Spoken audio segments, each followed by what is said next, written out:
Hello there, guys, gals, and non-binary pals. How y'all doing on this nice, chill, relaxing Saturday? Yeah, Saturday morning, afternoon, evening, nighttime, no matter what time of day it is. I hope y'all are having a nice, chill one at that. Me, myself, I can actually say I have had a chill day today because we are now officially out of the British heat wave, or at least, the third heat wave that we had. We are effectively out of it now. Like, I actually woke up this morning feeling cold, and that was nice. It's not like super, super cold, but like the sort of weather where you can still sleep under a blanket and still feel cozy, rather than feeling like you're in a panini press. In my opinion, that's cold for summertime sort of weather. That's what I define as cold. But it seems like it is over for now. There is apparently potentially another heat wave coming, but as far as I can tell, it should be mostly over now. At least, heat wave by summer regards. Like, in my opinion, anything above, say, 28 degrees, that's kind of a heat wave sort of weather, in my opinion. But more so like 20 to 26 degrees Celsius, I would just consider that normal summer weather. So I think, at least by my definition, we are pretty much out of it. So you know what? I'm happy. I like that I'm not boiling anymore. I could probably even close my window if I want to. I'm keeping it open just to keep things just a slightly little bit cooler if can be. Maybe close it just a little bit later. But it is nice to at least be out of somewhat of a heat wave, because that was a long one that we just had. It wasn't like one that got to the same sort of extent as like 38 degrees, like the one at the start of summer. But that one lasted like 2 weeks, which is a pretty long time. Like, typically in previous years, most heat waves, like from my memory at the very least, we usually get maybe one heat wave a year, and it usually maybe only lasts 4 days. So to have now 3, all lasting 1 week to 2 weeks is, yeah, it's definitely been fun. Again, it kind of reinforces my idea of making sure I get AC. I think the Americans that make fun of the British for not having AC, maybe they're onto something. They might just be onto something just a little bit. Just, a tinsy-wincy little bit. Again, though, it's just not commonplace here in the UK. You can't fault us for not having it. These sort of heat waves are kind of like, I wouldn't say new, but they're definitely getting a lot worse. So it is definitely something worth looking into. Again, for me as well, it's the fact that I'm on top of like top floor apartment, barely any wind coming through, like a computer running hot as well. It kind of adds into that as well. That's probably another reason why I haven't been dealing with the heat all too good, because I really do not deal with heat very well. When I get sweaty, I mean, I'm already pretty brain foggy in general, but adding the heat onto that too, it just makes it like tenfold for the most part, where I can barely even construct a thought most days.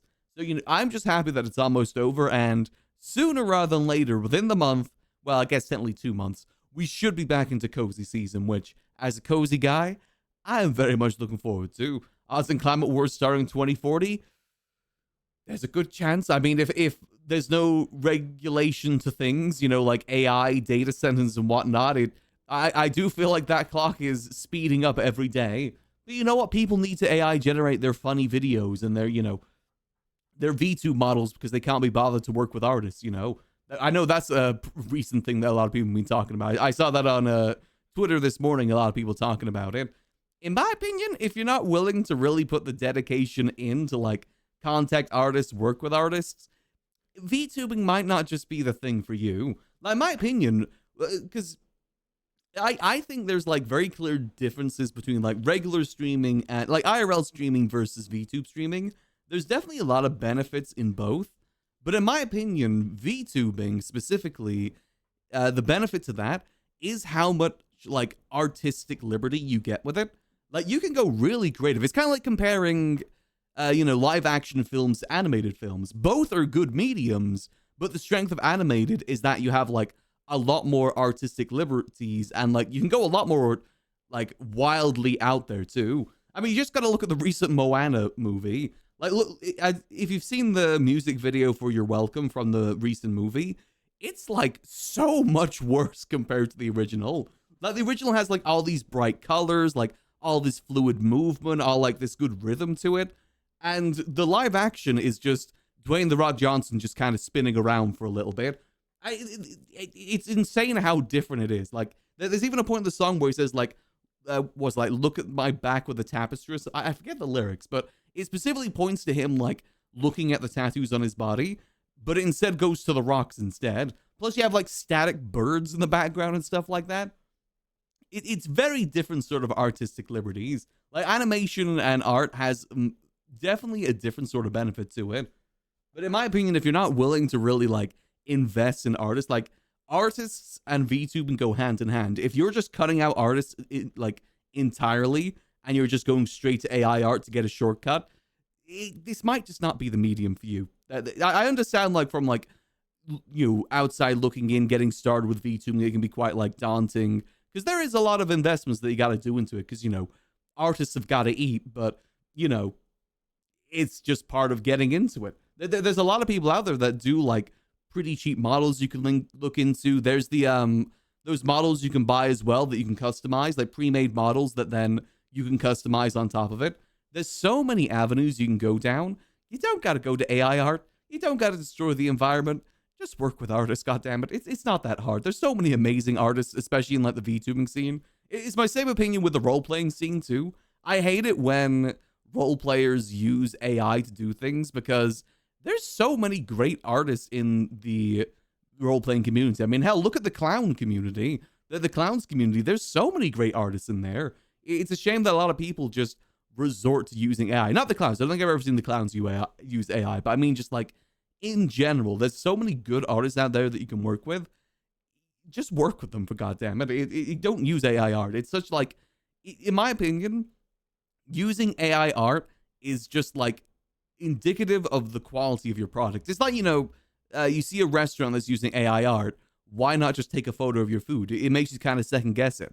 Or, you know, you look at any sort of, like, big company that use AI art, you think, okay, they're cheapening out an advertisement. If they're cheapening out an advertisement, who knows what else they're cheapening out on? Because that's realistically what it is. In my opinion, AI art, at least, like, generative AI art, is the work of scammers. It's the tools of scammers. That's what it is, because it sells you a false product. Again, like with food, for instance, if you have, like, AI art promoting your restaurant with a food, it gives the tools of the scammer, because you're not showing your food, you're showing, like, some weird idea of what the food might be. It's equivalent. It's basically false advertisement. I don't know if it, you know, legally qualifies as that, but it pretty much is. Generative AI is absolutely awful. I don't think there's any excuse for anyone to use it. Use your damn hands. Like, for instance, you know, with RP, like, I'm not really an artist. I don't really consider myself an artist or, like, a graphic artist, but I always make my own posters for the Liquid Library because I want it to be my own work. I don't want to, you know, I don't want to use AI for that. I want to put my own work into it. So you know, it's my work. I can say that I did this. I'm pretty proud of that. It's same with, like, you know, YouTube Shorts, you know. One day I obviously would like to hire an editor for that, but I edit my own shorts and I'm kind of pretty proud of that. It's maybe not always home runs, but I'm happy because it's work that I've done. It's work that I can show that I've done. And I like that sort of thing. They're selling us robots. There's a robots take care of the chores over the time. Was writing, goddamn robots take food, take out the trash. Yeah, like I said, it's almost like a Venn diagram to me between, like, AI, like, people that use AI and, like, NFT bros and people like that. There's some sort of Venn diagram crossing over there where it feels just like a scam. It's a rich person scam, basically. I mean, AI in general, I do think there is, like, some, I mean, it is a scam. Like, you think, like, to the education side of things, there's, people have to pay to use generative AI so that they can make their, well, they don't need to, but they do use generative AI to make their essays and stuff. And that in turn forces those education industry to invest in anti-AI that detects AI in their things. It's just like a full-on money-making scheme, in my opinion. Yeah, I feel like AI is the new crypto. It's the new NFTs. That's what it is to me. It's just like tech bro cheap thing. Whenever I see it, it makes me feel just disgusted within my heart to see.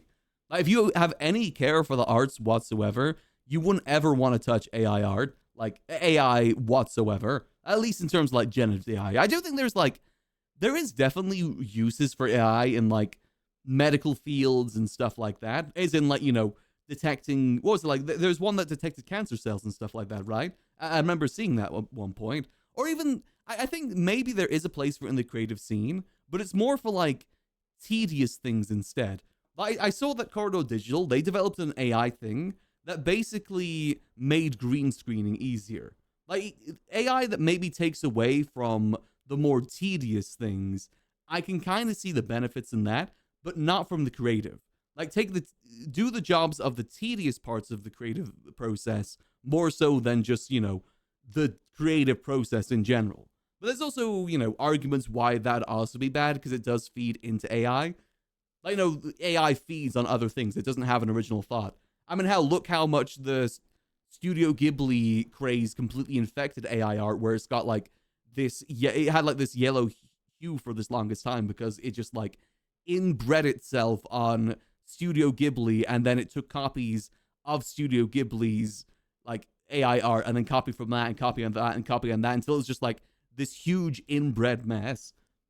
AI art slop is bad. Yeah, exactly. I think AI definitely can be good. I think it's mainly generative AI that's the problem, where it takes away agency from people. I know, again, taking away art, logos, stuff like that. I mean, I see it from the day-to-day. Like, I've seen companies just walking around town that use it. It's unfortunately becoming commonplace. And that's why I say that, even if you use it in a jokey sense, it's still bad. 2, it still affects the environment. And 3, it makes it more commonplace. Like, sure, maybe it's a joke, maybe it's silly, it gives you a little haha, little joke that you then forget about like 3 seconds later, but it just normalizes it. That's the problem with doing stuff like that.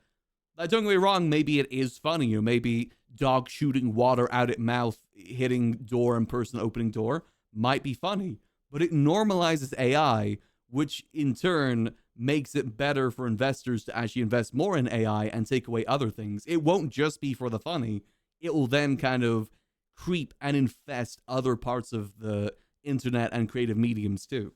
So you just got to draw like a hard line saying, no, don't agree to this, don't support this, don't show any sort of thing to it. I'm still just hoping that at some point the bubble bursts. I personally think that the thing that will make the bubble burst is if like somewhere, just if any sort of legislation comes through that limits it, that's what's going to make the bubble burst. If legislation comes through that says, hey, if your AI model has taken from like real life faces, that's not good. Because if they do that, they legitimately can't stop that at this point. Like, if they have to force these companies to remove every sense of like people's faces if they weren't given permission, they're not going to be able to do that. It's already too like intertwined and inbred within itself that you can't remove that data without just like completely wiping the whole thing. So if any sort of legislation comes in, it's just going to completely wipe it out completely. But you know how it usually goes. There's obviously big tech companies that are probably supporting AI, lobbying, all that sort of stuff. The usual sort of things when it comes to politics. But I just pray to God that somewhere does it soon. Maybe Count Binface will do that for us. Maybe he'll make the affordable house, then he'll do that. One can only just hope and pray at this point. Definitely pray for the most part. Draw a line between machine learning, convolutional neural networks, and generative AI and the like. There is definitely a difference. Like, there is good AI out there. Like, there is good cases. Again, like I said, the more tedious parts of things, the, on the medical field, the detecting things, stuff like that. There is good use for it. It's just for the majority, it's not being good for good things, unfortunately. It is being used by bad actors. And again, generative AI, I can't tell. I legitimately can't see any benefit to generative AI other than I'm too lazy to do this work, or I don't want to pay someone to do this work. That's all the benefits that I see to generative AI. There's literally nothing else. It's just laziness. It's shortcuts, and shortcuts, a lot of the time, equal cheapness. And that's what that shows to me personally, and I'm sure to many other people too. TLDR, you'll never see me use AI. I am adamantly against it. I try and shun people where I can. I want to get better with that in roleplay as well, because considering how creative of a space roleplay is, AI really does not belong in there whatsoever. I'd say with the VTubing scene too. I know, like I said, that's kind of a big topic on Twitter at the moment too. If you can't afford to get into VTubing, I mean, the VTubing isn't just like this huge cost. Like, you shouldn't be getting into VTubing and putting like millions of dollars in to begin with. You should see if you like streaming before doing that. Like, so many VTubers make the mistake of like investing so much money before even realizing like, do you even enjoy streaming? Hence why I'm content with just sticking to the PNG tuber for a while. I mean, I do like it. Obviously, I like streaming. I've been doing it for 6 years, but I'm in no rush to put that sort of investment in. I'm still kind of like feeling it out for the most part when it comes to the VTubing and PNG. I definitely am content with sticking with the PNG tuber for some time. But as I said, there is also like cheaper alternatives out there too. Like, not everything in VTubing is like a huge cost. There's like so many artists out there. You just gotta look for them. And using AI as a shortcut just isn't a good look and will never be a good look. It just should not. But again, VTubing is such like a creative medium. Generative AI art. There we go. That's the word I'm trying to say. Has no place in it whatsoever. For such a creative medium, AI art has no place whatsoever. Adamantly against it. But yeah, sorry about that little bit of a ramble there. It's just I am adamantly against it. I am just hoping and praying that bubble bursts, and I really hate to see how much it's been creeping up on things that I enjoy. Again, like roleplay. Yeah, I've seen like in roleplay people use it on Twitter. They use it like I've even seen like some buildings use it. It's just not good. I really hope that's fixed sometime soon because it is such a creative medium. Very much so. I'm very happy that no pixel instance have been supporting a lot of artists through like the card system. I really do love that too. Doesn't the Daily Dumber use it too? I haven't really looked at the Daily Dumber before, but if they are, I really hope they change that because like I said, it just has no place whatsoever. Roleplay is a creative medium.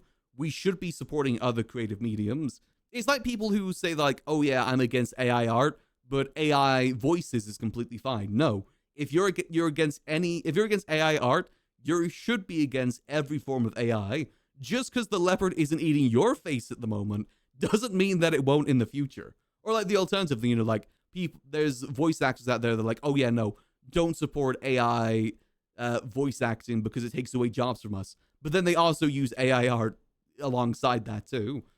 Like, you gotta remember, sure, it's not affecting you now, but it's kind of a fight that every creative industry is really fighting right now. The leopard will go for your face eventually.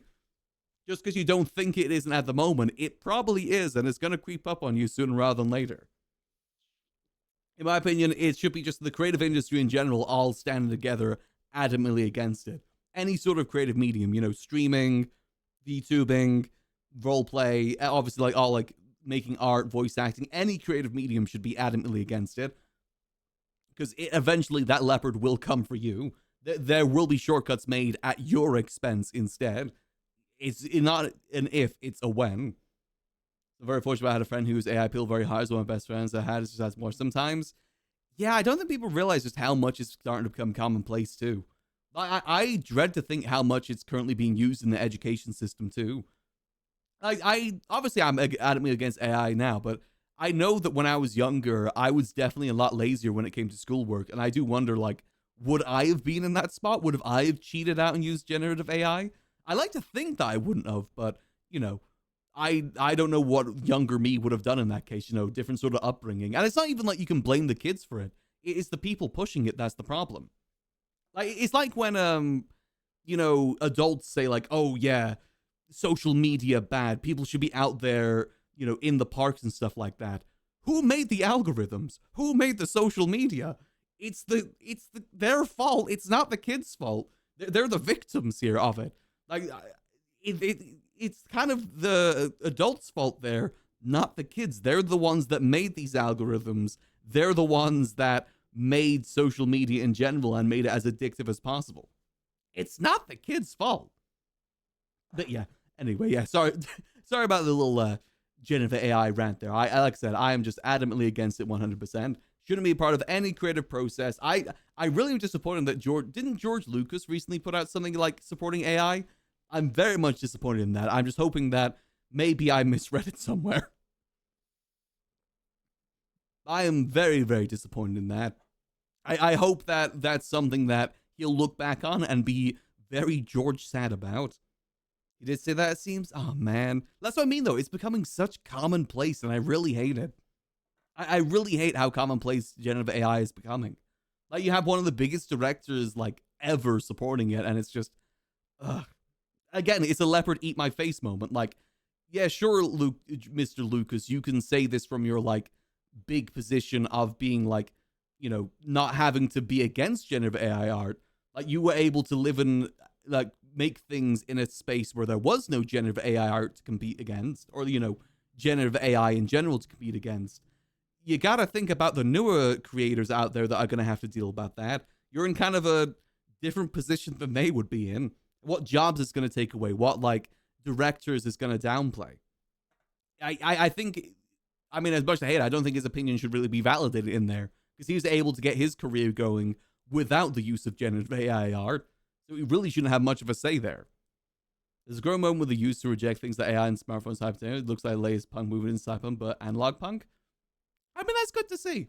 Like I said, it's I always don't think you should blame the kids for it. It's marketing, it's the corporations. They're the ones that kind of plague that sort of thing. They're the ones that made those addictive algorithms and the social media that it plagues as well. But, you know, it's just very disappointing to see. But here, I'm will always be adamantly against it. My friends, I'm sure, will be very adamantly against it. TLDR, support goddamn artists. Pay artists what they're worth, because they're worth a goddamn lot. It's a very, very difficult skill to learn, and they've honed it over many years. They deserve their payment for it. Like, sure, maybe, like, you'll see, like, oh, wait, but it took them only this so to make this thing. Why should I pay them this much? But they've worked so hard to get to the point where they can make it that quickly. It's not about the speed, it's about the history behind the speed of getting there, if that makes sense. That's what you're paying for. You're paying for their experience. But yeah, classic pulling up ladder behind you, exactly. Like, they got up there without having to worry about that, but now they're gonna have to worry about it. It's just awful. Absolutely awful. But who knows? I'm just hoping and praying that it'll be over soon. Maybe people will start to think that being creative is much better than taking the shortcuts. One can only hope, though. One can definitely hope. I know that AI has definitely been affecting, like, YouTube Shorts as well. I've definitely seen a handful of them, like, you know, YouTube Shorts of movies condensed, and then at the end there's just, like, this weird random AI art of, like, the conclusion of that. It, like I said, it really is reaching and infecting every part of the creative scene. Like, whether in the shadows or more out in the light, it really is kind of sprawling and infecting everywhere. But here's hoping that maybe soon, next couple years, bubble burst, some sort of legislation, something to stop them, maybe to prevent, like, the data centers. I mean, isn't it in general common knowledge that they're basically, like, on the brink of failure at all times anyway?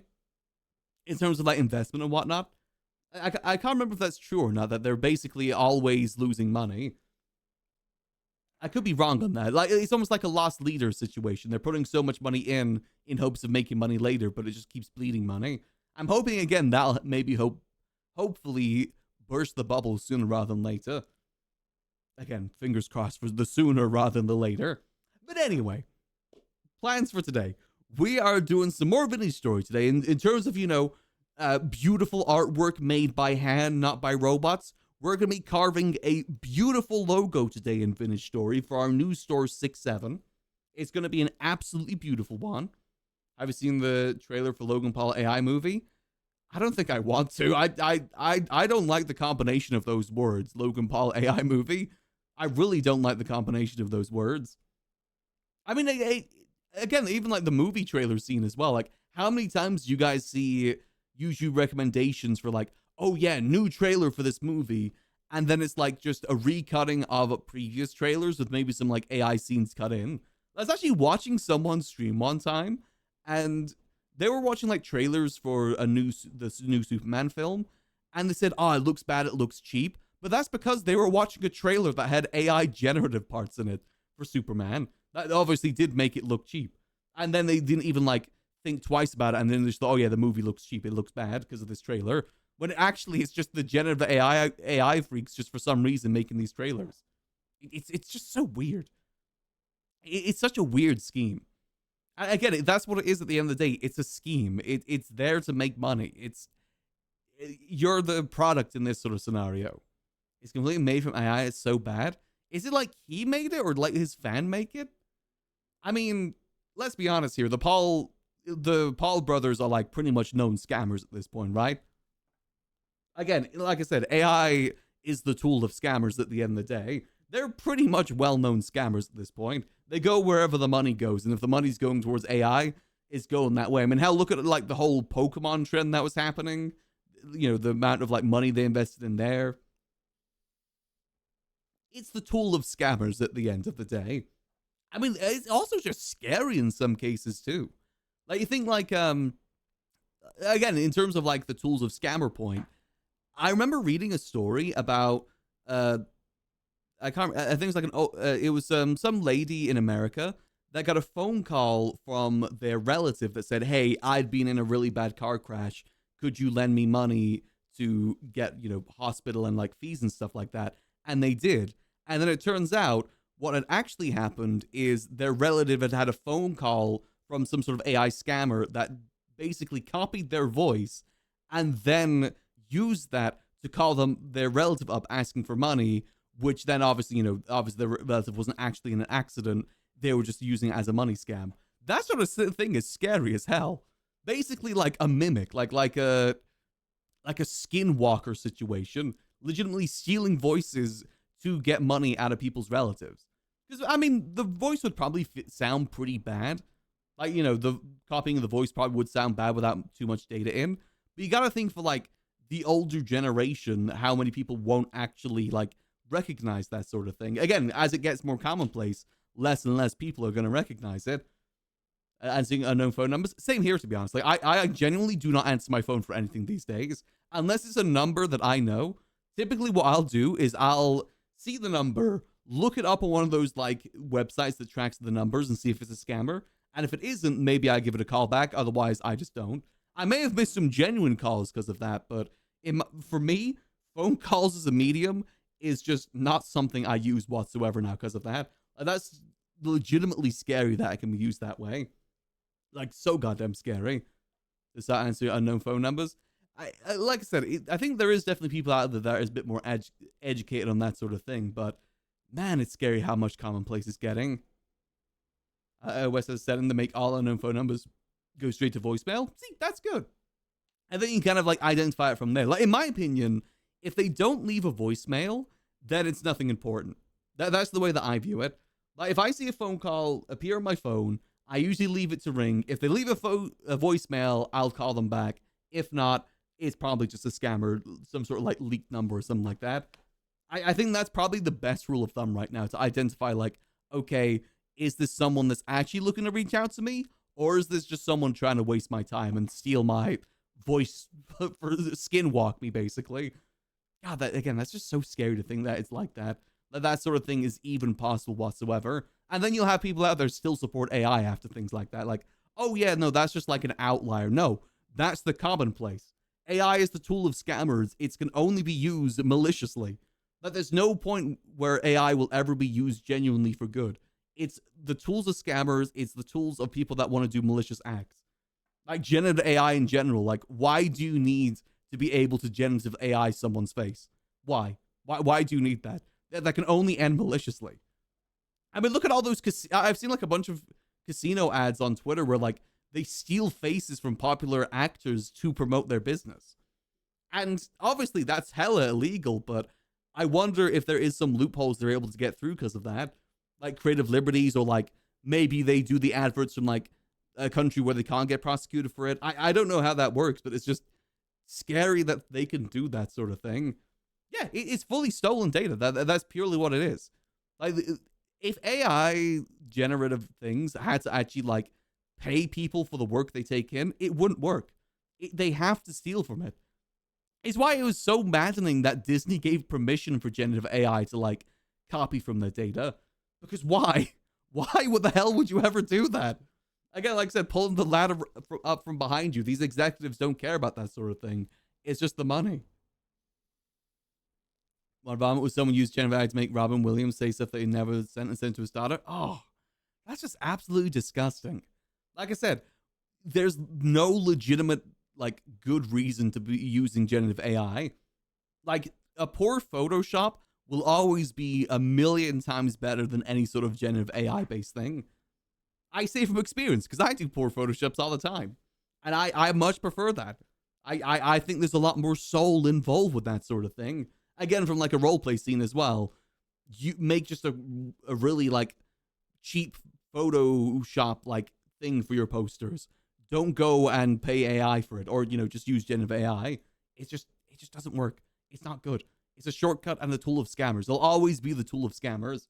It's the same sort of thing as tech, like NFTs and what is it? Just NFTs, crypto bros. It's the same sort of sphere. I hate it. I hate it. I hate it. No generative AI ever here. Absolutely despise it. 100%. Never ever will support it. And I really hope that that's the common stance of the VTube scene in general too. That, I mean, by the looks of it, it is, but you never know. You never know, because like you'll see people that you see obviously not like supporting it, but there's probably a lot of people out there that will. It's a scary how far reaching it is at this point. But we gotta be hopeful for the future. I'm really hoping that it's the loud minority that support AI. That's what I'm really hoping for, and that eventually it'll all come back against them. Fingers crossed, but man, is it rough. Of the AI feed on the AI Gen Con eventually and create a feedback loop over time that pops the AI bubble. That's also a good, I mean, that's kind of already happening too. Like there's so much AI, like different AI models out there all feeding off each other basically, that it basically just makes nonsense. I mean, hell, even, I really hate that Adobe's pushing it as well. Like I unfortunately use Adobe products, but it just because of how hard it is to get out of them most of the time. I've been trying to leave them forever, but they make it so goddamn hard to leave. But I really hate how much like generative AI tools they use. I really wish it wasn't industry standard. I really gotta try and get something else and then find some way out of it, because I hate how much AI tools are on there. They really try and push it as well. Like anytime I open up Photoshop or Premiere Pro, it'll always be like, hey, check out these new tools that basically make everything for you. Ugh, it's just so bad. Comes with generative AI upscaling now too. Again, it's just maddening how commonplace it's becoming. But again, fingers crossed. Either legislation comes through that makes it much more harder for them to do what they're doing. I think like any sort of roadblock in front of AI at this point will make it trip over. That's kind of the hope, that just some roadblocks. But I don't know. Maybe we just gotta stop blowing up data centers. I don't know. It's getting to that point. But hey, fingers crossed for the future. Maybe things will get better in that regard. The best things that we can do as individuals is support art. Support artists wherever we can support it. Like, I will do whatever I can to support artists. That's what I want to do. I mean, hell, that's one of the reasons, like, I wanted to get into VTubing, is because I wanted to start commissioning more artists. Like, I wanted, like, a different sort of visual representation of myself that I can use to commission artists out there. That is what I want to do. I always said that, if I ever was a millionaire, what I probably would do is just commission a lot of artists. That's what I'd love to do. I've always loved art in general. I actually used to... I didn't really make art myself, but when I was younger, I used to hang around a lot on DeviantArt, which unfortunately has now become a cesspool of AI art at this point. Like that place is nothing but AI art. But when I was younger, it was a very big creative space and got to like talk to a lot of artists, meet a lot of artists back there. Artists are so cool, man. There's so many cool things out there. It's amazing work that they do. I really hope that, if I ever do become a millionaire, I'm able to support artists wherever I can. That's the general hope. The hard thing is the flock cameras popping up everywhere. They use AI to identify trap people. Oh, I've seen little things about that, but yeah, that is just scary. Definitely scary times. But I mean, as I said as well, I feel like all of these AI things all feed off the same AI source, right? Like most of them do kind of feed off the same sort of like generative or like any sort of AI source. So if one of them crumbles down, hopefully it'll be a domino effect. That's the general hope. Like if any sort of AI things fails, gets legislated, shut down, bubble burst, it'll be a domino effect and we'll start to see all more go down. That's the general hope, that when AI is training AI and stuff, it causes models to become per more useless. Call model collapse and basically unavoidable. That's model they use and call transform models. That's good. I mean, that's good. That's going to be the case, hopefully. Hopefully that'll be the case, that it does get to that point. Even AI that write code that takes away the jobs of entry-level software engineers Perm used to do are hard enough to get into. And again, that's also going to be something that, like, if the AI bubble does burst, it's going to be hard to really fix. My biggest worry with AI, that even if it does actually, the bubble burst and it does get repealed, I feel like a lot of the damage is already done. It's going to take a while for it to kind of get fixed. Definitely going to take some time. I can't imagine what it's like getting into those sort of fields right now that are dominated by generative AI. I mean, unfortunately, pretty much every creative field is kind of getting to that point now, too. It's very scary times. Like I said, I'm very grateful that I didn't have access to generative AI when I was younger, because part of me does worry that I would have become one of those generative AI people. I do worry. I was very susceptible to that sort of thing when I was younger. A lot more better educated now, too. It's just, hopefully soon. Again, fingers crossed that things do improve soon. But the best thing that we can do right now as individuals is do whatever we can to dismiss generative AI, not support anyone that uses generative AI, and just in general do what we can to do to support artists in the meantime. That's the best that we can probably do as individuals. And that's definitely something I want to do in the future too, is, use what I can to support artists around me, because there's so many amazing artists in the VTubing scene, role-playing scene, and I really want to do what I can do to support them in whichever way I possibly can. Fingers crossed for the future. But anyway, sorry, again, apologies for a little bit of a ramble there. I'm trying to get a bit more educated on things, and this one thing I'm pretty passionate about and trying to get a bit more educated on is AI art and what we can do to kind of prevent it wherever we can. Trying to get better with that sort of thing, be a bit more educated. But yeah, before we get into Vintage Story today, let's get our dailies all done. Starting with the Wordle. See what we got on today's Wordle. It's a big problem that is only growing. Yeah, I want to try and bring attention to it wherever I can. Honestly, I do kind of want to try and call it out more in the RP scene. Like I said, I do think it is infecting the RP scene a lot more. I know that a lot of the response is, oh, it's just for a joke. Oh, it's just for a little laugh. It's making it more commonplace. That's the problem.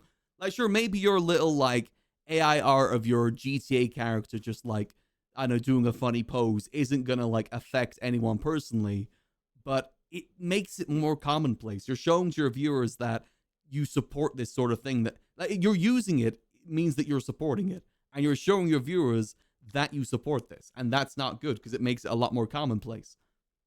And it should never exist in that scene in general, considering how creative of a scene it is.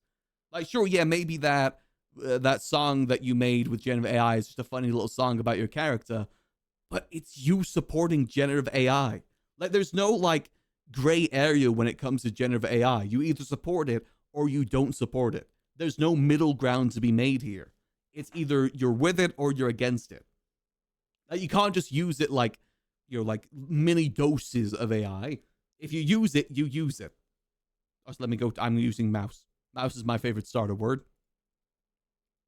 Or cheese. Cheese could be a good starter word too. Daily stuff is AI generated, like nonsense many cross proposed AI generated. Yeah, I do worry about the behind the scenes for these sort of things. I wouldn't put it past like New York Times and stuff like that to use AI, to be honest. Any sort of big corporation. I mean, hell, like, look at Coca-Cola. They use generative AI for their adverts. Marvel used generative AI for their intros.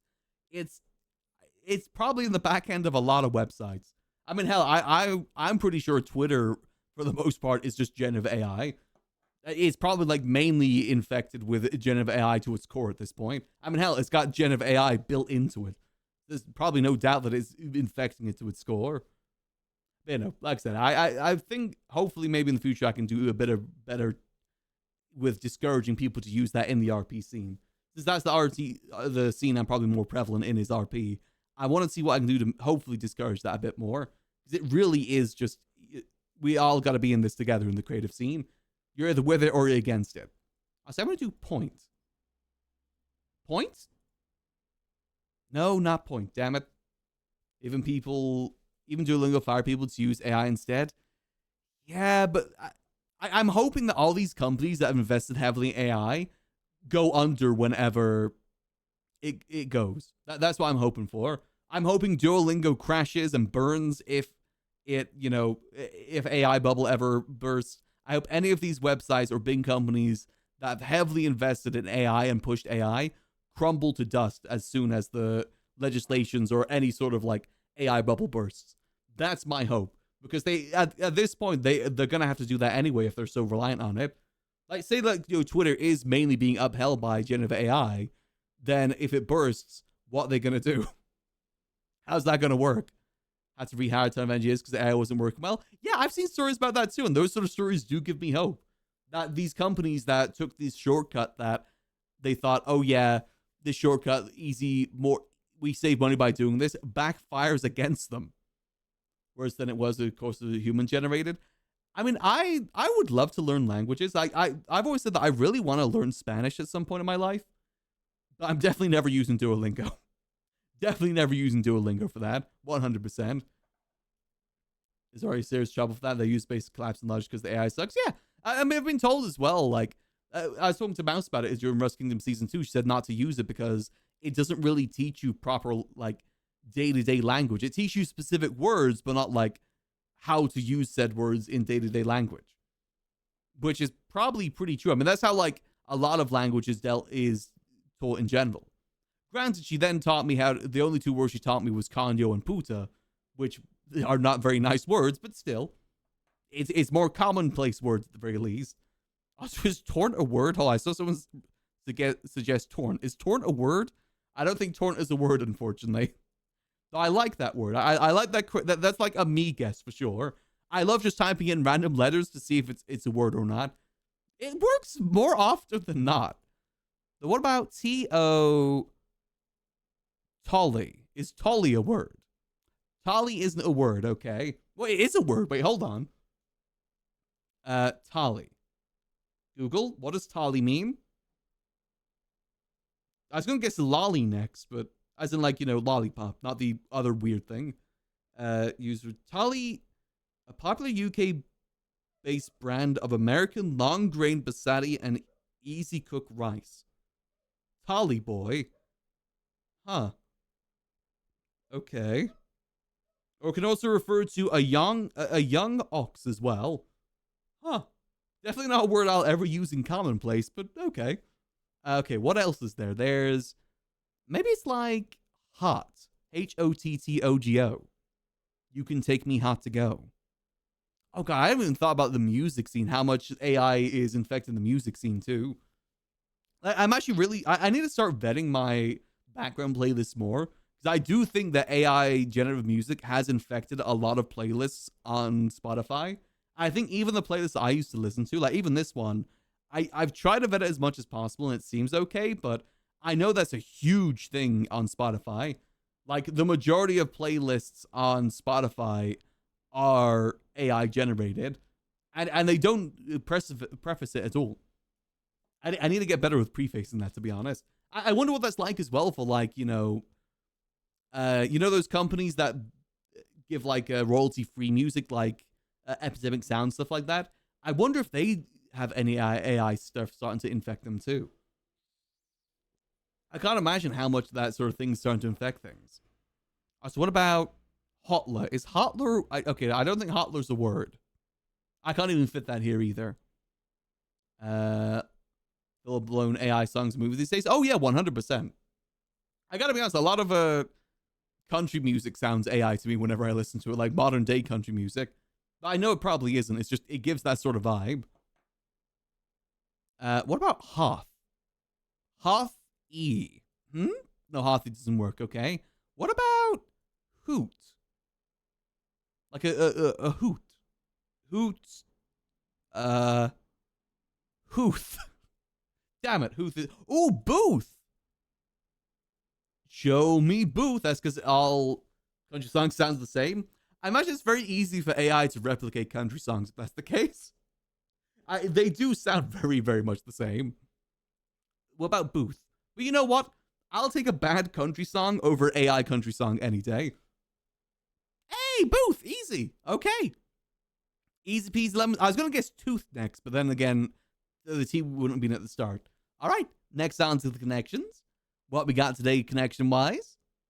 We've got travel, fly, quiz, score, opinion, carry, health, tart. Oh, okay, yeah, tart. Not like the slang term tart. Culture, mind, tam, goaltend, view, lives, double dribble, attitude. Okay, travel is basketball terms, right? So travel, double dribble, goaltend, and carry. That's like things you can't do in basketball, right? Hey, there we go. Commit a basketball violation. Yeah, there we go. I don't know much about basketball, but I've heard those terms used before. I may have watched Airbuds once or twice. Okay, so next up we have opinions, fly, health, culture, mind, time, quiz, tart. What could tart be?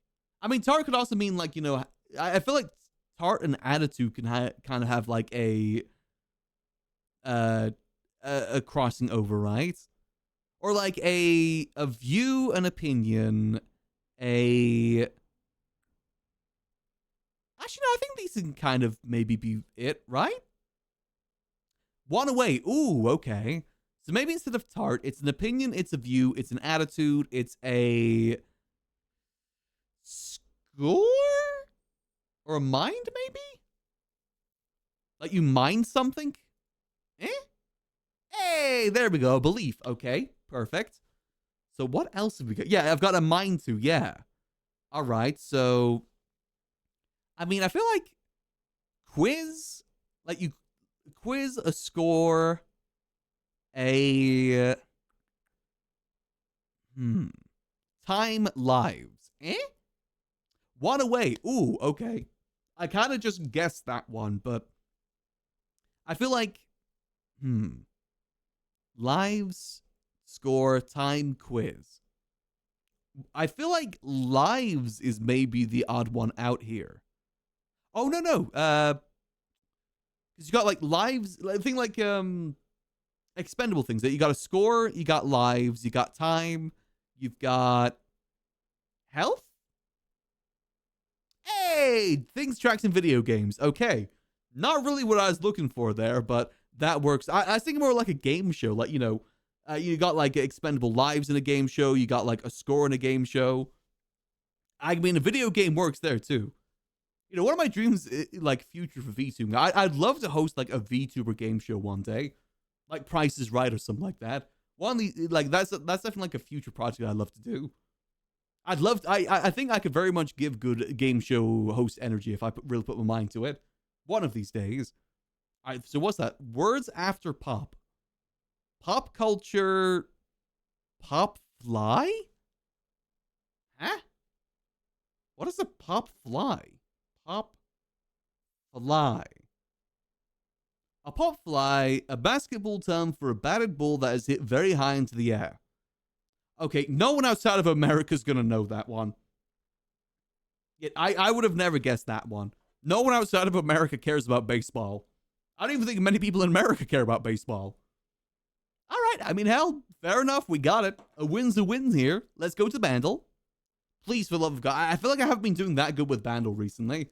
I feel like I've been getting very, like, Saved by the Bell sort of thing with Bandle. I'm hoping this is a song that I know. I mean, so many songs that I don't know recently. Oh, God, it's 2017. Oh, I'm not going to know this. 1.6 billion views, though, 2017.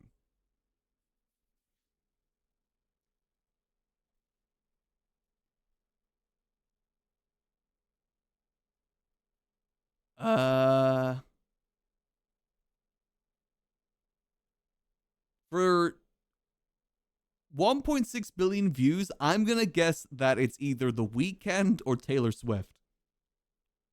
No, this one, 2017 is my music desert era. Honestly, anything past, say, like 2013, I won't know music-wise unless it was in, like, a meme or YouTube shorts. I fully admit that fact. I do not keep up with modern music. I'm not someone that really goes out of my, like, bubble for music. I listen to the music I like, and that's kind of it. Sometimes a new one will creep in there, but a lot of the time, it's just music my parents listen to or, like, music I heard as a kid. I won't open up my bubble further than that. I need to, but, I like my comfort songs. So for this one, I'm gonna guess. One more time. It's a very slow sort of beat. I'm gonna guess Taylor Swift. Taylor Swift is always a good bet for this time. Nope. Okay.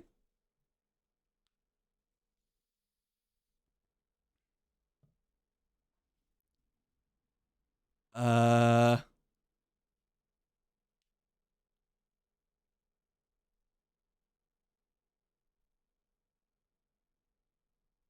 It's not Harry Styles, is it?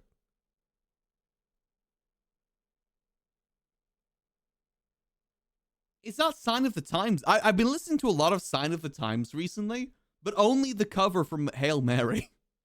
So I don't know what the original song is much, but I'm gonna guess Harry Styles, actually, for this one. Sign of the Times. Hey, there we go. Wow, okay, that was a song that I knew. That was a bit of a Hail Mary, that one, but hey, that's appropriate. Okay, yeah, easy. Okay, let's hear the full thing. Let you cry, and it's the sign of the times. Gotta get away from here.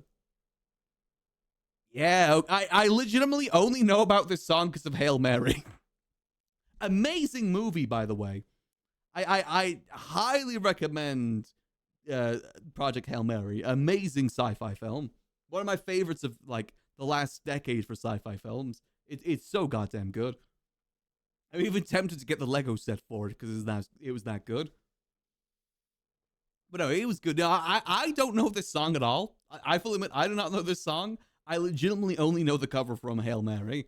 I don't even think the original sounds that good, to be honest. The cover from Hail Mary mogs it completely, in my opinion. But yeah, that's the only reason I know that. Indicator of the era. Hey, not a bad guess there, though. It seems like most people got that in number 2.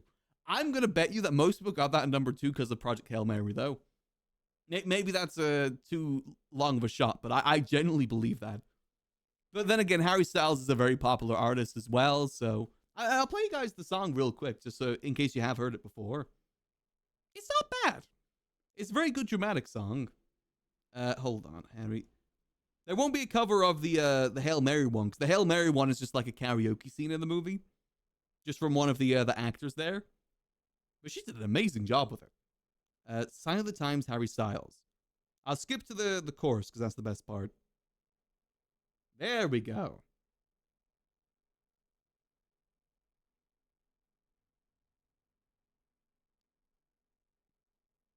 Yeah, there we go. This is definitely the sort of song you could see someone doing an edit of like a very dramatic movie over. This is like prime AMV music, this one. Okay, I'm trying to turn it down, but it keeps going up. There we go.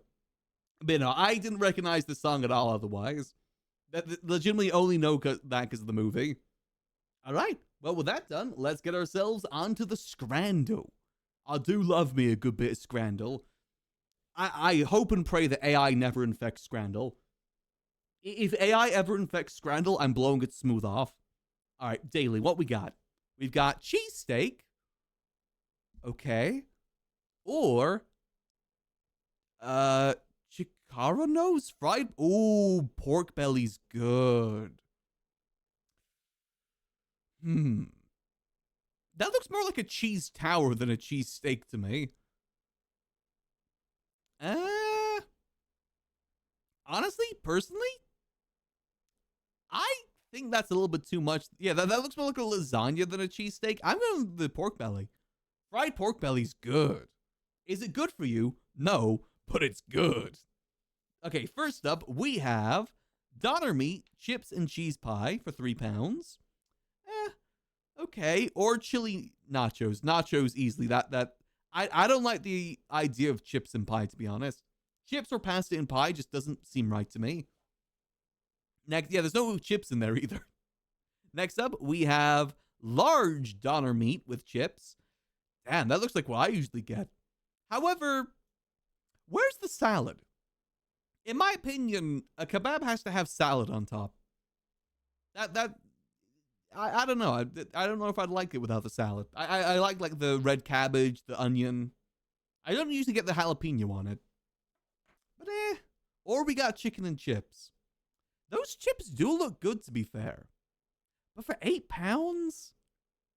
Now that's really small if you think about it. What would I choose? If I had these two in front of me, which one would I choose? Would I choose the giant bowl of meat or chicken and chips?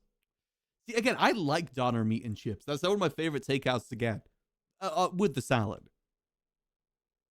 I'm going chicken and chips here. Okay, I understand that, but I think I would choose the chicken and chips personally. Next up, we have the box of popcorn. That's not a box. That's a bag. False advertisement. Better not be AI generated either. I grabbed Scrandle by the throat. You better not become generative. Next up, or we have a burger with onions with chips. I mean, for a Scrandle burger, that's not bad. I will admit that doesn't look good either. But for a Scrandle burger, you know what kind of concerns me about this? How is the sauce sticking to the bun like that? Because that's like a big blob of sauce there. How is it sticking to the bun like that? That's weird. That's very odd to me. The fries do look pretty good too. I mean, obviously burger with onions, because that is a box of popcorn. You don't even get to see the popcorn. Next up, ooh, I've always wanted to try one of these. The coxina? I've always wanted to try one of these because they look so good. Chicken paste in deep fried bread. I mean, in theory, it sounds not the best, but like, I bet you that would taste good. The X is pronounced like an H. Oh, okay, so kohana? It's pronounced kohana? Is that how you pronounce it? Or you have chicken tenders and fries with a liquid death. Liquid death is real? I thought that was a thing that the HOA made up for the liquid library. Does it kill you like it does in GTA? I'm not sure if I'd ever trust something called liquid. Wait, it's just water? What? It's mountain water, still drinking water. Huh? I thought it was a beer. Okay, that makes the price even more disgusting then. I thought like, oh yeah, £20 for a beer, that's kind of average, but for just water? For a bottle of water?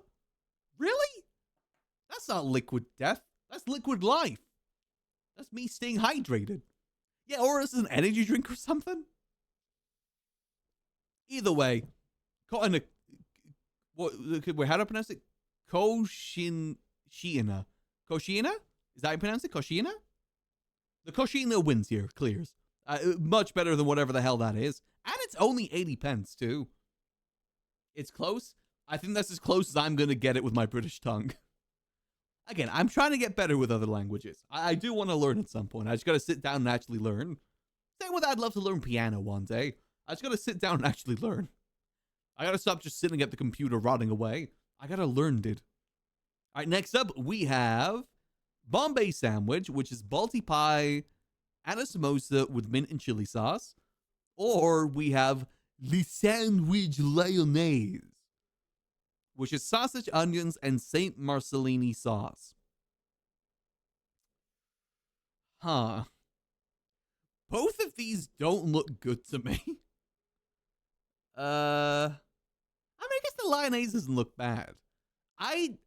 See, the Bombay sandwich, deconstructed, all those like separate pieces would be nice separate, but when it's all merged together like that, Lyonnaise here, I think. Even though it's French. Next up, we have salt and chili chicken pie or Chinese box. Yeah, that is definitely British Chinese food. That is 100% British Chinese food right there. I bet you there's egg fried rice there as well. That is literally just egg and rice fried together. It took me many years to learn that's not what egg fried rice is supposed to be. I still get it though, because it's nice. Actually, I haven't had a Chinese takeaway for like 2 years at this point. It's just too damn expensive. Everything's too damn expensive. Like a box of egg fried rice is like £7. I can make that for like 30 pence at home. Uh, hmm. This is a hard one because that is just with like the ketchup there as well. I also the mystery box here too. What do you think's inside that mystery box? Because it's definitely something with sauce 100%. Maybe like chicken satay sticks with peanut sauce? Or to me, it kind of looks like curry sauce. As in, like, you know, the yellow curry sauce that you can get. Also, what the hell are those noodles?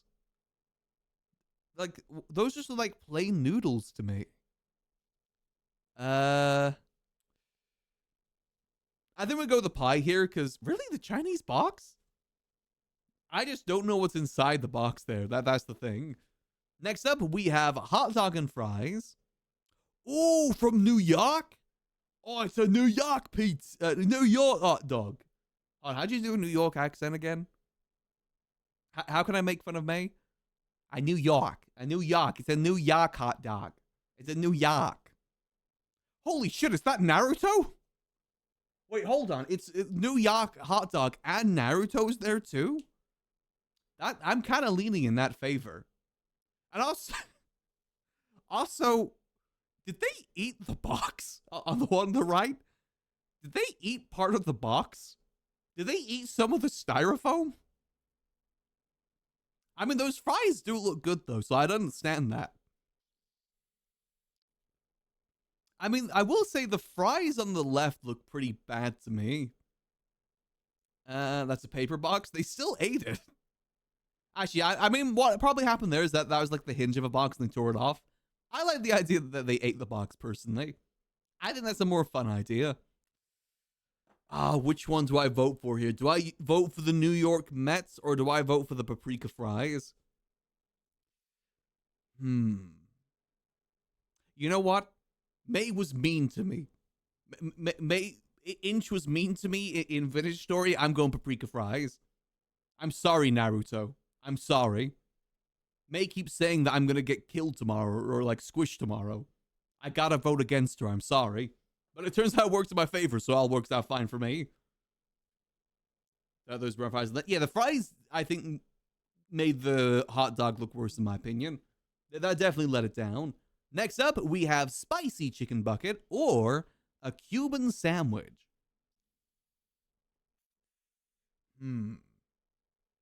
Okay. On Etsy, which just got hit by a car. Did it work? Also, hold on. What is behind the Cuban sandwich there? There's someone hiding behind that sandwich. Who is that? I don't think that's someone's Oshi. Who is that? Is that like the mascot for Chicago or something? Now look, it's a dog with a witch hat. With also like some red tendrils or something. Is that Toby Fox? Is that Witch AU Toby Fox? Todd Fox? Or it could be a ghost as well. You're right. It could be like a ghost dog maybe because it's like pale white. Who the hell is that? I love it whenever you see just like random people's Oshis in Scrandle. I like that. One day I'll be on Scrandle. One day. If any of you guys ever submit me for Scrandle, make sure that it's something with cheese. That's my only request. I'm gonna go spicy chicken bucket here. Actually, what's in a Cuban sandwich? I've never had a Cuban sandwich before. Let me have a look. See, Cuban sandwich. What is that? A warm pressed ham and cheese sandwich featuring roast pork, Swiss cheese, pickles, and mustard. Ooh. That does sound good. Ooh. But for £9? I fear spicy chicken bucket clears here. I think that clears. But that does sound good too. I would scran that. Why must Scrandle put such bad names on mushy peas?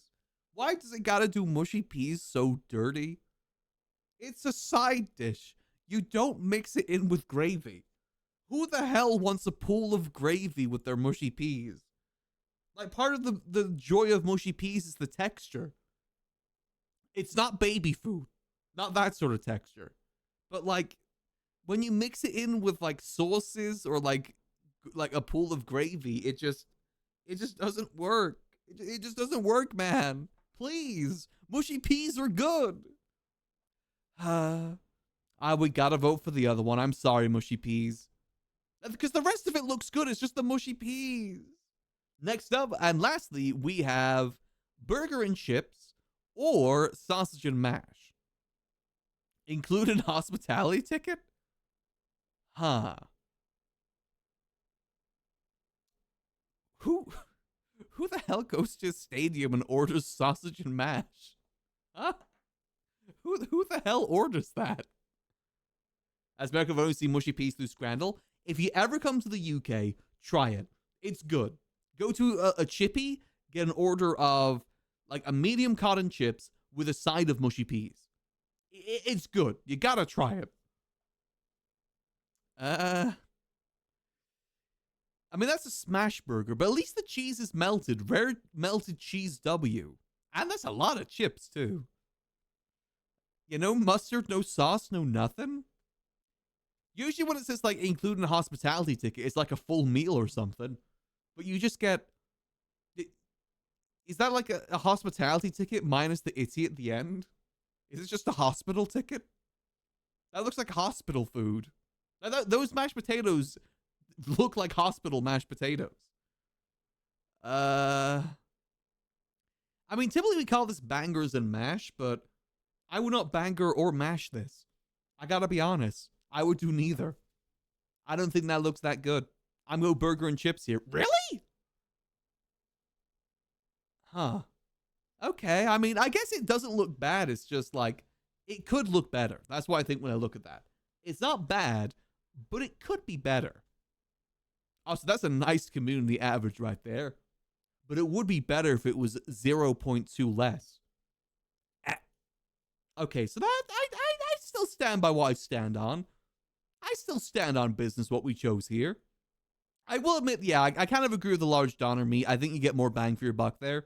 I do kind of agree, but I think that one doesn't look bad either. I think you could maybe use like maybe 1 or 2 more pieces of chicken though for that price. This one, I don't know. This one, I mean, I guess for £12, that's not really a bad deal.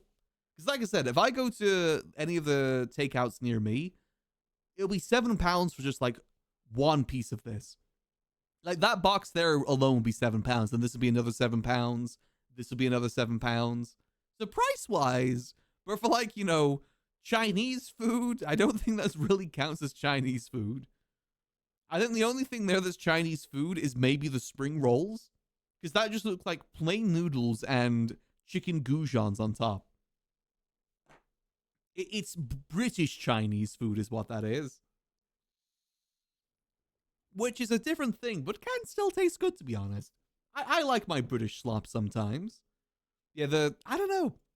I think that sausage, if it had like I said, maybe some mustard or like ketchup or something. I don't know. I don't agree with this one. I think the burger looks better. It looks flatter, don't get me wrong, but I don't know. I think that looks pretty good. I don't know why that's such a low rating for 2.5%. I think it looks good. UK Chinese takeaway is not that great. It's not really Chinese food, to be honest. It's British Chinese fusion is what I consider it. It's not like authentic Chinese food. Like British takeaway Chinese food is its own thing, basically. I like it personally. Like I'm saying that as someone that actually likes it, but it definitely can be bad in some places. Like some of the things that Garrick has shown me, it doesn't look the best. Like, you know, someone that ordered it was like noodles they ordered with soy sauce, and then they put extra salt on top with the soy sauce. When soy sauce itself is meant to be the alternative. It was, I do think some of those things are performative, personally. I think, you know, outrage sort of marketing. I think a lot of those sort of things are not actually people eating that stuff. It's just like, oh yeah, look at this crazy thing I'm eating. Isn't that so cool? Engagement baiting sort of thing. But also, I can also see maybe some people authentically getting it as well. I guess I could see that. US Chinese food for instead of authentic. I mean, I would love to try it someday. I mean, Garrick always said that if I ever do come to the US, he is going to make me try proper food. He's going to force feed me food if I ever meet him in America. I really do want to go to America someday, though. One of these days, I'll make it down to a TwitchCon or something. One of these days. Anyway, let's top it all off with a good little bit of nonsense then. What do we got? Please don't mean anything weird. We got coordinated dance. Nice. Prosthetic limb.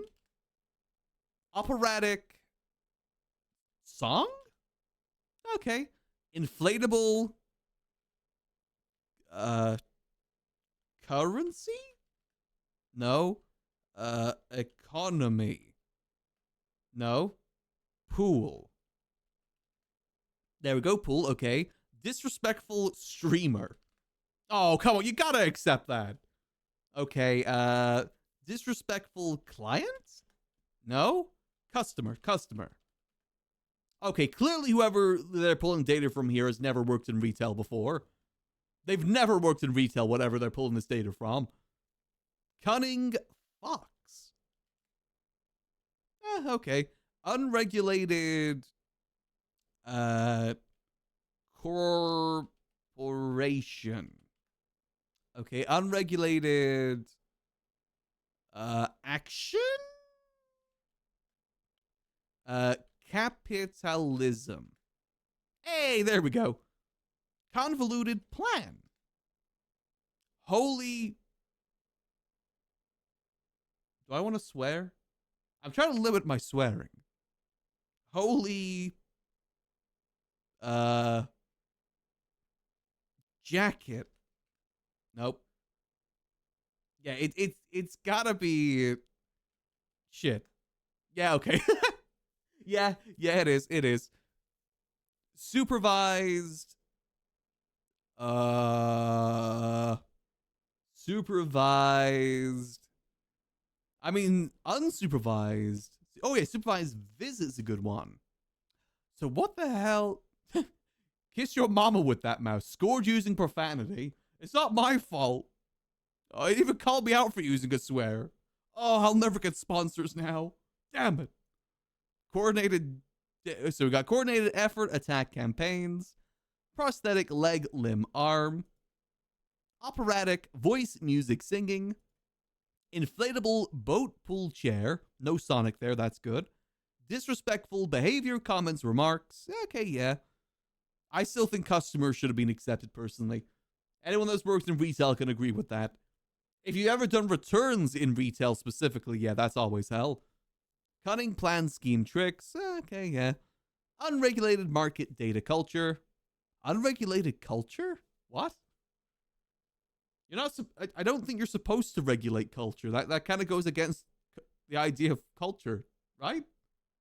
Unregulated. What is that? A common thing? Culture? Unregulated culture?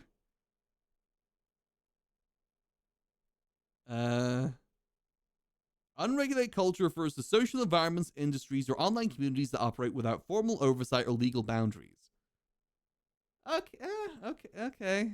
Not sure if I fully think that's like a common thing. I think capitalism would have been better, but, that's fine.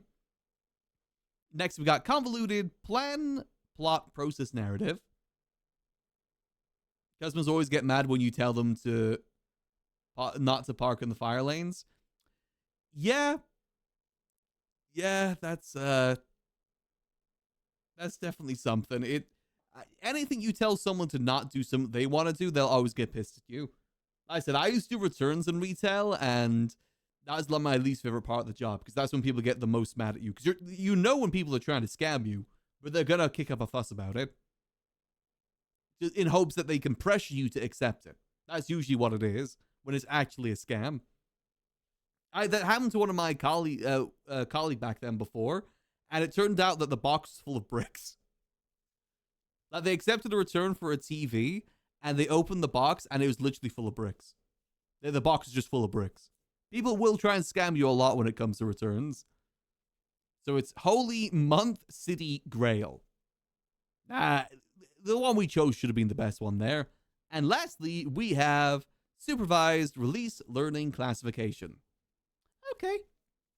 Yeah, Okay, I kind of accept most of these. There's no real, like, really odd ones here this time. I accept most of those. I give you those people, not the ones who don't return the card to the comment. Yeah, exactly. Little things like that, too. Anything dealing with customers is always a pain. Always going to be a pain.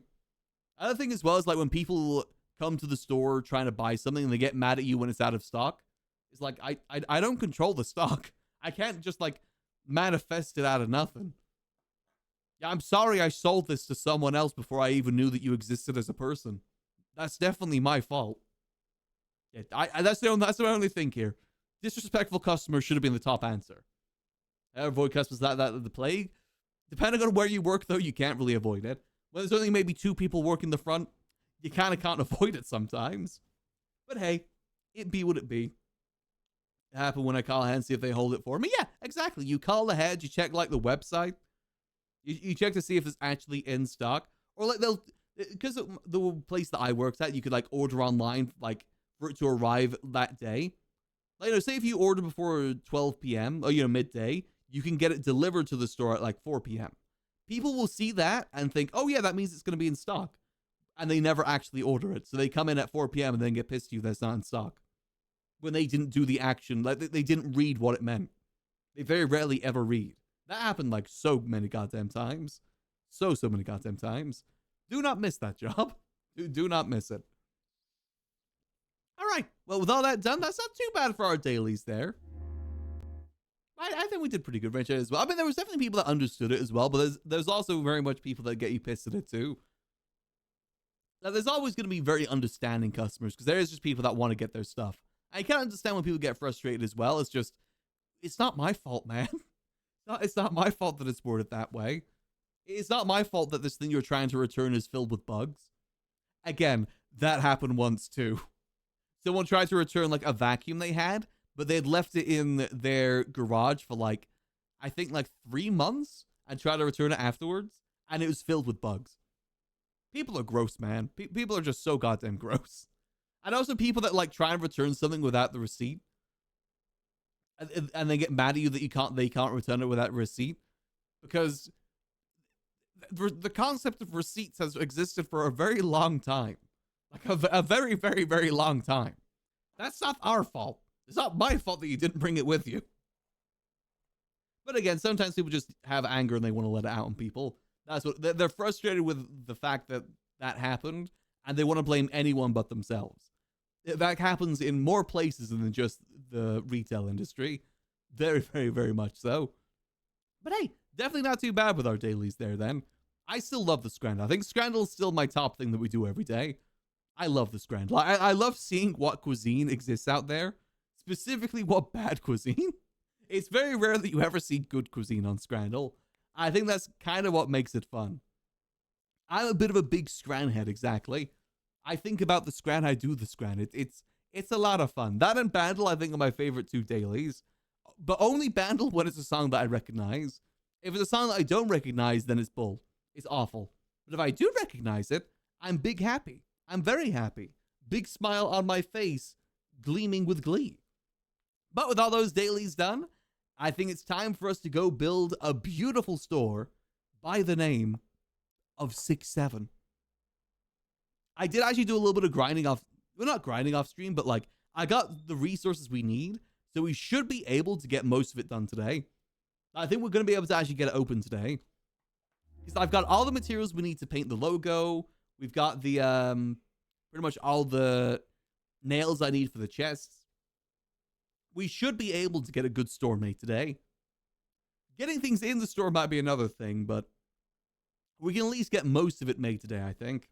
Waddle and Daub is actually a really good thing to use, by the way. If you ever play Vintage Story, highly recommend Waddle and Daub. Very, very handy for that sort of thing. Let's get ourselves loaded on in. I got a bunch of food as well, so we don't need to concern ourselves with that. It is finally not winter, so we shouldn't freeze to death anymore. It's all good news. Hold on, let me just wait for it to cool down. Sorry, it just lags a little bit whenever we connect. Come on. You got this. I believe in you. Come on. You got this. Okay, it's just a little bit frozen, but that's fine. There we go. All right, perfect. So we should have everything we need then. See, look how green it is out here now. It's so nice to see. We're only going to get this for like a day or two, but it's so nice to see. Also, someone took my anvil. I don't know what happened to my anvil. I can't tell if someone took it or if it just like got lost or something. I'm still not 100% sure on that. I got this replacement anvil, but I don't know what happened to my actual anvil. I'm assuming it got glitched because no one left me like a note or anything saying that they took it. So I'm assuming that it was glitched. So I might see if I can get that replaced at some point today. Don't really need it, to be honest. At least not right now. Unless there's like a note in here or something. Nothing there.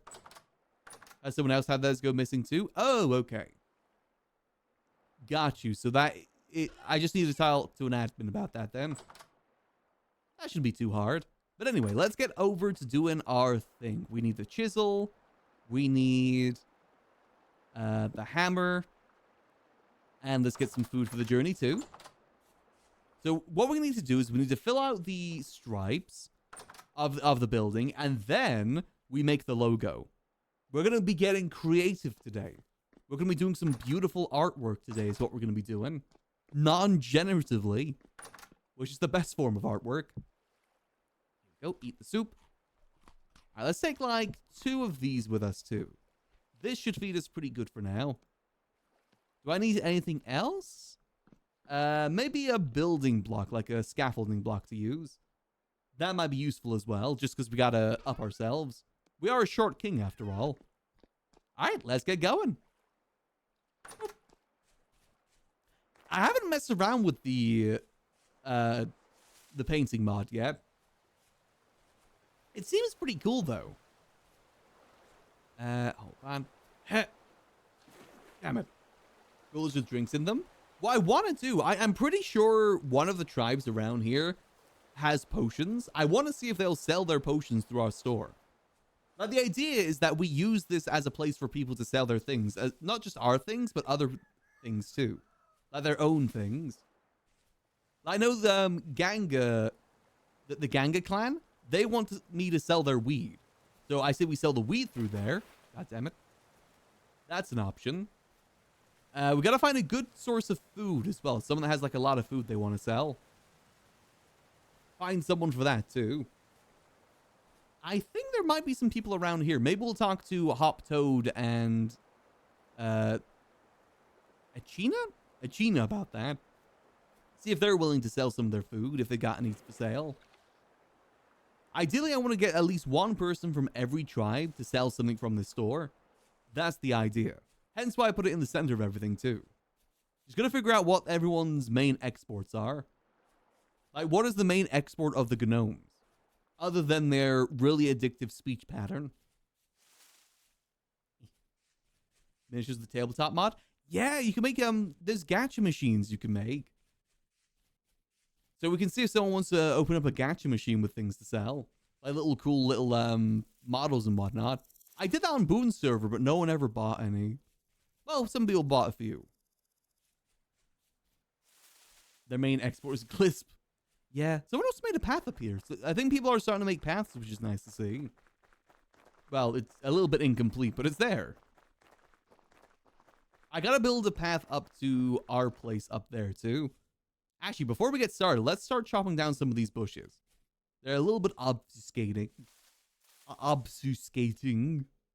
I don't know how to say the word. They're in my way. Let me chop these down. Hence why I brought the shears with me, so we can chop it down a bit easier. And boop. There we go, because it does AoE chopping. It's exactly what I want. So it should hopefully make it a bit more visible, our store. Slightly more visible. Now, there's actually a lot of bushes here. God damn. Go. Chop this all down.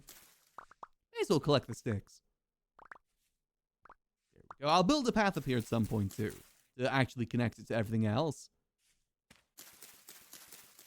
Watching people that can see above 1 block. I can only just about see. I will admit, I kind of regret being small. Being small is very inconvenient in this game. Especially if you're trying to go out and explore. Because it's very easy to accidentally run into a den of wolves and then die. Or fall in a hole that you just can't see. Very, very easy to do so. The main benefit is that you can fit through one block, though, which is very useful for mining. Being able to fit through one block. It saves you a lot of durability on your pickaxe. Go. Boom. Perfect, perfect. Now, there's actually a lot more bushes up here than I initially thought. Like a presidency up here. And there we go. Just a little bit of gardening, you know? Nothing wrong with that. Destroying all the flowers. Mind your owner. Go. Actually, let's get some dad rock in the background. I'm feeling like a dad rock day today. I love me some dad rock. Actually, do you guys want dad rock or do you want divorced dad rock? I got playlists for both. Oh, they're very different sorts of music. Obviously, divorced dad rock is a little bit more depressing. Go. Finish pruning all this. You guys want to listen to some divorced dad rock? It's a lot of like My Chemical Romance and stuff like that. There we go. Perfect. That should hopefully be a bit more clearer. Oh, let me get my playlist for divorced dad rock. Hold on.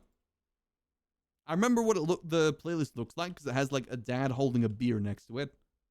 No, they're on a grill. That's it. Divorced dad rock. There we go. Perfect. Divorced dad rock activated. MCR's dad rock now. It is.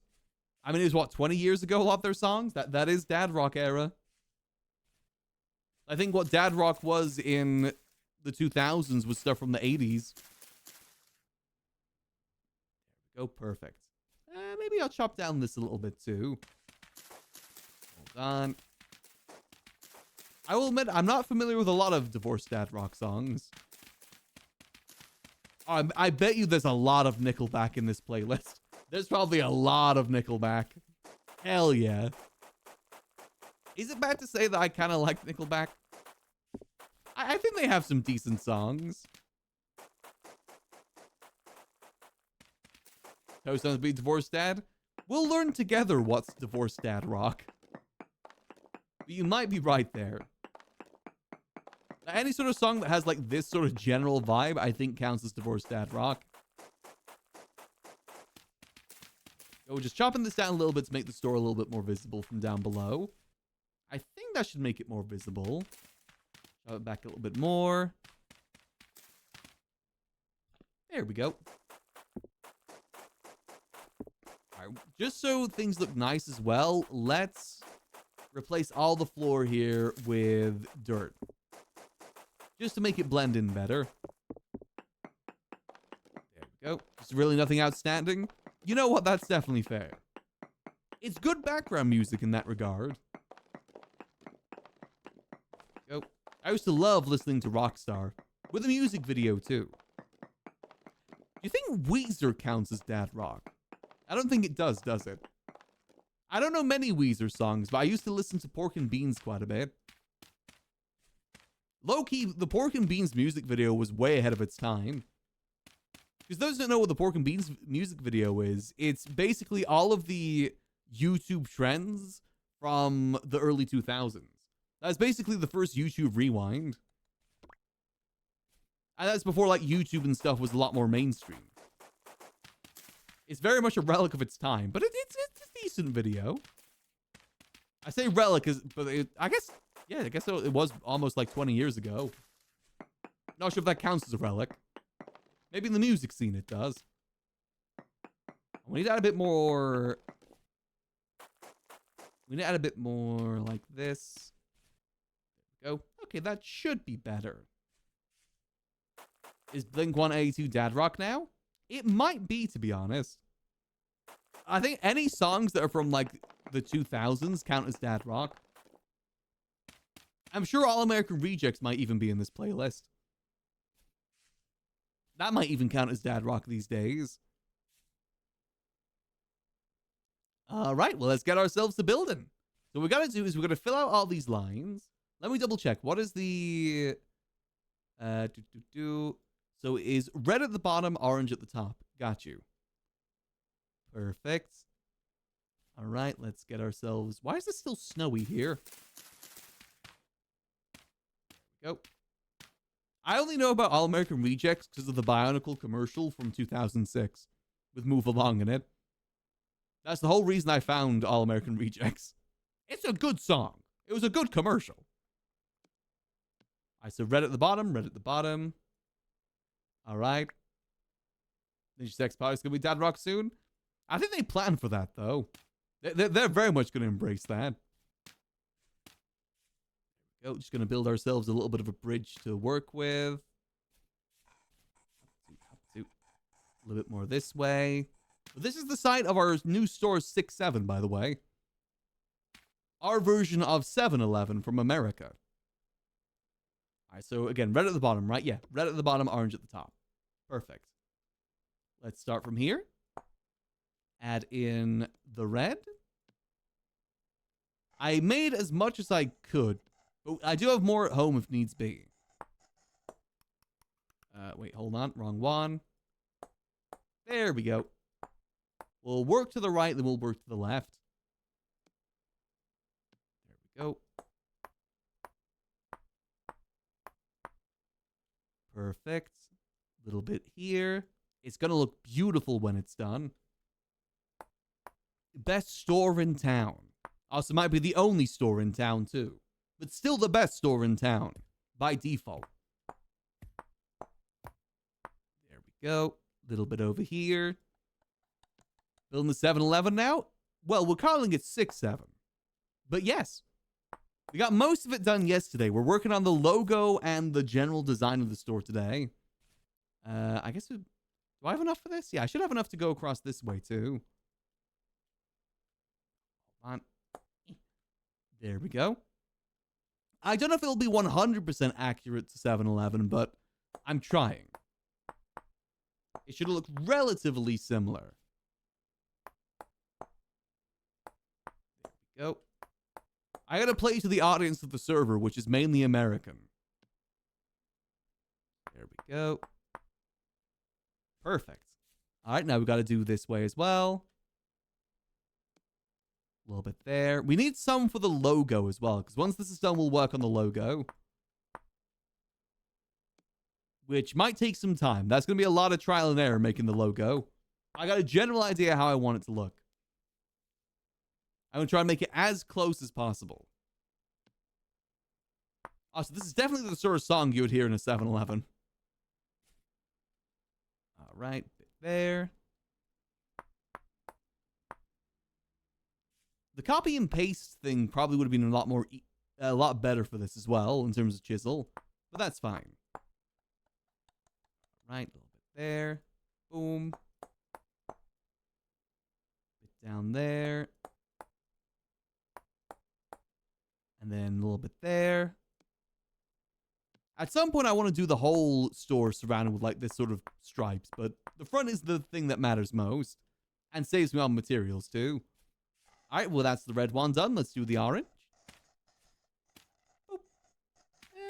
Yeah, actually, is this height better or is the height below better? This height will probably be a little bit better. All right, let's get the orange one now. Oh, hell yeah. Now, this is divorced dad rock. Perfect. She took the freaking kids, man. Oh, so this count my keyboard. Come here. There we go. All right, let's do over here. A little bit over here. Boom, boom, boom. Yes, the idea is that we're going to try and replicate the 7-Eleven logo, but it's going to be a big 6 instead. I'm thinking as well, when I ask an admin to add like a little border, like how all these other places have a border, I want it to be a giant 6. With like this in the center of the O. That's what I'm thinking. We should have enough space for that. And then we can always expand if needs be.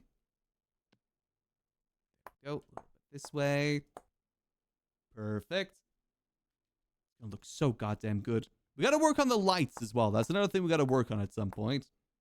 Not fully sure what I'm going to do for the lighting just yet. I think the paper lanterns are our best bet. In terms of like style. lighting outside of lanterns is very limited. So I think paper lanterns are our best bet. Make sure I got that on the right one. There we go. Boom. All right, chop that back a little bit. Boom, boom. Absolutely beautiful, man. The idea as well, we're going to put aisles in here. Like, design-wise, it's going to be aisles, aisles, aisles with a cash register over there. Maybe like a drink dispenser over there, too. And food and whatever it is. Mainly shelves, though, because that's going to be our main way of selling things. Oh, here we go. A little bit more here. It is becoming nighttime, which might be a bit of a pain. But that's fine. We'll make it work.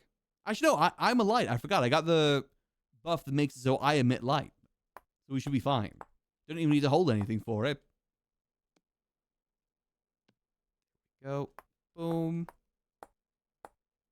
Gonna be so many good deals here. So many good deals. I still would love to do the Wandering Trader bit someday, though. I might see if Egg wants to run back the Wandering Trader bit for another server. Maybe like a future Vintage Hell, we do the Wandering Trader bit. I think that can be fun. I just didn't want to do it without Egg, since it was her idea. There we go. Definitely run it back for a future server, though. Because the idea was that we're going to be wandering traders that live out of a cart. Like, we don't even have a home to work out of. Like, the thing that we built over there, our home, that's probably excessive for what we wanted. For the most part, we just wanted to live from our cart. Like traveling merchants. Traveling from like town to town selling things and gathering things. I think it's a good idea we definitely should reutilize. Alright, so that's the stripes done. Now we got to work on the logo. That's the next big thing. How do I want to do this? Do I want to bring it out by one more to do the logo? How much space I got? If I go down to like this, how much space I got? I can go out by this much. Okay. We could bring it out by like a little bit more. Like, maybe like one more of like this? Like one more of this? Could that work? Yeah, maybe we bring it out by one more like this. So we go boom. Just to give it a bit more of like a oomph to the logo.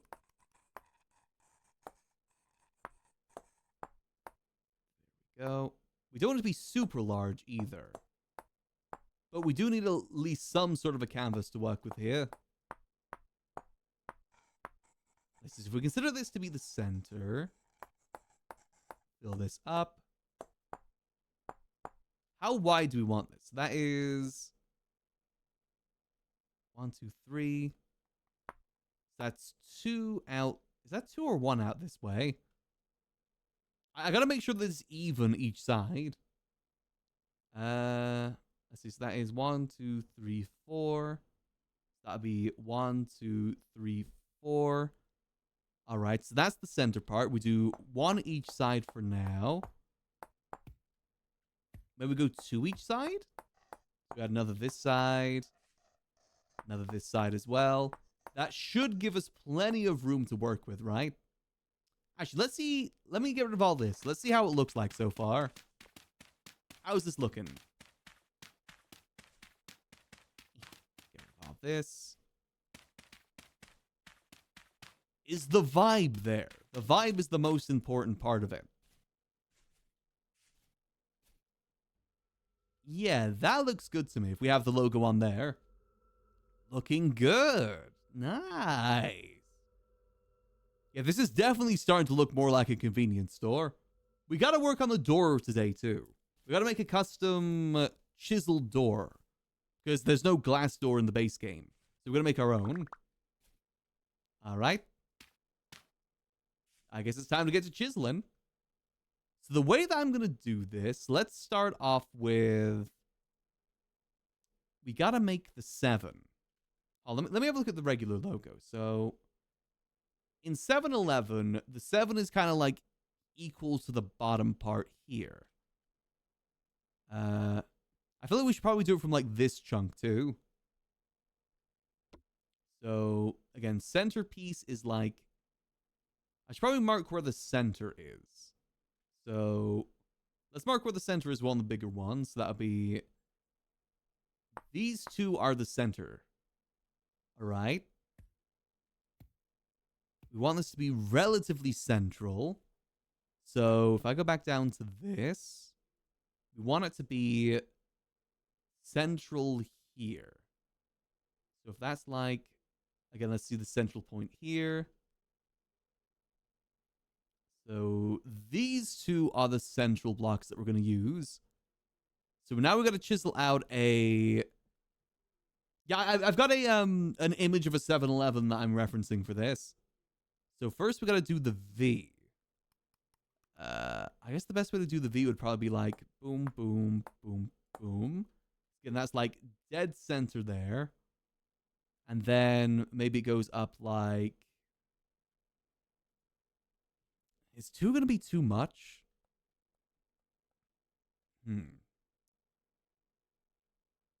I'm not really the best at pixel art, admittedly. I guess we go up like this. So maybe it's like 3 by 3 we do the lettering. A 3 box each side. That's the V. And then we do... The thing is, the way that I've done this is not going to be like on the same grid, which is a bit of a pain. Okay. And then we do... The idea is that we do the 6 around this, by the way, just like the actual logo. Is that going to be too large? Let's try this. So we're going to have to probably just do it this way then. Let's do like 2 blocks in between. So then we do the E, which again, we go by the same principle. That doesn't leave us much room for the S, however. Huh. Okay, so let me fill that in. Let's try it like this, maybe?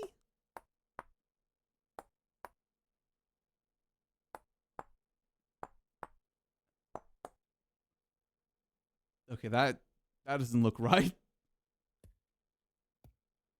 That doesn't look right to me. I mean, it gives it the right sort of E. It's stylized, you know? Then we do 2 blocks in between. Then it'll be an S.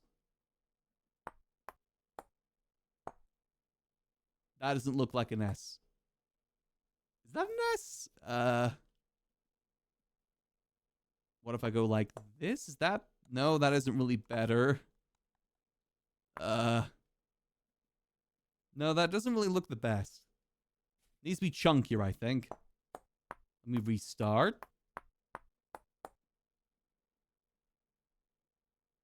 Also, I don't think that's even to the bottom, but that's fine. All right. Like I said, pixel art, not really my strong suit. We could just keep it very blocky. So be like... No, that... Unless I go like this. I mean, that kind of works, right? It's a little bit forehead heavy, but like top heavy. But I kind of like that style-wise. So I will say on the actual logo, the text is a lot smaller. But we're going with the limitations we have here. So let's do this again. 2 blocks. That went out by... Okay, yeah, that works. And we do like a full block like this. Just copy the same E. It's going to be a bit of a trial and error thing, this. Just a little bit of trial and error. Maybe emphasis on the error. Boom, boom. 2 out that way, 1 up, 2 out, and then up like this. And now we've got to do the N, which theoretically should be relatively easy. Not really with the space, because we want to leave at least 1 block of the N, right? Yeah. Again, if we go with the stylization we've been doing, though, it'd just be like this. That's a H. Like this? No. Hold. But instead, if we fill this in. There we go. 7. The N is a little bit thin, but it's just malnourished. So if we start filling this in, 7. We'll see what this looks like from a bit of a distance.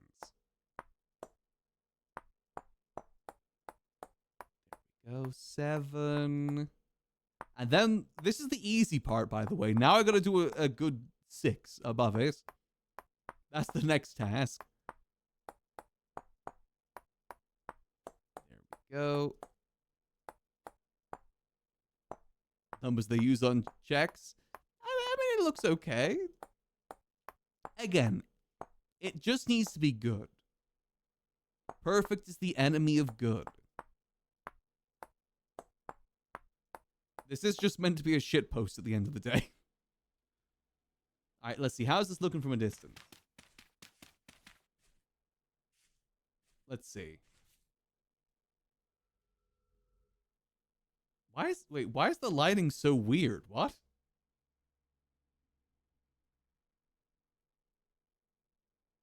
Huh, okay.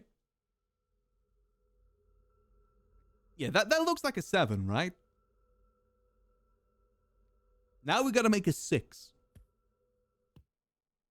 Okay, that works, that works. The Aurora Borealis? At this time of year? In this location? Localized entirely within my 6-7? Okay, now for the hard part. Let's get this done. Get her done! Alright, so how am I gonna do this? So I say... Yeah, something to do with the shaders is definitely messing up. 100%. It's fine. I mean, as long as I can see what I'm doing, that's what matters the most. Alright. Let's see. So first of all, let's fill this in because we don't need this guideline anymore. Oh god, how am I going to do a 6? It's going to be a central 6 as well, so... let's see. So if we do like boom boom. No, that feels too small. I feel like I gotta go larger and in charger there. Do I go? No, maybe not that size. No, not that size either.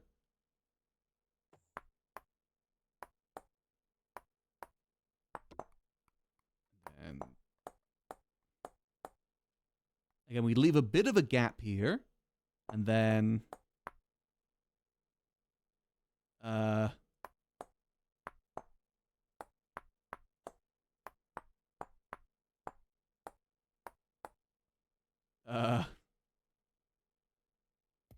okay, okay,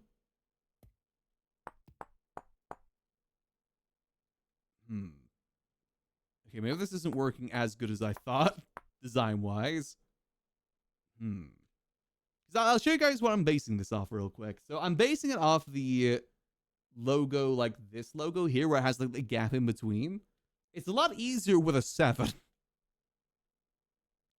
Huh. Okay, so... Pixel art is hard, man. Maybe I'll... Let me start again here real quick. There we go. Put that up. Boom, boom. I think that might be okay. Like, that part might be okay. Even, like, make it like that. Just need, like, a 1 block gap in between there.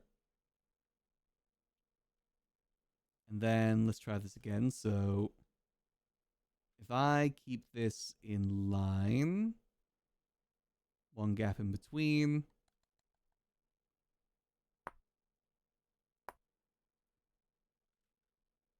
No. I think I gotta do it from like this point here, like how I've been doing before. So if I just line this up,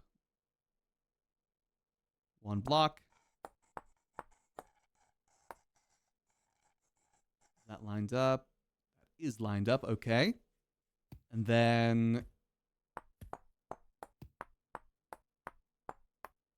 like I said, trial and error.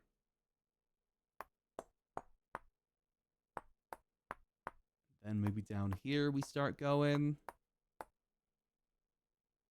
1, 2, 3. Is that like 3 blocks we're doing? 1, 2, 3, 4. 1, 2, 3, 4. Try and keep it as consistent as possible.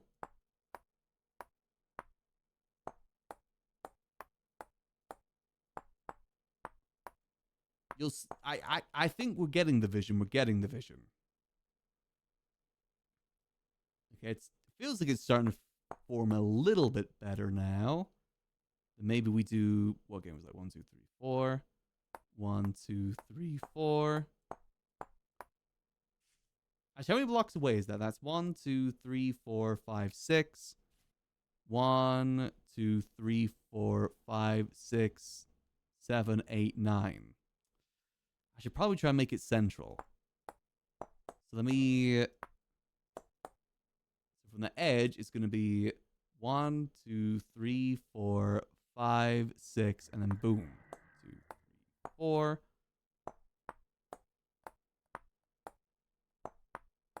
There we go. This is the beauty of the human mind at work here.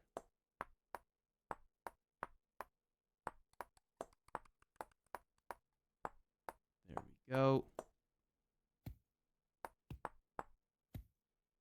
Okay, okay. Maybe like a very thin line up here too.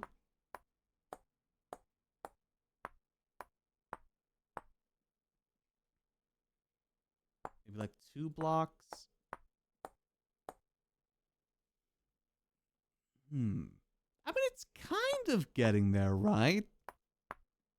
I've got to picture what it would look like without the 7 there. You'd probably go like there.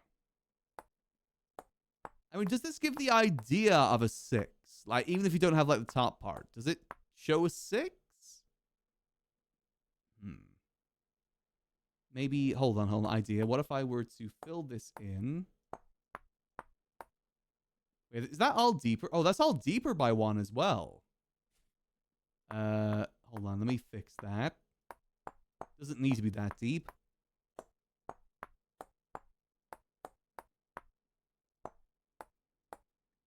Go try and fix that up a little bit.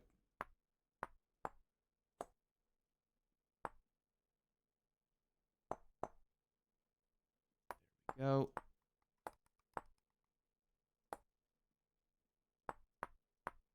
Coming together, kind of. Also, it's so nice that the day-night cycle is now in favor of day again. I hate winter.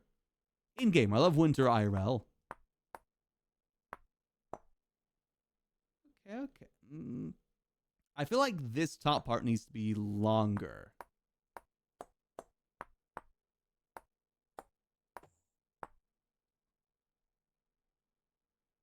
Okay. It's kind of getting the right image.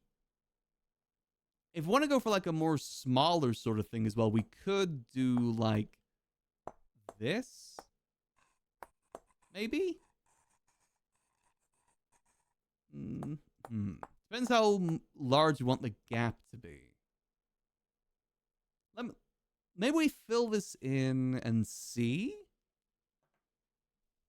We just gotta make sure it looks like a 6. Because, you know, the joke. The funny number joke. Let me chisel this as well so it looks a bit more uniform. So the idea is that the bottom is going to be red.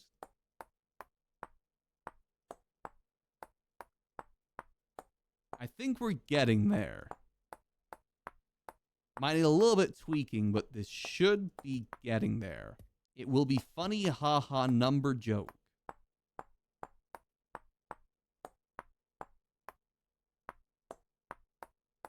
There we go. You can tell I'm focused because I'm not yapping too much. I'm locked in. My beautiful artwork. This will compete with that Waffle House I made last year.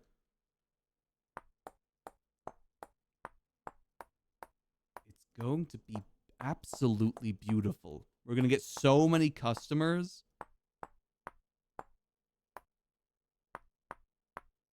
There we go. Boom, boom. Just a little bit over there. I do feel like maybe we need a cap on the bottom part, but so far, so good. And now we fill this part in with orange. Nope, nope, not like that. Nope. Boom, boom. All right. I know the music doesn't really match with what we're doing right now. But that's fine. This is what every 7-Eleven worker feels. About the emotion, you know?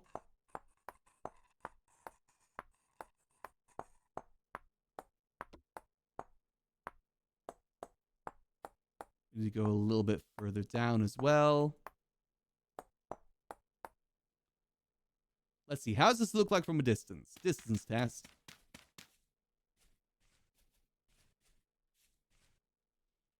It kind of looks like it, right? I might maybe smooth it out a little bit. Maybe we do include that, like, little line above as well to, like, complete the circle. That might sell it a little bit better. I think we're on the right track here. Definitely on the right track. Just maybe even it out, like, fill in those little corners. The server's about to restart, though, so let's wait for that. I think that's looking pretty good, right? Would you shop here? Would you trust this place with your money?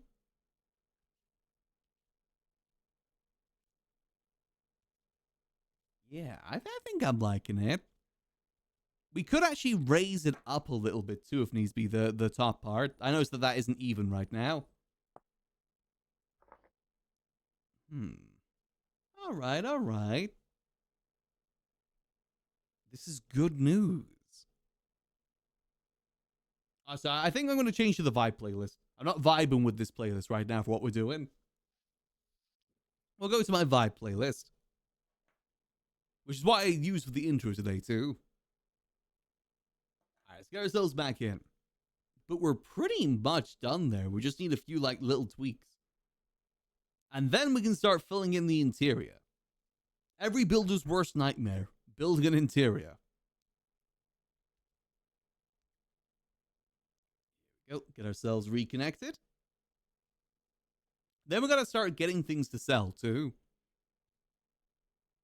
As if we can talk to some of the locals. See if they're willing to put anything in there.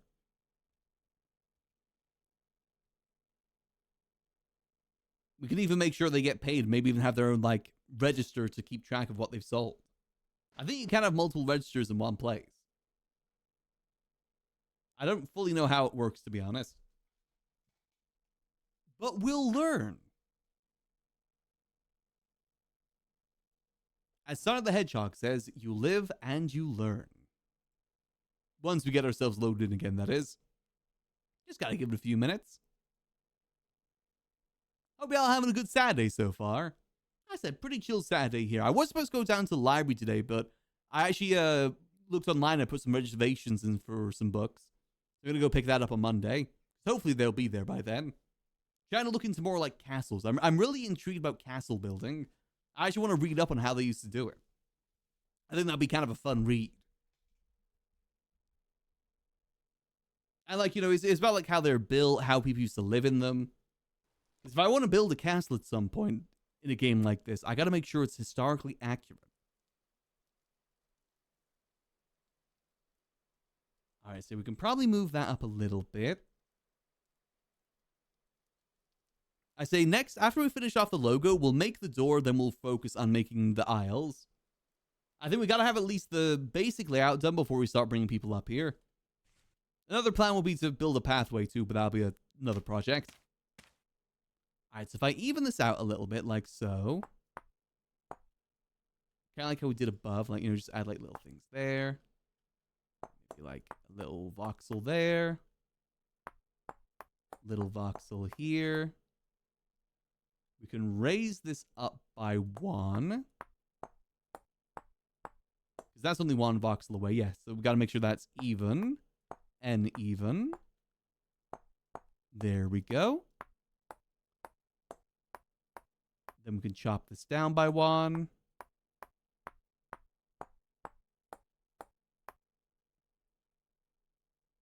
There we go. Fill that in. Might want to raise the rest of this up by 1 too, just to make sure it looks good. Like so. 6, 7. I do feel that we maybe need to do like a little layer up here to fill in the 6. Like so. Because otherwise it kind of just looks like a U.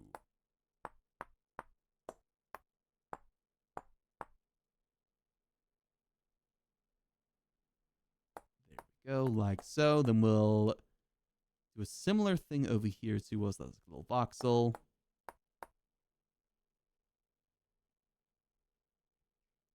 Yeah. Fill that in. Should work. Oh, let's see. How does it look from a distance? Again, distance test. Let's see. How's my beautiful artwork? Yeah, that's definitely looking better. Maybe...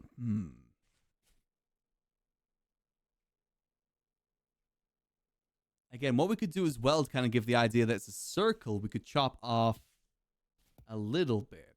Like so. Like, what if I chop off the center? Like, leave 4 each side and then just chop this off. Leave 4 that side. So again, it looks like it's being cut off, but it still gives the right shape, is again the idea.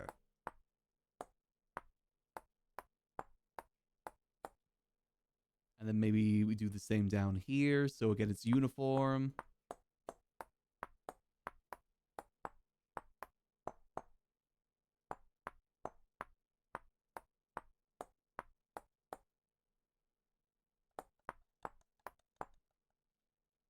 Yeah, okay, now it's starting to form a bit better. All right. That's 1, 2. 1, 2. Pixel art. Again, distance check.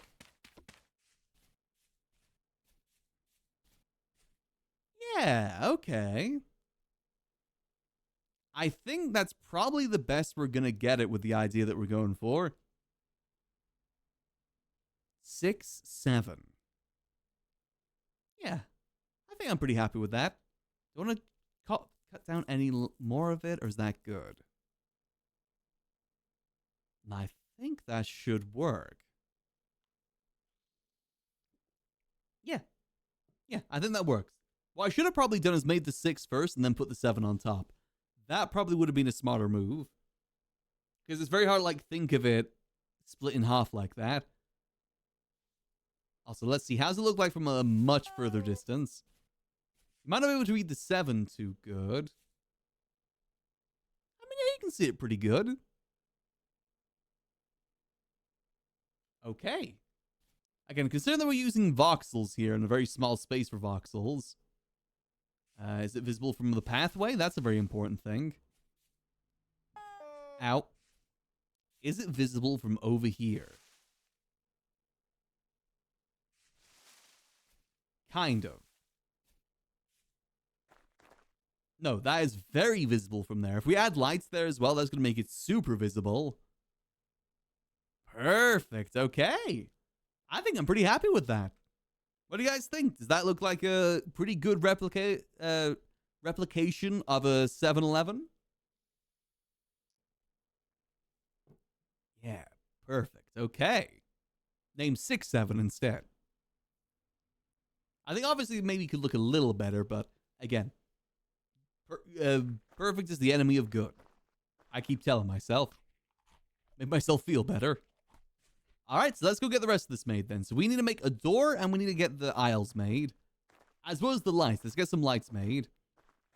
That shouldn't be too hard to do. I think I've got most of the resources I need. Ideally, we don't want any lights on the outside, only on the inside, because it makes it look a lot more eerie. Which is exactly what I'm going for. Random, convenience store set in the middle of a random, like, medieval area. We'll make some proper signs at some point, too. What I'll probably use for that is the copy chisel. That'll be the easiest thing to use. Or I can just try and replicate it, either or. Both would work. Let's see, can you still see it? No, you can't see it from over here. That's why I need to make the signs. I think a sign pointing this direction and towards the orcs would be perfect. Like a big sign.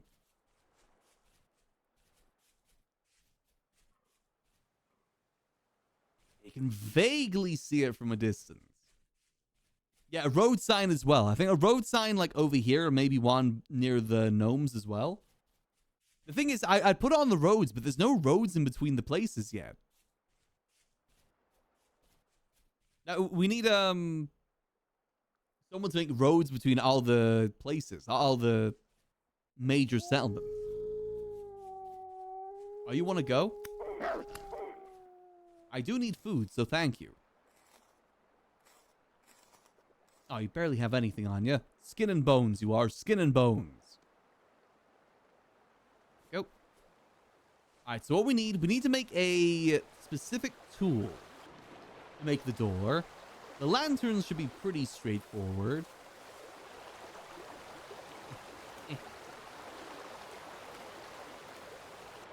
Well, I'm thinking of, I'll do the sign. I won't say what it is. I'll just say 6, 7, like, so-and-so blocks away. I'm stuck in the rapids. Oh, no. Help. Ugh.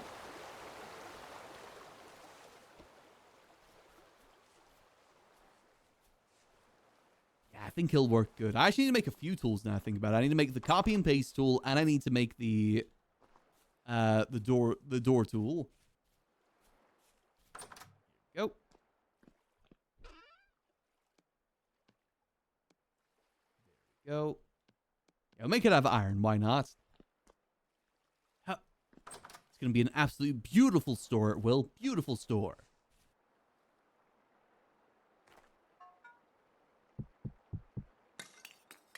Go. Get this all kilned up. Oh, we need to eat as well. Hold on.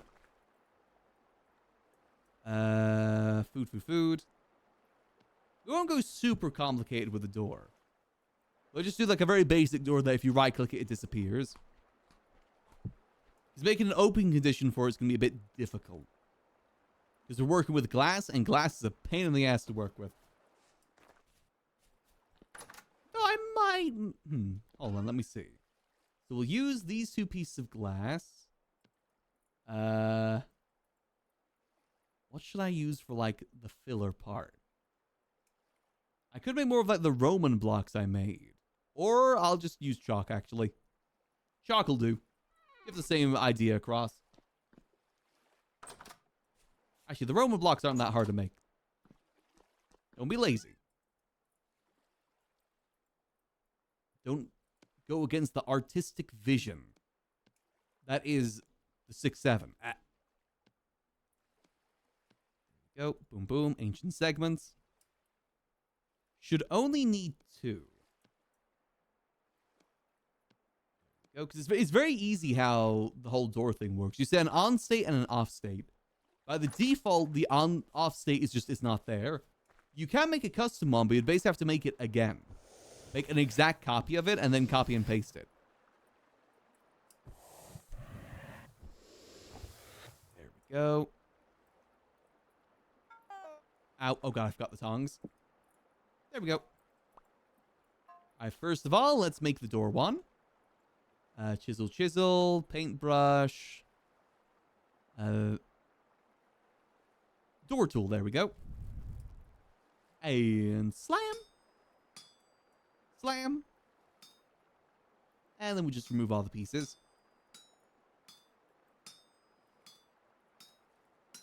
Actually, hold on. We need at least 1 piece there. Why is that not moving? like this. There we go. Boop. Then we're just going to cut all of this.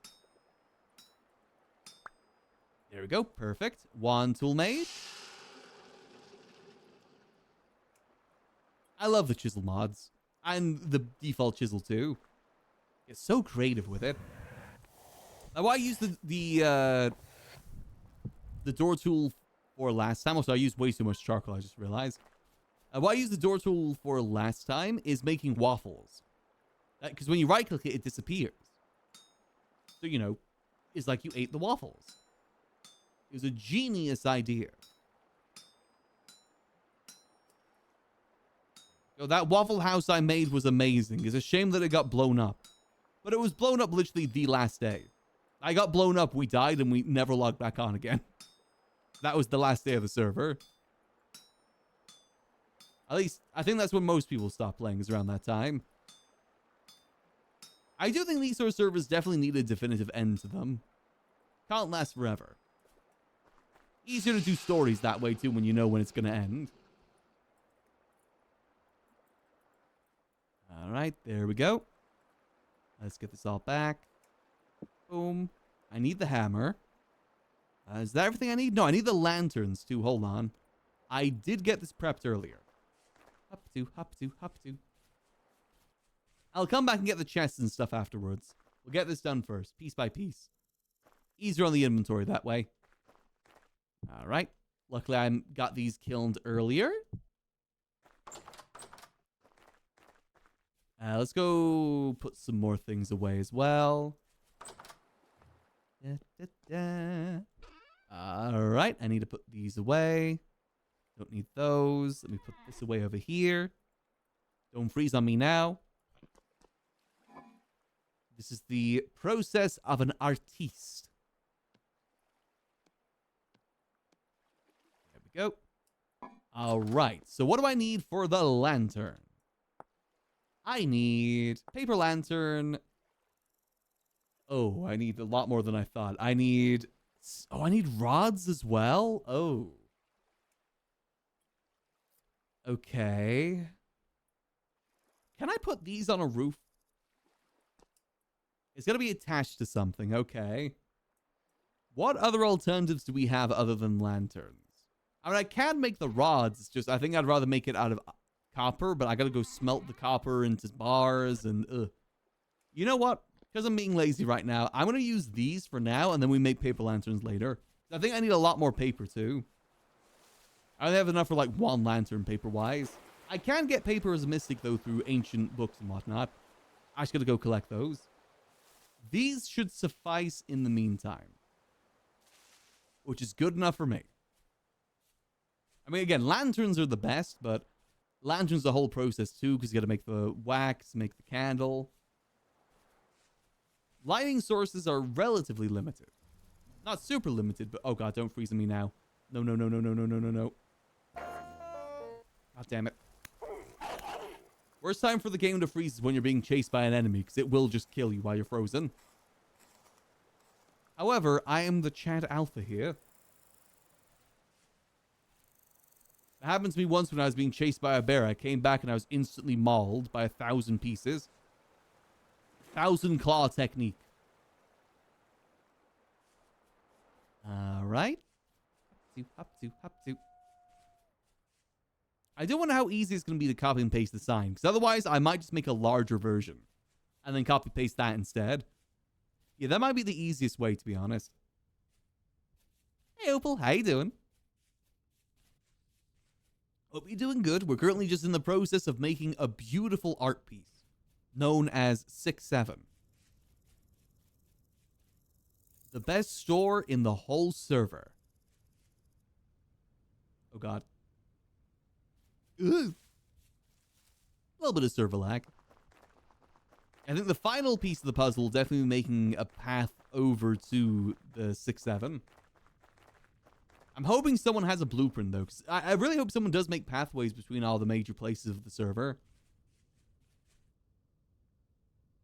It's just such a pain to do if you don't have the blueprint. Here we go.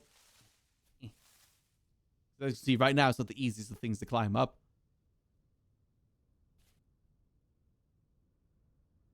Here we go. The beautiful store known as 6-7. It's beautiful. Now let's get the door made. That's the next part. Actually, let's get the lights down first. We'll do like... boom. Boom.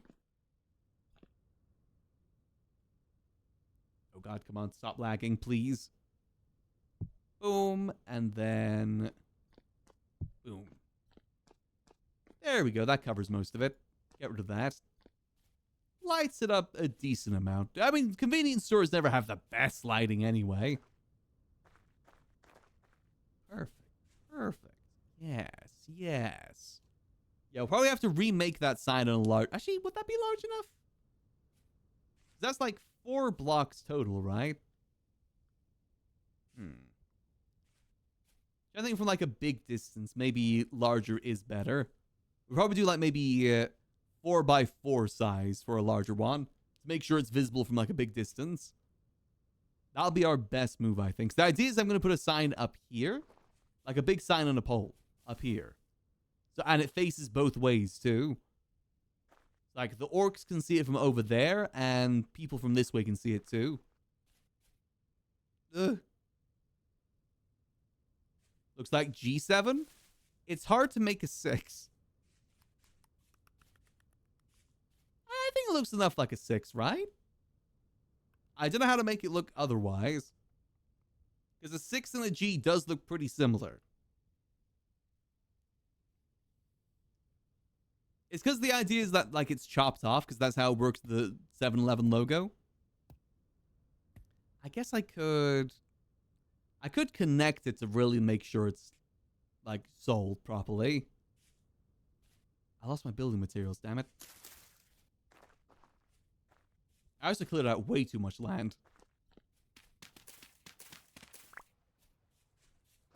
If I close the top, do you think that'd look better? Like so.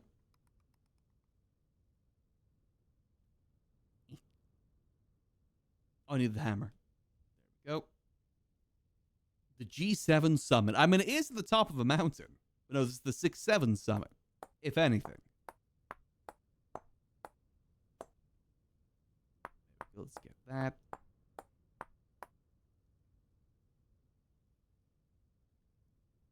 Okay. That should look better. If we really want to, we could do this as well. Like all the way up there, and then the 7 is just directly in the middle. Might help a little. Nah, I kind of like that there's a bit of a gap there. I think that does look better.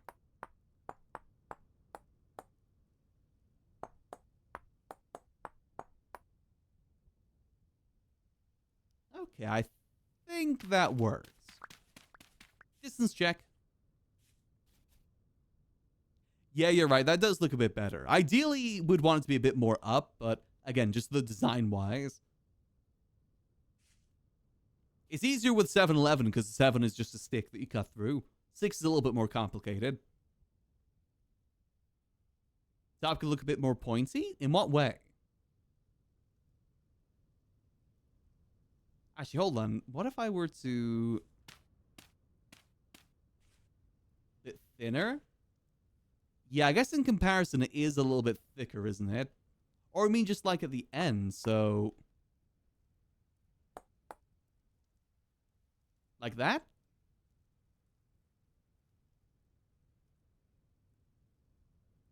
We could even, like, thin it out like that, maybe?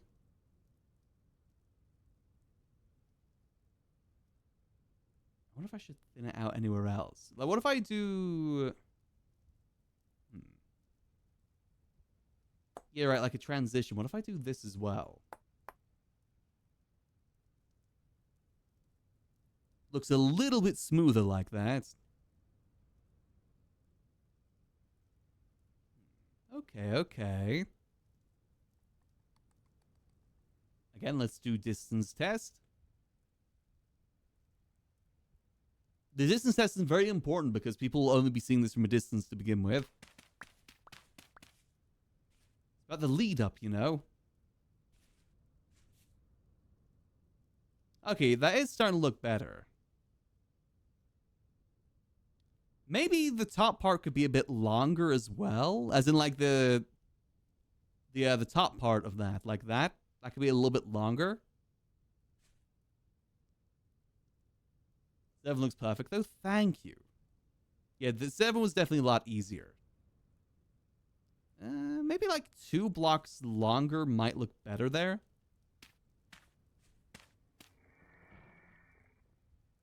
Like so. If I fill this in. So instead we go like this. And now we extend by 1 block. Okay, okay.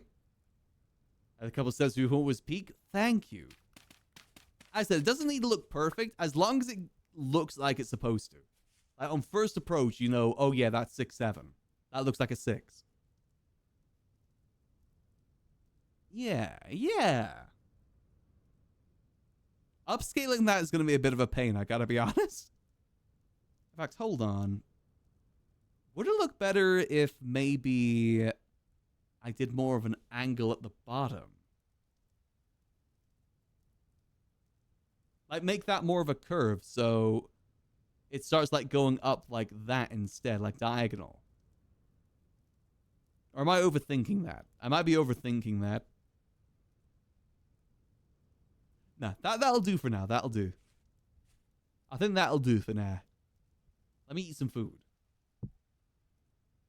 Boom. The logos don't... Like, if I do the enlarged version, it doesn't need to be consistent. As long as it looks like it's how it's supposed to look. Gotta get a lot of lag spikes today. Ugh. I may not do anything combat related today. Alright, now we gotta do the door. Throw this back. I might even extend the front here a little bit. There's a bit more of a lead in. Drop this down.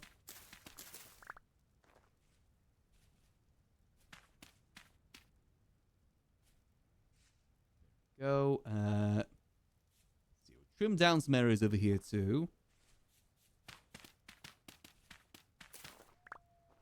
We have a large back area here because I made the space to build a little bit too large, but that's fine.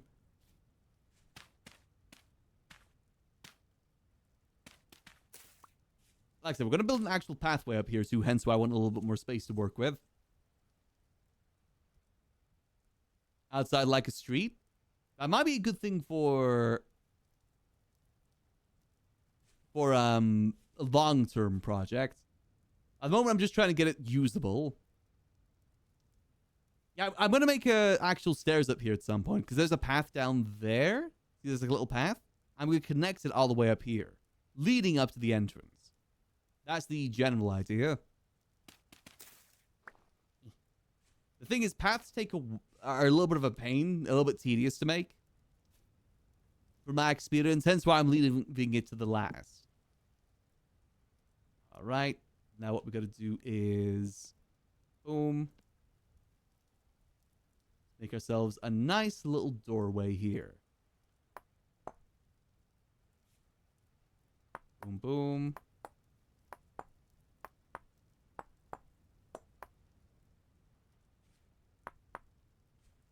Gotta make sure it's very obvious this is a doorway, though, so... let's go a bit thinner.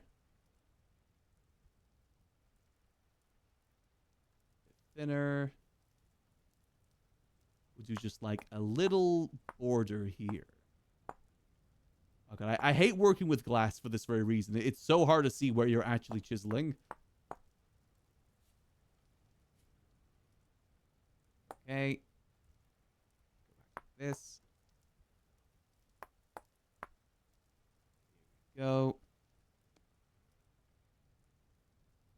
Run to the glass constantly? Oh, 100%. I hope so. There is the bird colony that might do that. I think this is lined up right. Again, it's hard to tell if it's even lined up right now. I'm trying to guess from, like, how that looks. I made a mistake by doing it this way. Because once it becomes a door, I don't think I can chisel it. That should be right. Wait, hold on. I know how to fix this.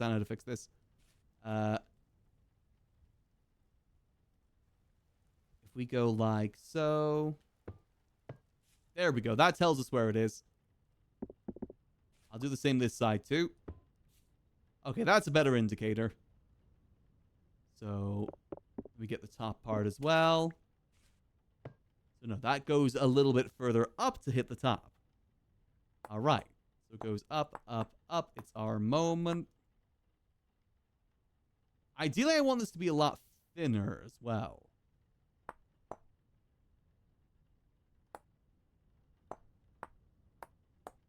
As in, like, from the back, it needs to be a lot thinner.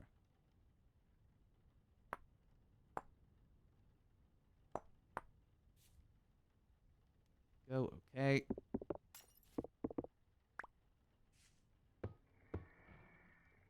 Okay, yeah, that works.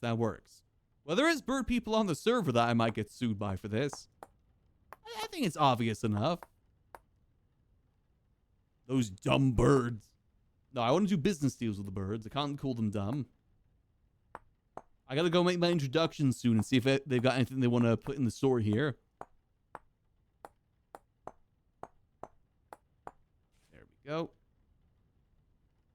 Now let's make a little bit of a door handle as well. Specifically not like equal. There we go. Now I've got to see how thick I want to make this. Let's go to the back. I might have to make a little entrance here for myself. Oh yeah, that's a lot thicker than I thought it was. Damn. There we go. Chop that off. I want this to be a lot thinner. Let's go by this. Skinny queen.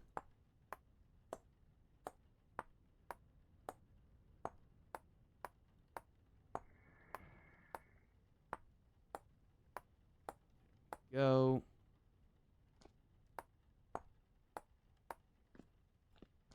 Now I probably need to do a layer on this side too, just to make it look alright. Easy enough to do. My beautiful store. Boom. Nope, not like that. Nope, wrong way. Oh, God. There we go. Yeah, probably need to put stickers. Yeah, the stickers on the windows, like posters in the windows, would be a good idea. I know there is the paint mod that we can do that with. Again, like an actual convenience store, like things you have on sale. Stickers on like the window, on like the window here too.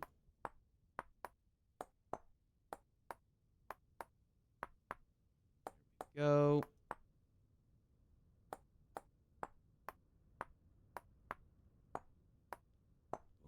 Boom. Perfect. All right, that should work for what I want then. That looks like a door. That's what we're going for. A door. All right, now, how do I do this again? How do I do this? Set up link doors. Assign closed door shape. All right. I think if I do this.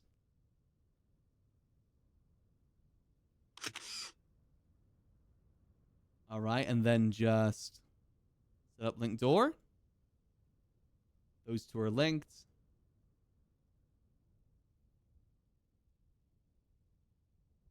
All right.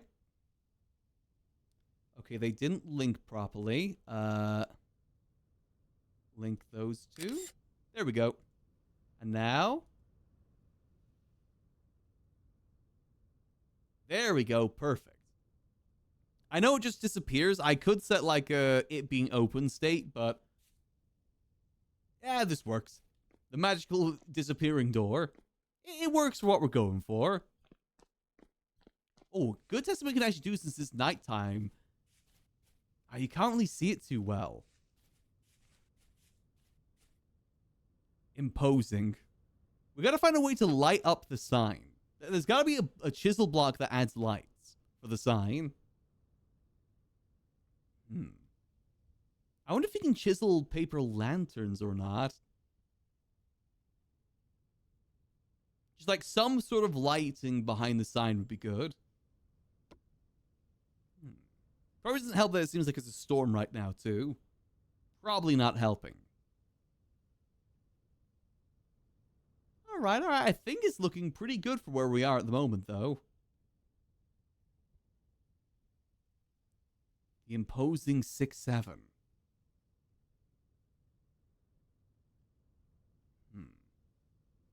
Or maybe we put lights on the roof might be a way around that. The QP chisel tool palette thing have a creative glowing block option. Oh, okay. Oh, is that QP? Is that in the server, though? It is. Okay. Draw mode, right click. Would I need to add something to it, or can I just add that in general? Yeah, I think, like, interior-wise, it's getting a decent amount of light. It'd be better once I put the paper lanterns in there. The roof needs to be better. Okay, again, we'll see what it looks like from a good distance, too.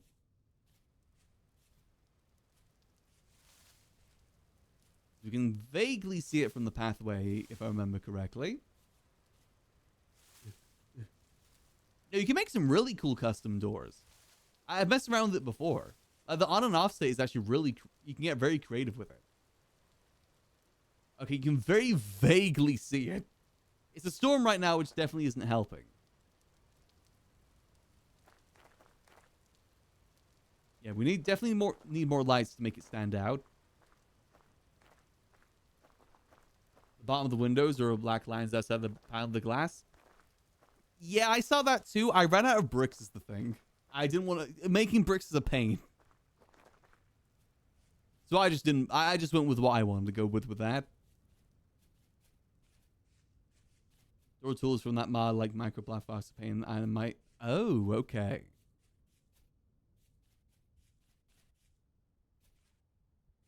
It just needs to vaguely look like a 7-Eleven. I was basing it off... Hold on, I'll show you the image I was basing it off. This right here is the image I was basing it off. I see it has like the brick on the outside, like the little bit of like the white paneling. That's the reason I made it that way. I guess it's got like that little thing there too, doesn't it? It's fine.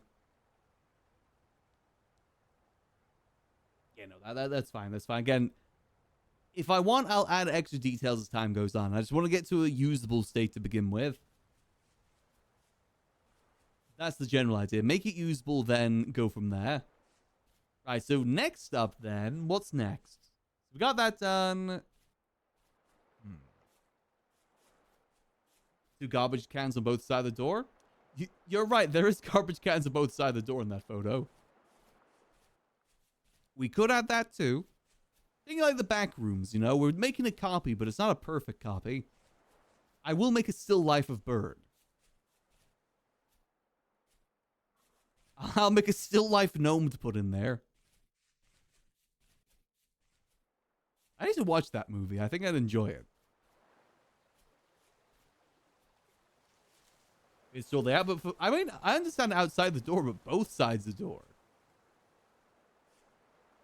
I guess I could see that too. Some people are nasty with their garbage.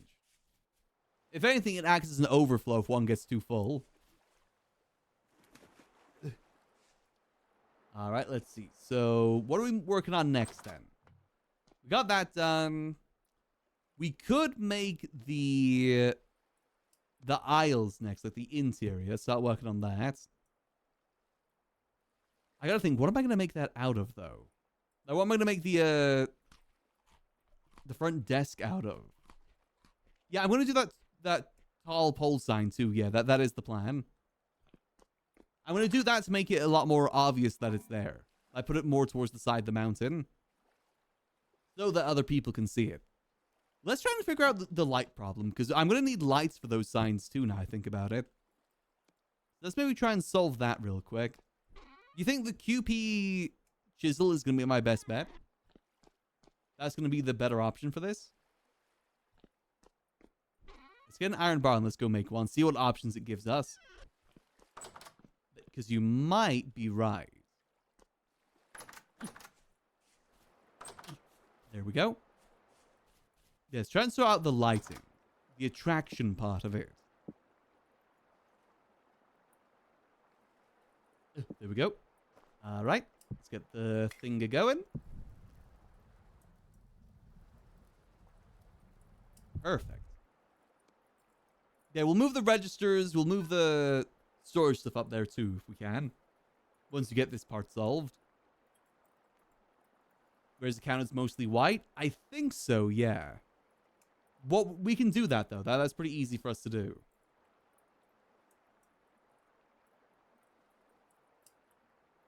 Let's wait for this to heat up.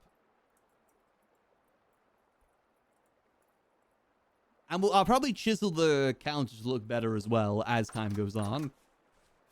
I'll make it more like a countertop probably. But we'll probably use the same thing we've been using before, which is like the chalk made into the Roman pillars.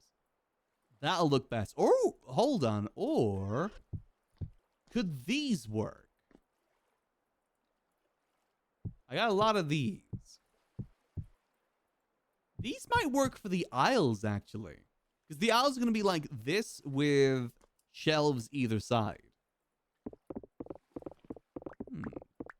Could work. Maybe it won't be as clean, though, as just using the same blocks we used before. The blocks we used as the same before is pretty easy for us to do, too. I might need to go get more chalk, though, is the thing. Focus, focus. One thing at a time, one thing at a time. Boom. Keep this up. Yeah, this is also what I've got, like, as a little shop I made earlier. Oh, someone gave me back my anvil. Nice.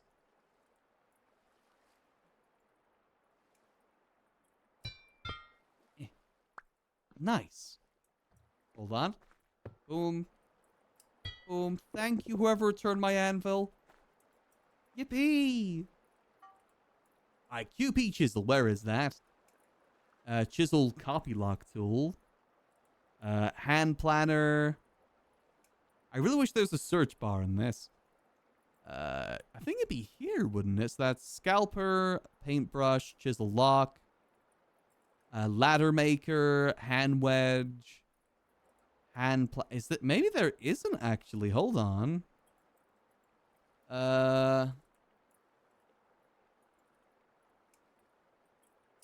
Huh. I don't see it. Where's the regular chisel? There's the cut chisel.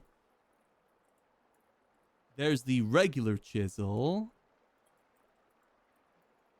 I don't think it's here. Maybe it's made differently. Hold on, let me check it. Maybe it's made differently. QP chisel. Oh, you just make it with a chisel and a pantograph. Oh, okay. Hold on. We'll just make a regular chisel then. Not that one. There we go. Regular chisel. Oh God, there we go. Hammer time. Boop. Go. We just combine that with the copy paste thing we made earlier. Then we just have to make another copy paste later. We probably won't be using the copy paste anyway for now. We're just going to have to make the sign larger. So there's no point copy pasting it. We'll just have to make it larger in general. Let me keep the door tool here too.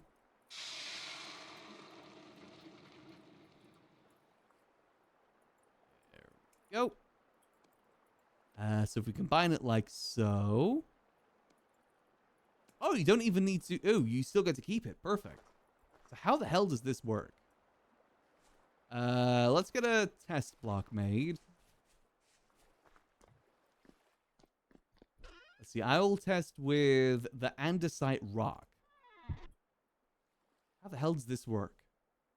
Draw mode, flip textures, draw mode.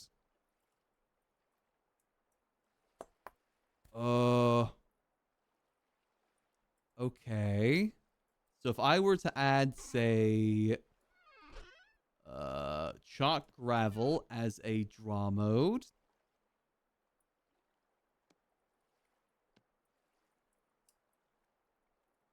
I do this. Use this. Draw? No. How do I draw?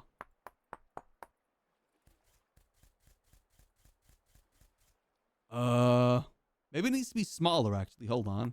If I do this, now can I draw on it? No. Oh, there we go. Okay.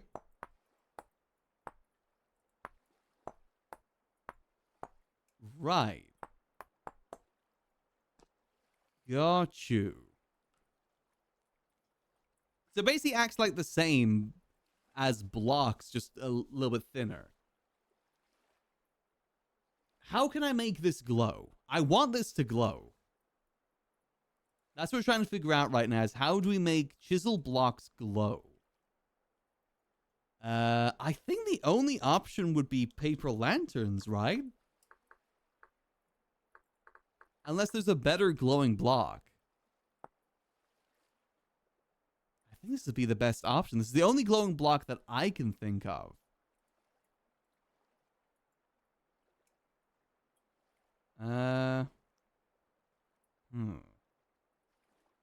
Unless, isn't there like a glowing quartz? I vaguely remember there being a glowing quartz. Ember, yeah, how do you make ember, actually? I've seen people, the orcs use that, but how the hell do you get that? Fire pits, no. It doesn't show up anything when I type in ember. Oh, is it a found thing? What if I just type in glow? Glowworms, glowing glass? Ingredients for glowing white glass. Okay. How the hell do I make that? That's combining powdered fluorite with powdered quartz and white phosphorus powder.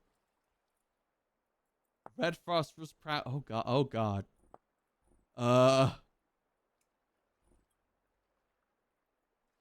Okay.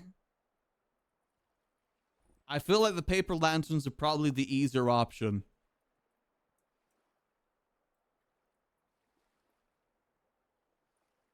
There's a lot of things for that. Jonas paintbrush, a fading relic of the past. Use Jonas palette from now on to get the lights. Hold on, no longer craftable. Damn it. To get glow colors, put bucket of dye in hotbar slot 1. But you need the Jonas paintbrush for that, which you can't make. Alright, so you can get it. You just need a very specific tool for it. Gotcha. Alright. That's fine. I think paper lanterns are just our best bet then for now. As far as I can tell. It's whatever gives the most light level, actually. Light. How much light level does a paper lantern give you? 21. That's pretty good. What about a lantern? Lantern is 20. So it's technically the same as a lantern then. That's not bad. Okay, that's definitely not bad then. Same with like the regular lanterns too, right? Yeah. A lot of glowing blocks in the coal mine. I do know where the coal mine is. It's all... Wait, someone's close to it. It's all the way over there. I've been hoping to try and find a teleporter that takes me there. I just need one more temporal gear to activate another teleporter. Alright. So if I want to work towards the paper lantern, what do I need? What am I lacking on right now? I think it's mainly the bars, right? Because I do have a lot of nails, but more nails would be good too. I feel like wasting iron on this isn't the best. Oh, the carpenter trait makes it even easier. Candle. That's pretty expensive for a lantern. Because how much is it for one rod? It's 1 bar equals 1 rod. God damn. That's actually really expensive. So that is 5 copper bars equals 1 paper lantern. That's kind of expensive.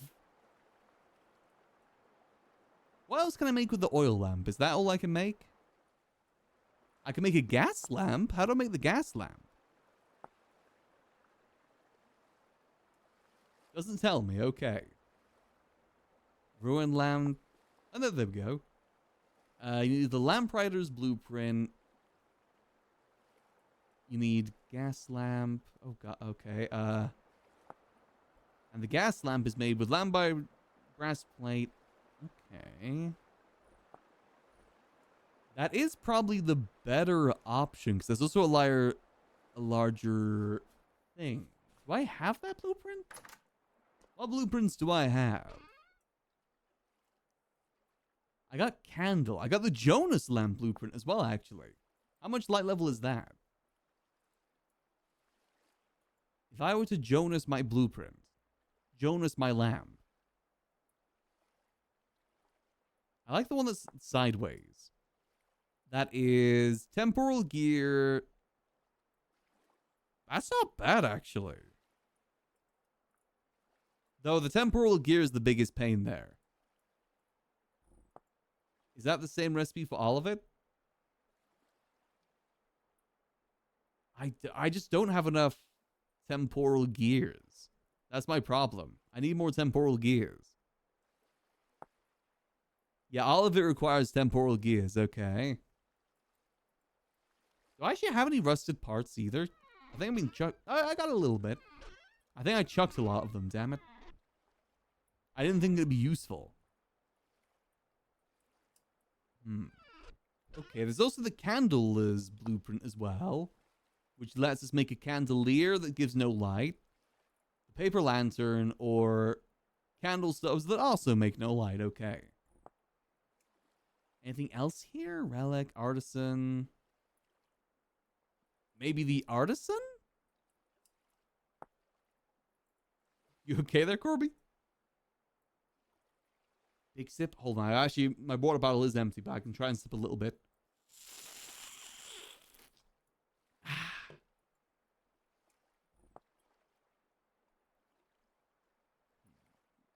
Okay. We could just keep the lanterns we have right now. And then change that as time goes on. That might be our better option, because I just don't have that many temporal gears. That's the problem. What we can do in the meantime, though, however, let's move some things around. So let me go get some more chalk. Let's go get some more of the relic things. More of these. Turn these into what we want. Can I use these? If I go like this, this. Could I use the QP chisel for this? No, you need the regular chisel, okay? Alright. We can keep an eye out for any blocks as well as we travel. See if they look better for lighting too. Like better ruins and whatnot that have that. Because I love looking for new ruins. And that's one of the things that people won't steal too much either. It is lighting. We can just use the lighting we have right now, which is feasible, and then go from there. Make it look more imposing as time goes on. Go. Let's just get this place working first. Alright, we don't need the chisel. Put that back here. Actually, we could... Would any of these ones look better? Ooh, the ornate one would actually look better, wouldn't it? For the counter. Actually, would it? We also have the pillar as well. Would those look better? You know, we'll take the chisel with us just in case we change our mind on that. Hammer as well. May as well have options. Let me store the rest of the stuff that we don't need. Don't need that right now. Rest of this we'll keep. Okay. So what we gotta move all this stuff up there. Let me take my register.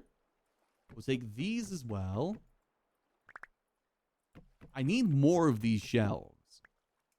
Like, a lot more of these shelves. So what we do for that is... Luckily, I have all these nails that I made for the cart that we never made. Cart never used. Sad. Let's make like 8 of these for now. We need that. Then we gotta... I need more wood. Hold on. Up to. It's fine. We use the nails now. Maybe I'll make another cart in the future. But we went from cart to store instead. I think store is better for us solo. Adventuring cart is better when we have more people. That's kind of the idea behind it. It's so you can carry people with you.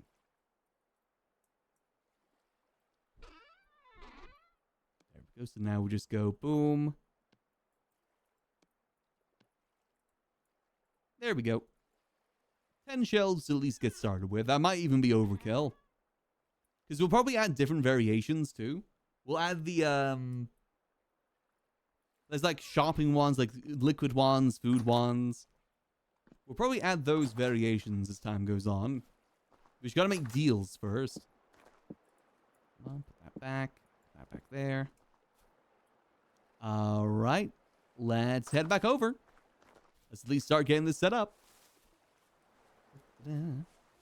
So the counter will definitely change as time goes on. Ideally, we want to sell all sorts of things here. Try and get some weed here. Recall potions. If we can sell recall potions from this place, that'll be amazing. Those would be very highly sought after.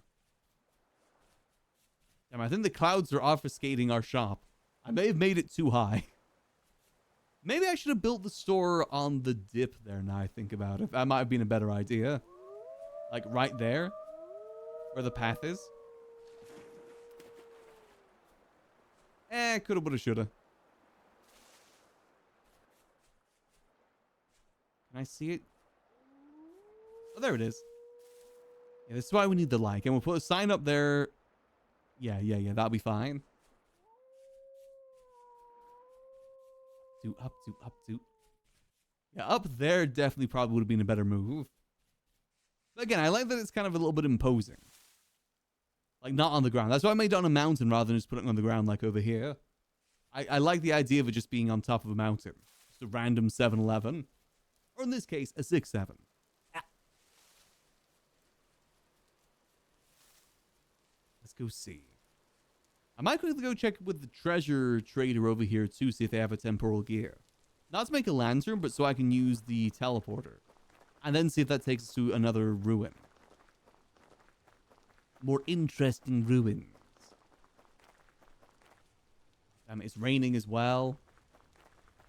Damn, ruin the vibe, man. Ruin the vibe.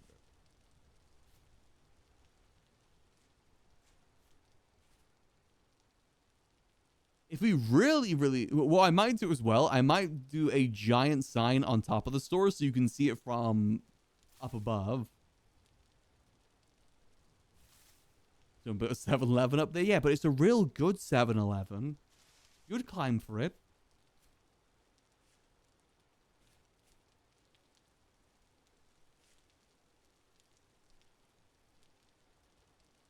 Go. Definitely see if I can get an admin to help me put a little circle around it too. I think I got a message voice box for that. Look at this. The beautiful 6-7 in the fog. Ah! Our first customer. Die!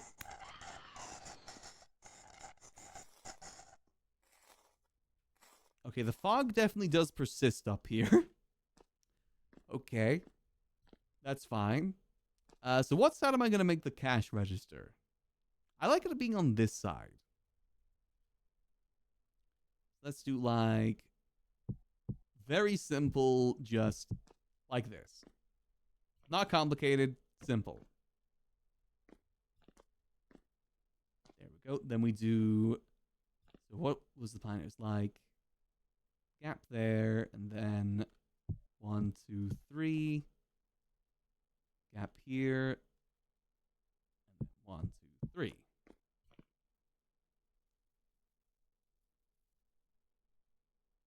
Okay, and then... Boom, because it's got to be 1 up. Oh, damn it. I'm 1 short. Seriously? Yoink. There we go.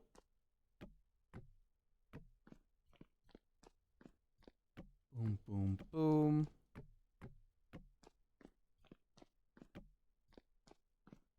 All right, all right. I really wish I could see. I wish I could see right now. Yeah, these... How much do these give out light-wise? Oh, that's only light level 11. No wonder there's barely any light giving out. Might even have to move these close to the ground. Like so. Yeah, definitely need to upgrade these lights to something with a light level of 20. That'll be the best move. Either Jonas or otherwise. Let's make sure this all connects to the right spot. Actually, I need to set up the actual shop again now I think about it. Here we go. Oh, security cameras would be a good idea. This is now 6, 7. Convenient store. We'll put this down as register. Visible to other players. What's a good color that, like, people will notice? Because orange and red kind of blend in a little bit. Yeah, we'll just go yellow. Maybe yellow will work. Still says Good Deal Emporiums. Okay. Oh, I didn't hit save. The doy. 6, 7. Store. Go. How's that looking? 6, 7 convenience store. All right. So we'll extend these out a bit more. We can have drink stuff over here too. Some food stuff over here as well as time goes on. This is just the beginning. It's just the beginning. Now we've got to link all these up to the right shop. Convenience store. Convenience store. Convenience store. Then we can start moving stuff up here to sell. A gacha would be fun to make at some point too. We'll make Pokemon. We'll sell Pokemon cards. I think it'd be hard to chisel Pokemon cards. Alright, well, first up, let's put these paintings back up here. Boom. Product. I think like 10 gears per painting sounds fair. Boom.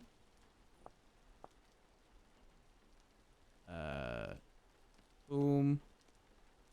10 gears. Boom. 10 gears.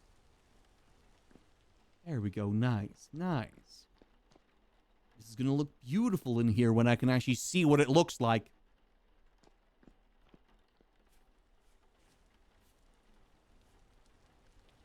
Nice. I'm happy with how that looks, style-wise.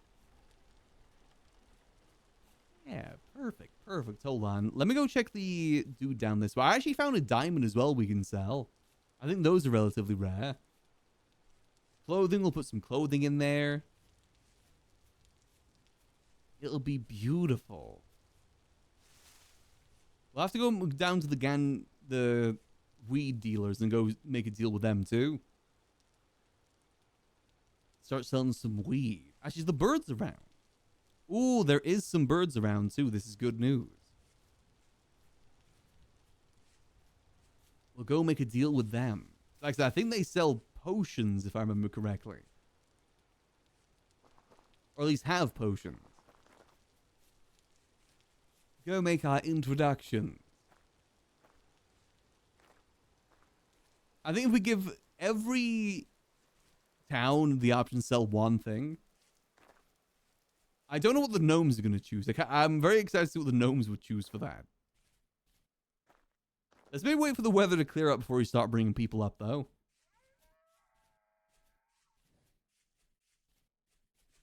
Up to. I'm happy with that place, though. Can you see it from down here? Oh, you can see it from down here really good, actually. That's good. You can see it very clearly from down here. Once you get lights on there, that'll be even better. I wonder if there's a trader that sells lights, actually. Hello, treasure hunter. Oh, man. Still no temporal gears. Damn it. Okay. I was really hoping he was selling temporal gears so I can get to a new location. Actually, do any traders sell the paper lanterns? Paper lanterns lit. No. Okay. Yeah, because then those paper lanterns would be ideal, I think.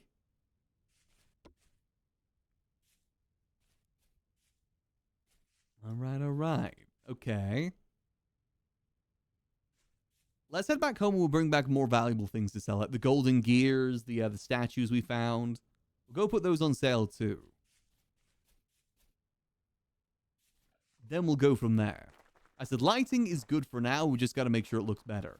Actually, I'll make a giant sign as well. I do need to get more chalk for that, though. I'll need to get more of the wattle and daub, too. It'll look beautiful, though. Look beautiful. Now, I have a general idea how it's going to properly work now. 8 to 6 looks relatively decent. Is it really only raining in the mountains?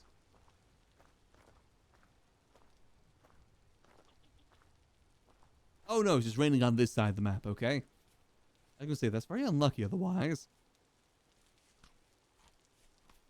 You can't really see it too well from here, but that's fine. I really got to figure out the lighting behind the sign. I need to make the sign pop. I got to find a way to make the sign really visible from a distance. I'm determined to try and find a way to make that work. Whether it be, maybe we just make one paper lantern rather than making a bunch of them. And then we fill the lighting inside with something else. Now think about it, Jonas lights on the inside are almost like fluorescent lights. That would be perfect for that. I don't think there's any good ruins I've seen that might have that sort of lighting too. That we could just yoink. None come to memory. We could have a look though, because I know there is a fair few ruins near the teleporter I have over here.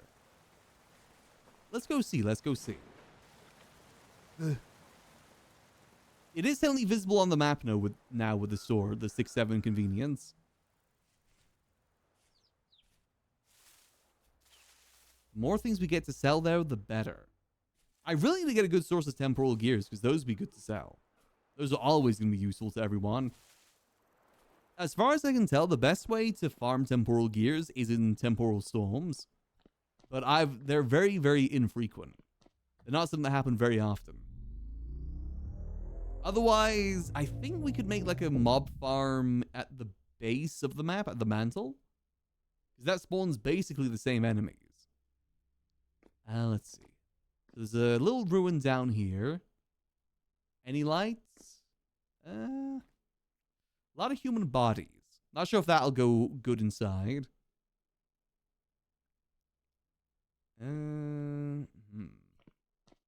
Doesn't look like it. No, I think this is just dark by base. God damn it.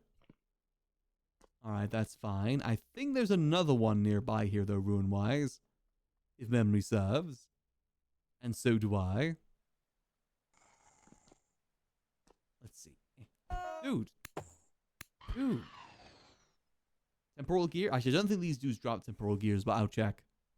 Oh, man. Yes, the shambling dudes, they're the ones that drop the gears. Ah, there we go. There's another one up there. Let's see. Any lighting in here, per maybe? Ruin lanterns. Anything in here? Well, I do need the fire pot. Can I turn this into parchment? I can't, no. Alright. Let's see, is there anything else in here? Because I wasn't really looking for lighting before. There might still be some somewhere.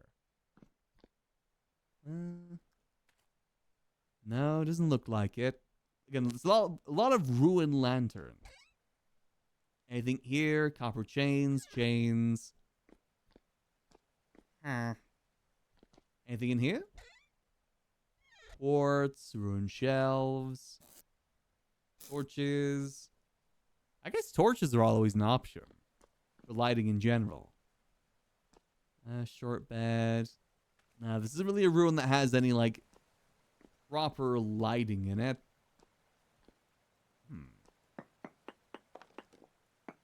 What if I were to parkour over here? Huh. Anything up here? Nope, dead end. Curses. Is there any good ruins in this location? The other portal I want to activate, by the way, is right over here. But I need just one more temporal gear. I can do it. The problem is all our locations we have nearby have already been searched by other people. So ideally, that's why I need the teleporter, so I can find somewhere new.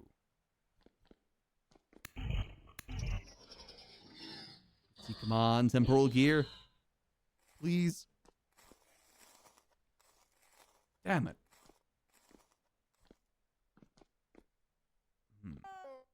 Yeah, maybe the lighting is just going to have to be a thing that we do over time then. Some better lighting.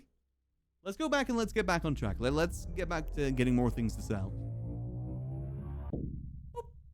At the moment, we're mainly selling rare things, but ideally I do want to sell useful things at some point too. Well, relatively rare things.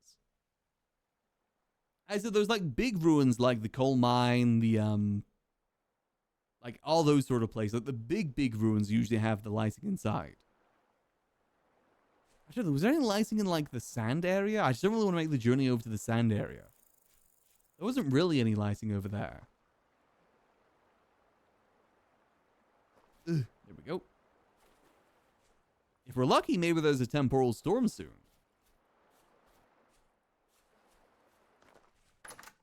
Alright, let's get some things organized again. Alright, let's start moving things over. What can we sell from this chest? I'll sell the cat mask. Let's sell king statue head. Hummingbird mask. Rough diamond. The cross. And a golden shield. That sounds pretty good. Nice variety of things. Let me grab the rest from in here too. Grab this. This. Yeah, I think that's kind of it. Alright. Let's get all these beautiful things on sale. Some of them are going to be rarer than others, so we're going to increase the price. Like, I think this gold gear is pretty rare. Anything gold's got to be a hefty price. I mean, it is gold at the end of the day. Why is the mountain got to be covered in just clouds at the moment? Ruining the vibe. Oh god, stop lagging, please. There we go. Otherwise, we can go see if maybe we can get one more temporal gear from someone else. And then keep searching. I think right now, after we get these things on sale, best bet is to try and solve this lighting problem. Because I don't really want to make the big signs until we fix lighting. Make them pop more. I need to go get more chalk as well for that. Which isn't too hard, but still. I think making it 4x4 signs should be large enough. But if I'm doing that, I'm going to need more of the colored blocks as well. Again, not hard, but just need to get the process done. Getting chalk's pretty easy as well. Just need to go over there. Don't need that many blocks. Just need 8 technically. And we'll probably copy and paste that sign too if we want to make more signs elsewhere. That'll be the one that we copy and paste. Right here. God, yeah, this storm is really ruining the vibe. My beautiful vibe.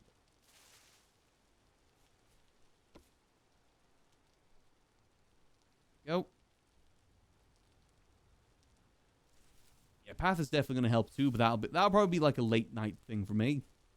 Just because it's going to be very good brain dead sort of task to do. And by that, I mean, you know, late in the day, just watching TV show or something. I'm actually kind of hoping that someone does take up the task of making the paths everywhere. When you make the paths, it encourages people to actually go to each other's places more. That's what happened in the last Vintage Hell. We barely got any visitors at the Water Tribe until I put down the pathway. That's when I started getting visitors. Okay, dude, you're not allowed in here. No dogs allowed.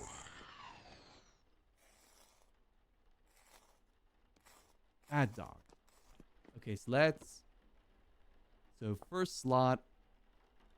Actually, third slot we'll do gold gear. Right, because that is better position. No, we want that on the top shelf. So, 2? 1? Okay, so it goes top left, okay.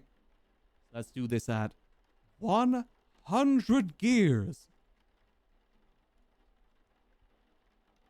Maybe a little bit, maybe 50 gears. 50 gears feels a bit more reasonable, actually. 50 gears. All right, next to it, we're going to put down the King Head statue. Yes. Also, we'll do that like 35 gears. 35 gears for that.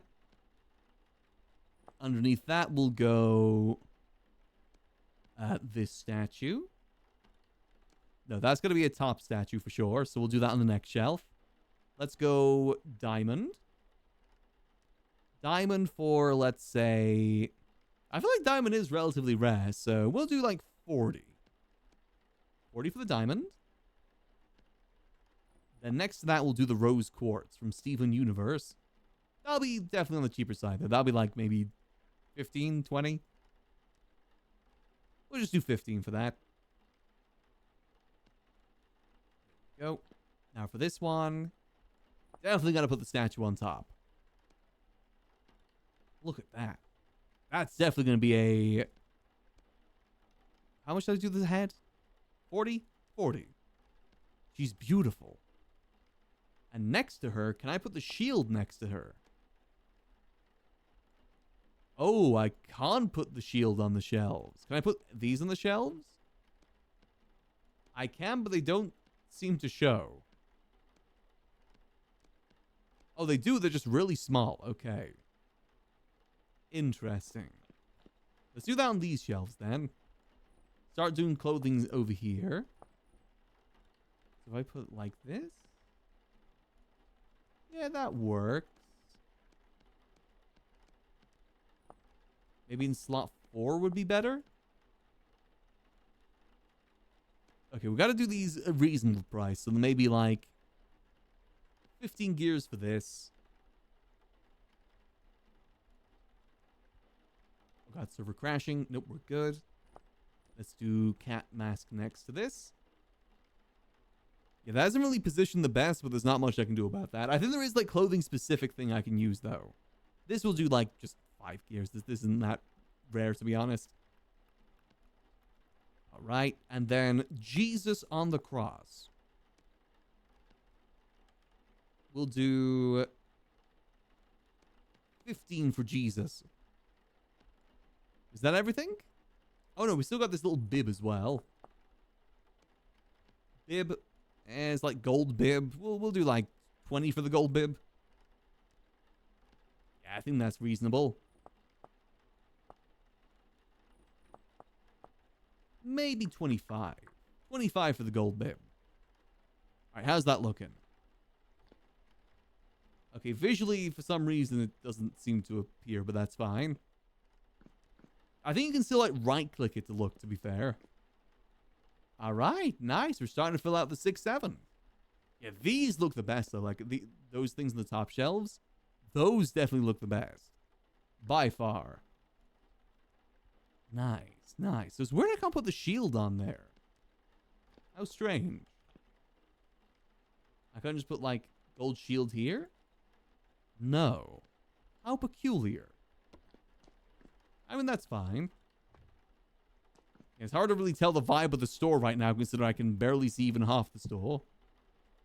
I care a lot about the vibe. The ebb and the flow.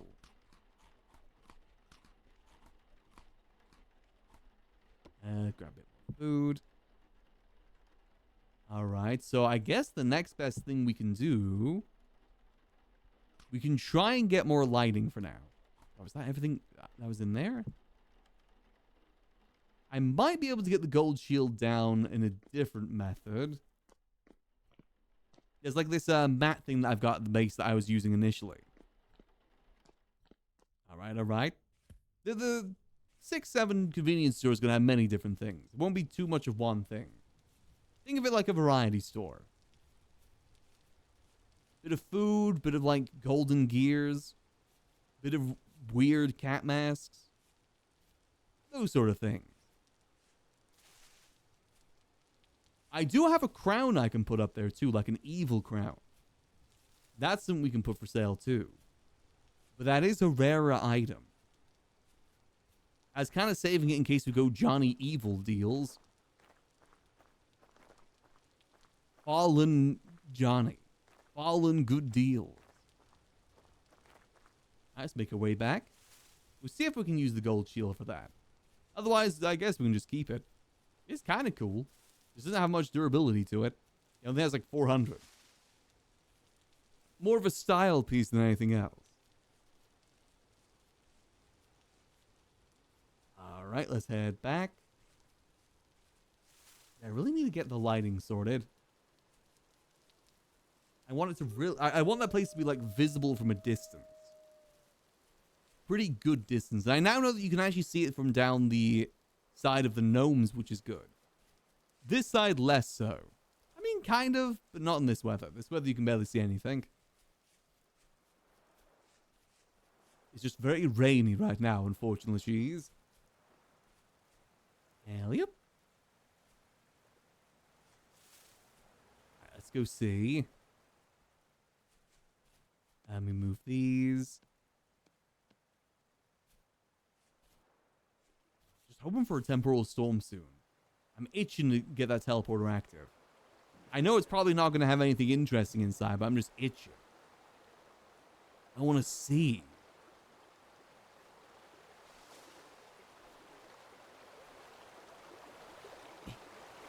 Who knows? Maybe it leads us to really cool place. Really cool things.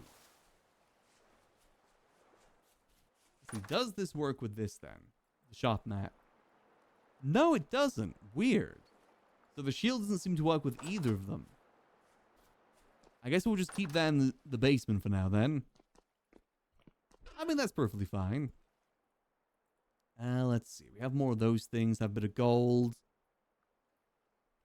We could sell these vessels.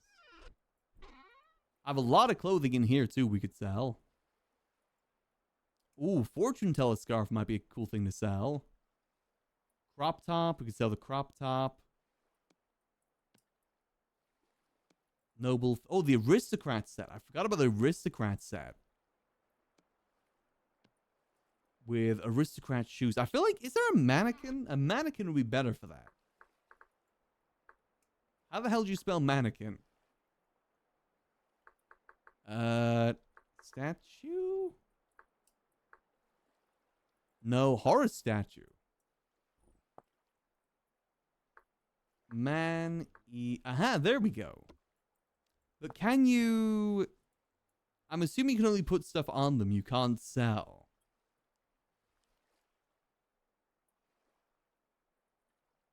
Ideally, I need like a shop version of a mannequin.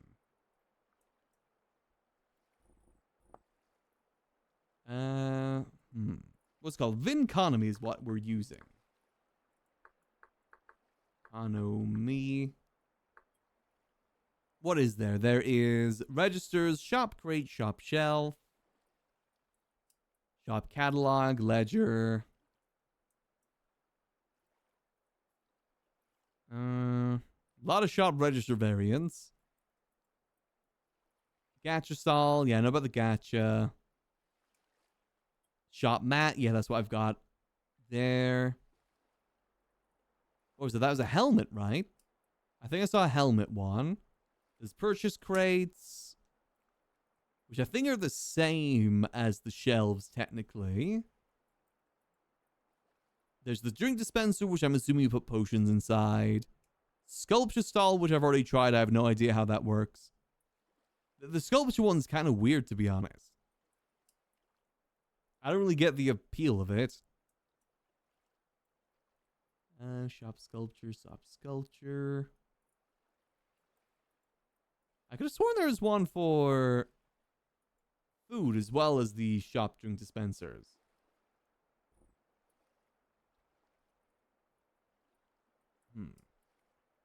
Okay, but yeah, again, I believe that's for potions, which is good, but not what we're really using right now. How am I gonna sell the aristocrat set then? What's a good way to sell clothes? I guess we could put it on the mat, maybe. You can fit 4 items on the mat. So if I do like... No, you can't put clothing on it. Great, okay. Yeah, it doesn't let you can put clothing on it. Damn it, okay. Weird. I wonder why you can't put clothing on those. Little inconvenient. Alright, well, let's head back for now. Let's get some more food as well. Down. Boom. Boom. Alright. Eat this. I did make a fair bit of food earlier, so we're still pretty okay. Alright, let's go see if we can maybe put the rest of this stuff up there for now. Get the shelves relatively full.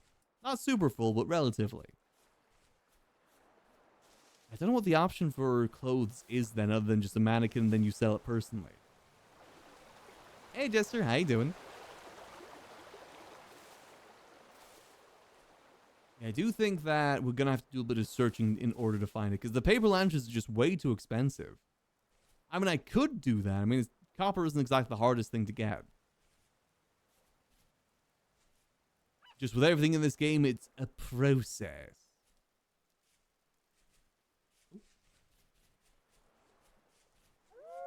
It is weirdly expensive as well, having to use 5 bars of some sort of material to make a paper lantern. Feels a bit much. Granted, there is a cheaper recipe, it's just we aren't a carpenter.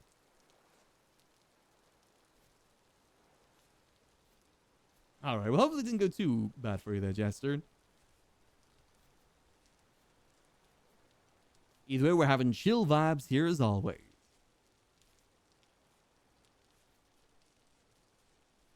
Never beat the chill vibes. Let's go a bit more up this way. Go directly up there. We should be able to get there. I really want to start bringing people to this place. It's just we need better weather. First impressions are everything, you know.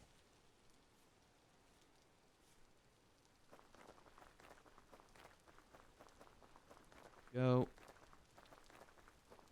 I'm hoping people will notice the store from the map as well with the little selling symbol.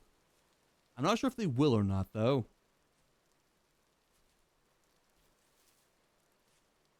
I think getting the little map marker from VoiceBox will help too.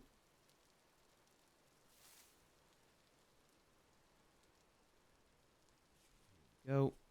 But definitely in the winter, selling food here is going to be huge if we get a good source of it. You can barely see a thing up here. God damn. This is why we need our shop to be the guiding light in the storm. Hold on. Bright light. Damn, that doesn't even help too much. Hup, hup. Here we go. Our beautiful 6-7. That always seems to have dudes inside. There we go. Come on, why are they not dropping me any temporal gears, man? I need them. Oh, for here, let's do the full aristocrat set here. I cannot put this on there either. God damn it. How can I put clothing anywhere on sale then? It doesn't seem to let me put it. Can I just put stuff directly in the cart in here at all, or is that not possible?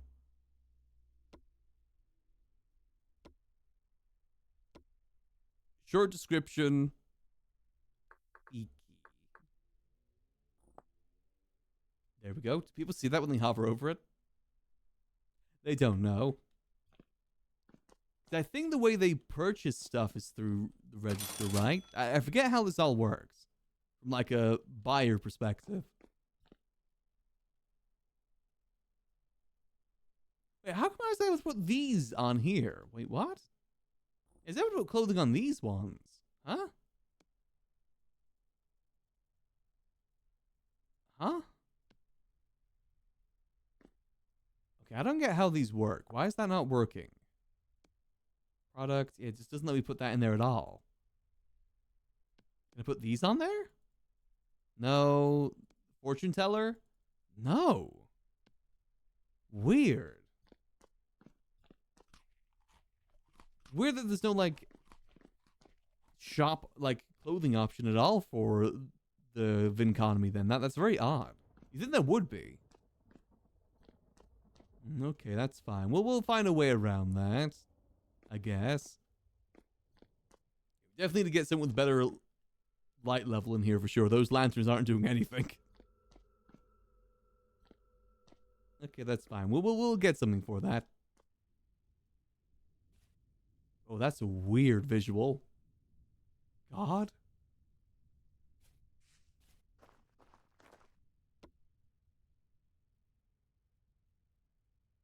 Oh God. Is it winter now? No, winter just ended. It's certainly May now. Should be May.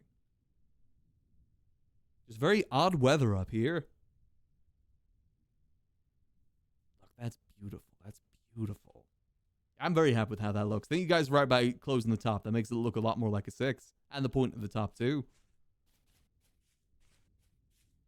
Alright, that's fine. I want to bring people up here. We just need better weather for it. Because arriving with like this sort of visual... Actually, hold on. Let me test something. All right, while we do this. Let me yoink this. I know that makes the store darker, but hear me out. Hold on. I need building blocks.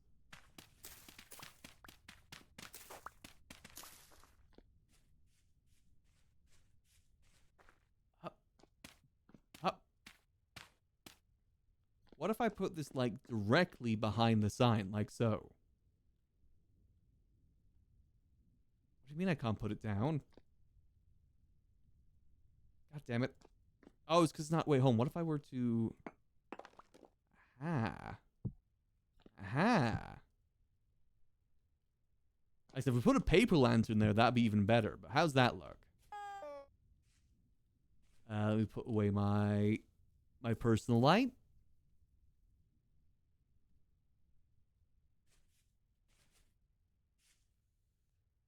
Doesn't really work. God damn it. Okay. Yeah, those lights just do not give enough. What we need. We really need light level 20, I think. So those are only light level 11. Like, for example, this is light level 20. No, that's only light level 15, actually. Now it's 20. Yeah, we definitely need to get either paper lantern or Jonas lamps, I think. 100%. As the paper lantern is definitely possible. I just need more parchment. I need to just sit down and get a lot of stuff smithed as well. Closed door. I have to put this back. Boom. Yeah, they just really do not do enough. I'm thinking like, you know, rows of fluorescent lights. Like, you know, just a row of fluorescent lights in the middle will look perfect. Maybe like each aisle as well. That'll be accurate. Or even like, you know, on top of those. That'll be perfect. All right, closed door behind us. Yeah, we definitely need some signs in the window that'll look even better. It's coming together, though. It's definitely starting to form into a proper store now. We're getting the right vibes. I think vibe-wise, we're nailing it. And the shop itself looks even better. Like the sign, I should say. Definitely nailed the sign. Tooting my own horn a lot right now. Straight up tooting it. Let's see. If it's nighttime, we could try and go see if we can find some of the drifters to kill to try and get more temporal gears. It's a shame that I need temporal gears for the Jonas lamps, too. Usually the treasure hunters do sell temporal gears, right? I'll actually can check. Unfortunately, that one doesn't have any in stock right now. Temporal gear. Who sells them? Sell by trader. Okay, it's mainly the traders. Oral lights on top of the sign might look good. Yeah. Okay, get them from all of everything then. Drifters, double head drifter, surface boat horns. They all have a chance to drop it. Got you. There's something there called the Living Dead as well. What the hell is the Living Dead? You know what? It's probably best that we don't know. Oh, wait, no, that's Jason's son from the last server was a Living Dead. They're like tall. Imagine a tall skeleton covered in blood. Like hyper-realistic blood. Closest thing to a horror mob in this game. In this mod pack. And they only appear in really big darkness. Like close to the center of the earth darkness. I've only ever seen one once, and it scared the living dead out of me. Ooh, this place is building up nicely. Very nicely, very nicely. I said, once the weather clears up a bit, maybe we'll come over here and see if they want to come check out our store. Yeah, some lights up there definitely will be huge. Like big lights. Lanterns, Jonas lamps. I think Jonas lamps would definitely be the best for like fluorescent light sort of vibe. Or at least that the fluorescent light look, I think. Then maybe paper lantern behind the sign to make that pop a bit more. We could always just make one, I guess. Like one paper lantern. Just sit down, get a few things smelted. And or delted. I can even use iron, because I actually have a lot of iron. I know it's technically not like the best use of it. But, iron's honestly really easy to get. It's probably one of the more common ores I've found alongside copper. And easier to process, too. Good. Let's make one fluorescent light to mess around with, then. Check all this in there. Let's see. I need 4 iron bars. I'll need 4 nails. There we go. That should do good. I need 4 parchment. 1, 2, 3, 4. I'll need the candle blueprints. I need 1 of these. How's my little mob thing doing too? I'll get rid of this. No mob's been spawning since I put this here. Yes, I've been trying to farm the temporal gears by letting mobs spawn in here. There we go. Alright. If we're lucky, we might get duplicate on the iron rod since I do have the duplicate trait. If we're lucky. But again, we got plenty of iron. We're not using it for anything else. We're at that stage now where iron's just not that valuable. Most people are on steel at this point. I just couldn't be bothered to do the whole steel process again. I did that last server. Took me ages. It is most definitely a process. Alright, perfect. Yeah, we'll at least try and make the sign pop. That's our goal right now, is making the sign pop. Let's see who don't have armor yet. I've been working on getting myself meteoric armor. It requires a lot of meteoric iron, though. I literally used all of it to make the plate armor last night. It was pretty expensive.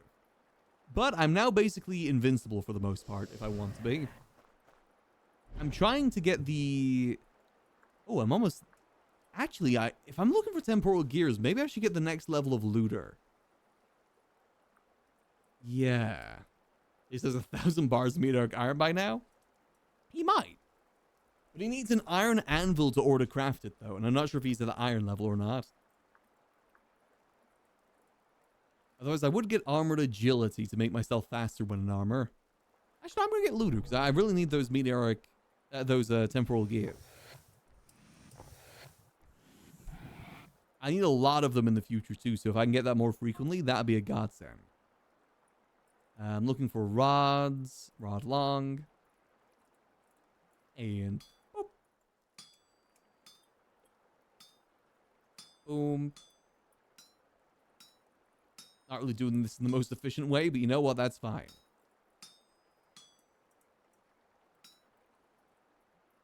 Boom. Come on, duplicate. Oh. Not a single thing duplicate yet. Alright, one rod down, 4 more to go. Boom. Hit.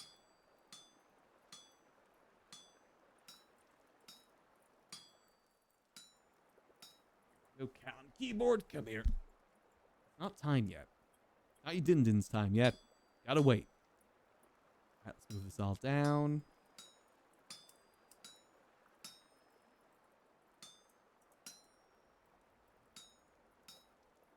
Go. And boom, boom, come on. Oh, come on. I got the duplicate trait before I actually made the armor because I thought, oh yeah, I could save iron by doing this. But nope. Never proc, so I never saved anything. That's very sad.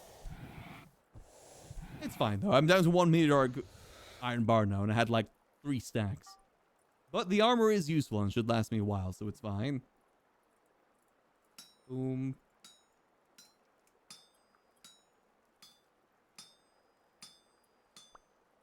There we go. At least I got the auto-complete that procs me pretty frequently. On the bright side. Go, just one more. I'm pretty good at smithing at this point. I get epic tier things pretty frequently. Settle, please. Go, smash that in. Progress. I think our store is going to be absolutely beautiful. I am the store RP guy after all. There we go. Didn't proc a single time. God damn it. Oh, how much more until my next level? Ooh, we're actually pretty close. I could either get another Master Smith, Bloomery Expert, which is actually, I might get Bloomery Expert. Bloomery Expert tier 2 is actually really useful. Because basically you can put any like bits in there, metal bits, and it turns it directly into ingots. You know, I could put like copper pieces in there and it directly turns into ingots rather than having to go through the whole smelting process. It's actually really useful. The duplicator's nice, but eh. It's a chance thing. At least that other thing's going to be more useful. Alright, so with that, we can autofill. 1 whole lantern. Yippee! Just cost us 5 iron bars. What a steal!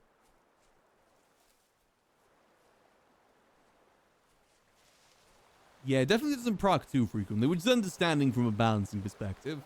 I know in terms of saving materials, the best thing to get is like the metal bits thing. But I just hate how much storage space the metal bits take up over time. And considering how plentiful most resources are, I just didn't bother with it. Crates are good for that, you are right, but it's not like we're short on iron. Iron is really, really plentiful. I never even finished mining that whole vein. I still have 2,000 pieces I gotta process. As well as 5 more blooms to process too. I found like 5 locations with veins identical to that too. So we're definitely fine. I was actually kind of surprised that it is a mod, VoiceBox added a mod that actually made the game easier. I was very surprised about that. The thing you mess up and move too much. That is useful for that. You're definitely not wrong about that. Quenching, it's the same reason I didn't get the save quenching as well, because it just destroys the piece into pieces. I gotta like heat up the pieces, add it back on. It's the whole process. I'd rather just get a new bar. That works good for me. All right. Now you can see the store again. Perfect. Let's get this down, then maybe we'll try and bring some people up here.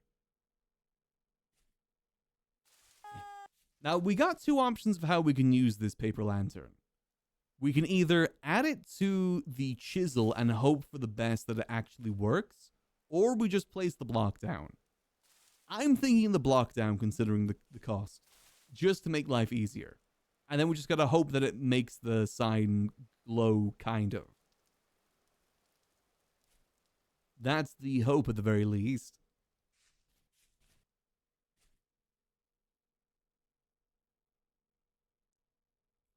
Here we go. Let's get ourselves back on up.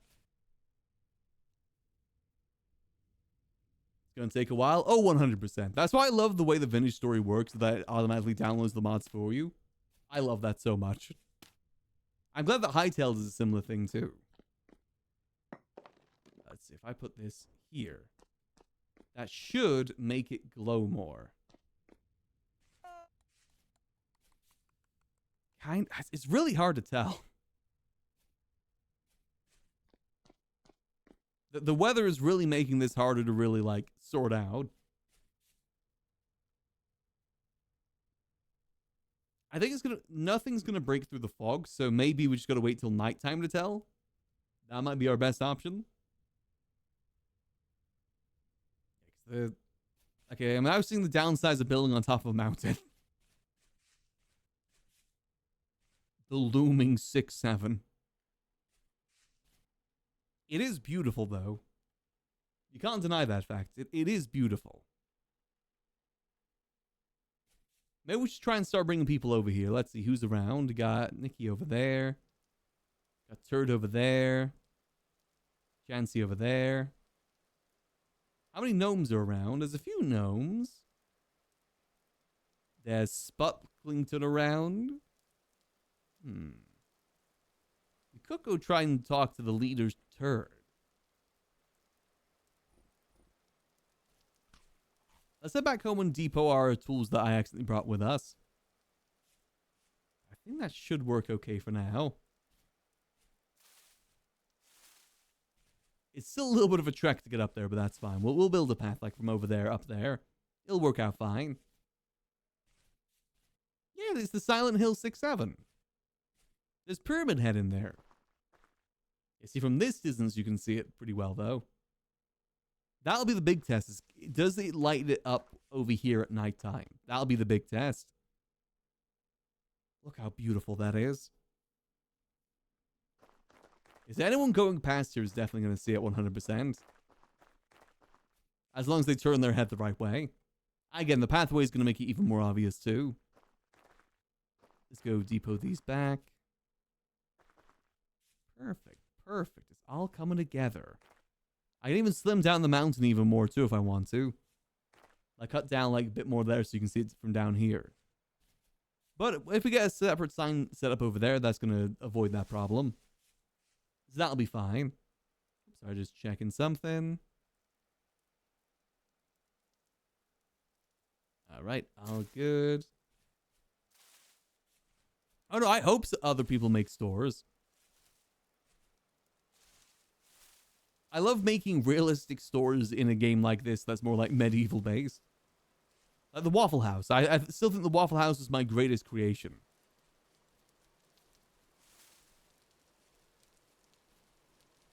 It was just so good. I should have made something similar in the last Vintage Hell server. I didn't really do too much building in the last one. I was more so focused on like Smithian and learning about that stuff. And getting rocks thrown at me too. Also very important. Go store these away. Might quickly BRB to go refill the water bottle because my throat is getting a bit parched. Parkour. I think goals right now, our goals are to bring people up there, show people the 6-7, try and make some deals. We got to try and make our way over to get temporal gears so we can make our way over to the other areas. Try and find some better light sources and more temporal gears in general. I think if we just get more temporal gears, that'll be enough. Because we can make the Jonas lamps for the inside, now that we have at least one light for the outside. I would test with the lantern in the sign to see if it glows, but if I do that, I actually lose the block if it doesn't work. I don't think you can take out a block from chiseling, which is a bit of a pain. At least not my understanding, but I'm also not willing to risk it for how expensive that was. At least we can make the Jonas lamp on the bright side. And that does give a good... 20 light level is good. You can even make it so it's sideways too. Like this. The pipe lamp. That'd be the best option, I think. Line those up like fluorescent lights and it'll be perfect. The other thing with the only thing I don't know about these lamps is what color is the light? Is it blue or is it like a white light? That's the only thing I don't know right now. This doesn't let me select it for some reason. We'll just have to test. If we get more temporal gears. I gotta hope for a temporal storm sometime soon so we can farm. It's blue, okay. Is it like a harsh blue?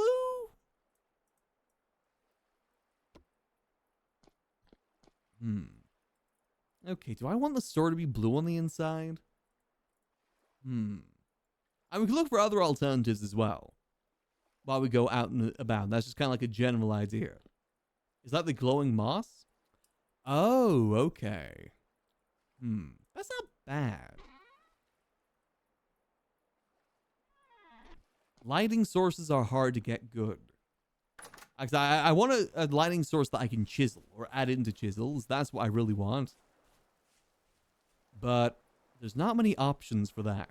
I think the paper lanterns may be literally the only one. And maybe the glowing glass too, but that's a whole process making glowing glass.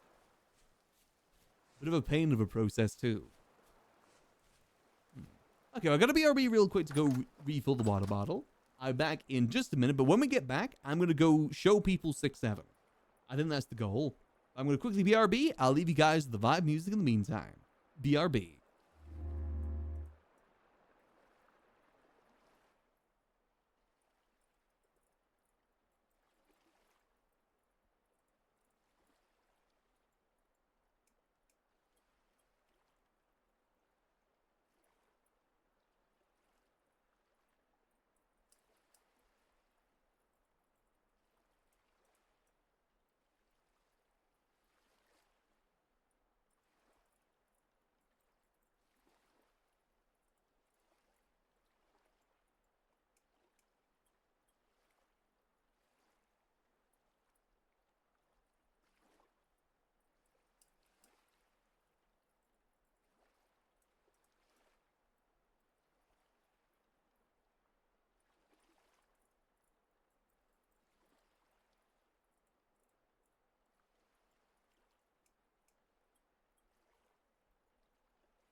back.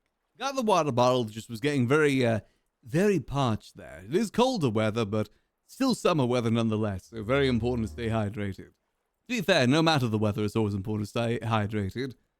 Even more especially if you stream and have to yap a lot too. Usually, you know, kind of helps to have some level of hydration nearby.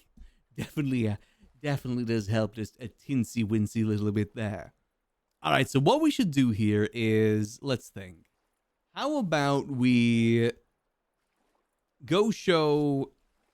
See if we can grab some people to go show 6-7. I want to go grab Turd if we can. I think he's one of the leaders over by the bird people. It'd be good to get business relations going. I noticed my mic was open as well. I don't know how long that's been the case. Whoops. Let's go see. They are over this way. Is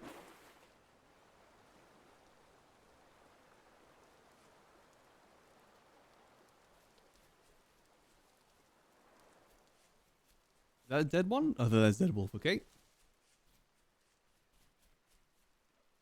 Let's see. I've never been talked to many of the bird folk yet. But let's go see.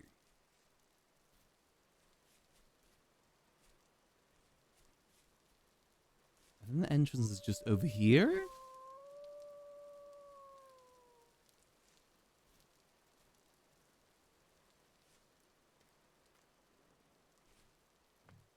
Knock, knock. Knock, knock. Hi. Hi there. How goes it? Don't believe we've met before. No, I'm Chug. What's up? What's your name? Nice to meet you, Chug. My name's Johnny GoodDeal, trader of the area. Nice to meet you, Johnny. Do you have a moment? Can I have a moment of your time if you're not busy? Yeah, no problem. Now, I come here with a potential business offer for you and your folk here at Peckerton. Okay. Do you guys have any exports at all? Anything you might be looking to sell from a place? Yeah, we got lots of rocks. Rocks. Okay. Whole bunch of rocks. A lot of rocks. All right. Okay. Yeah, we're really good at rocks. Yeah, I see that. That's a lot of rocks there. Yeah, you can have those. Oh, okay.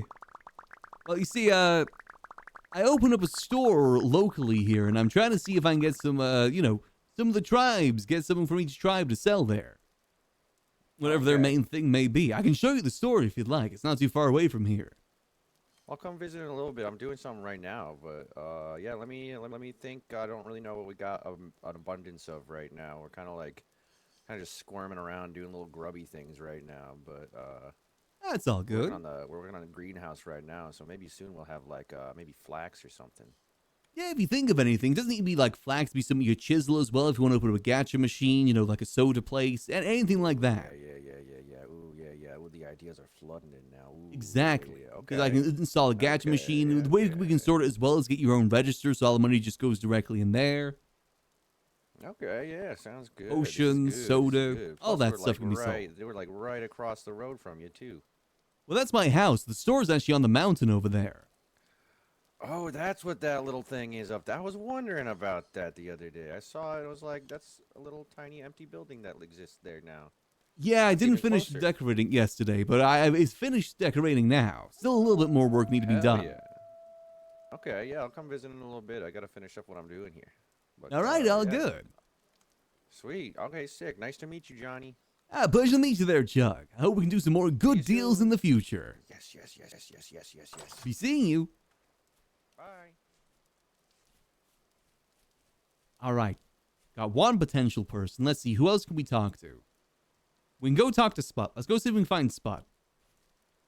Begrudgingly go talk to Spot. He just kind of littered all of his rocks on me. That's a lot of rocks. That's fine. Because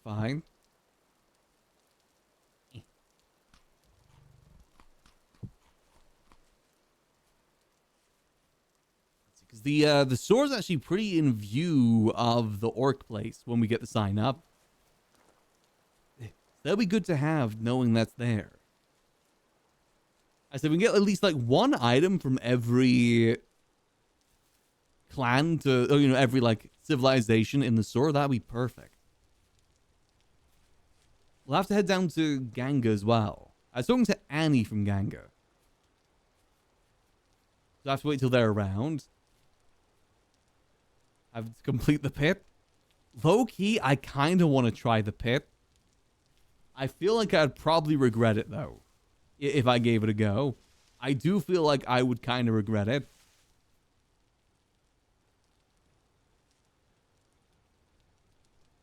But who knows? Maybe it could be good. It can't be as hard as they made it out to be, right?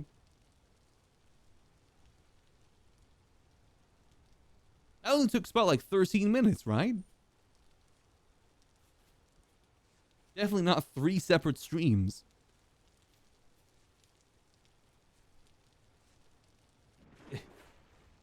See, this is why we need paths to every area, because it's so inconvenient climbing over the mountains. Pathways make life so much goddamn easier.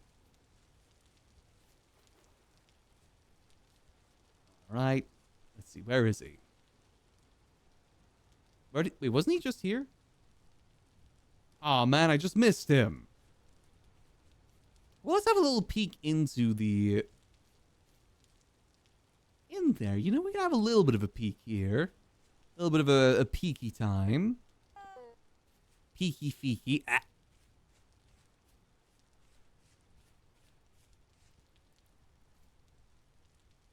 That is really deep, isn't it?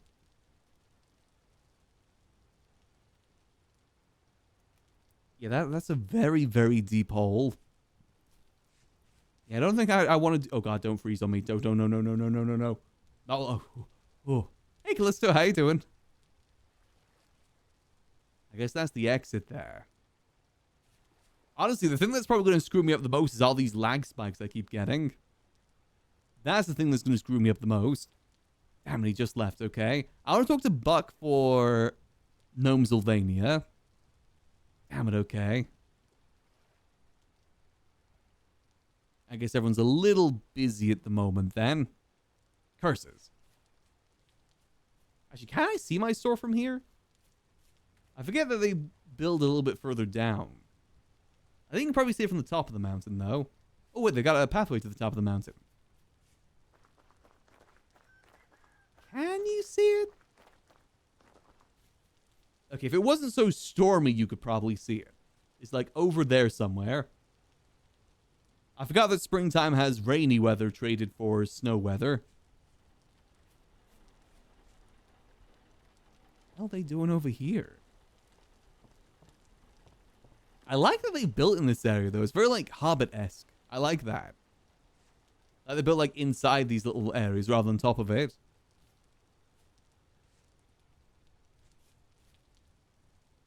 Kind of cool.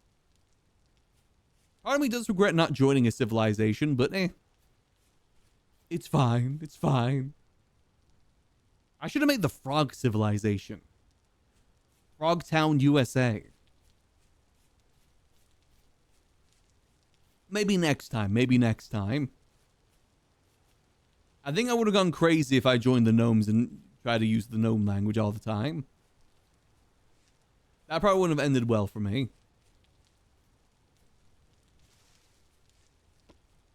Is it over here? It's like over that direction, be able to see it.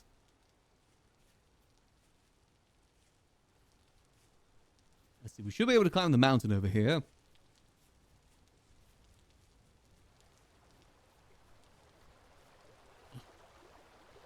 Otherwise, what we can do as well... Like, what we're too good at gnomish. I imagine it just becomes second nature after time, to like a bad extent where you just use it in everyday life. You basically got to train your mind to just replace every start of a word with G. I look forward to see how it infects Buck and Wobo like way past the end of the server. You're thinking gnomish off stream? Oh god, yeah, it's got him then. So good you can no longer understand him? Good, perfect.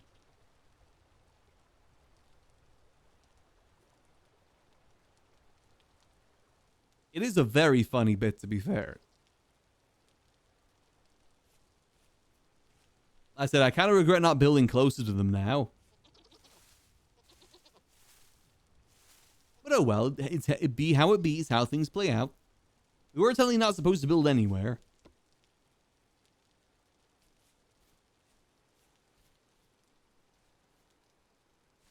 As a G here, place the first letter with the G. Ooh, that's even harder then. See any more customers? No, okay, that's fine. Well, passes the original idea. Again, it's impressive. But more props to him. If it does affect him in the long term. More props to him. Oh, it's coming nighttime now. Perfect. It's the fog that's kind of screwing us over right now.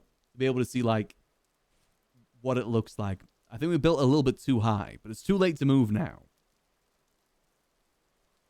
It kind of has its own eeriness to it, though, if it's like this.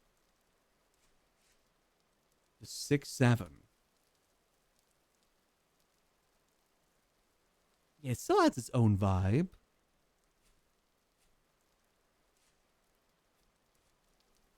Yeah, building the path shouldn't be too hard. It's just going to take some time to get it all mined out, get all the stone I need for it too. You probably just build it like down here, down here, down here. And just kind of follow it all the way down to that path.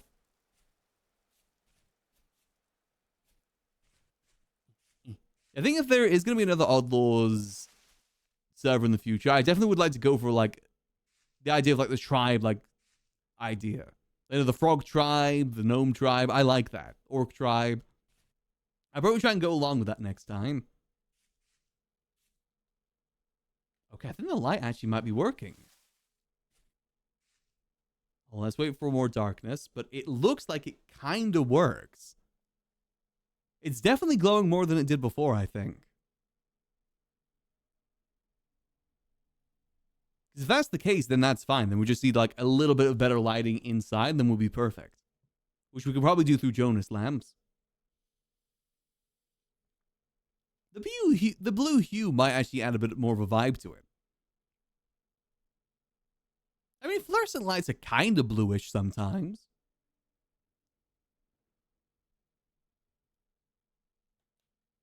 Hold on, someone up there?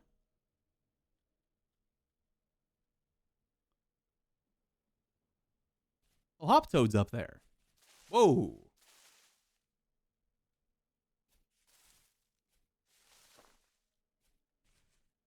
Whoa, okay. I think 6-7 just got nuked. Yeah, there's definitely something weird going on with the shaders.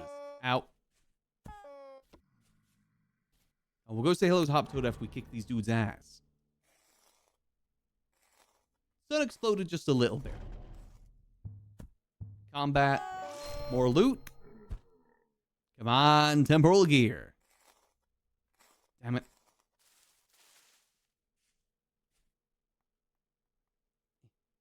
Come on, I just need a temporal gear. Come on. Just one more. Damn it. Come on.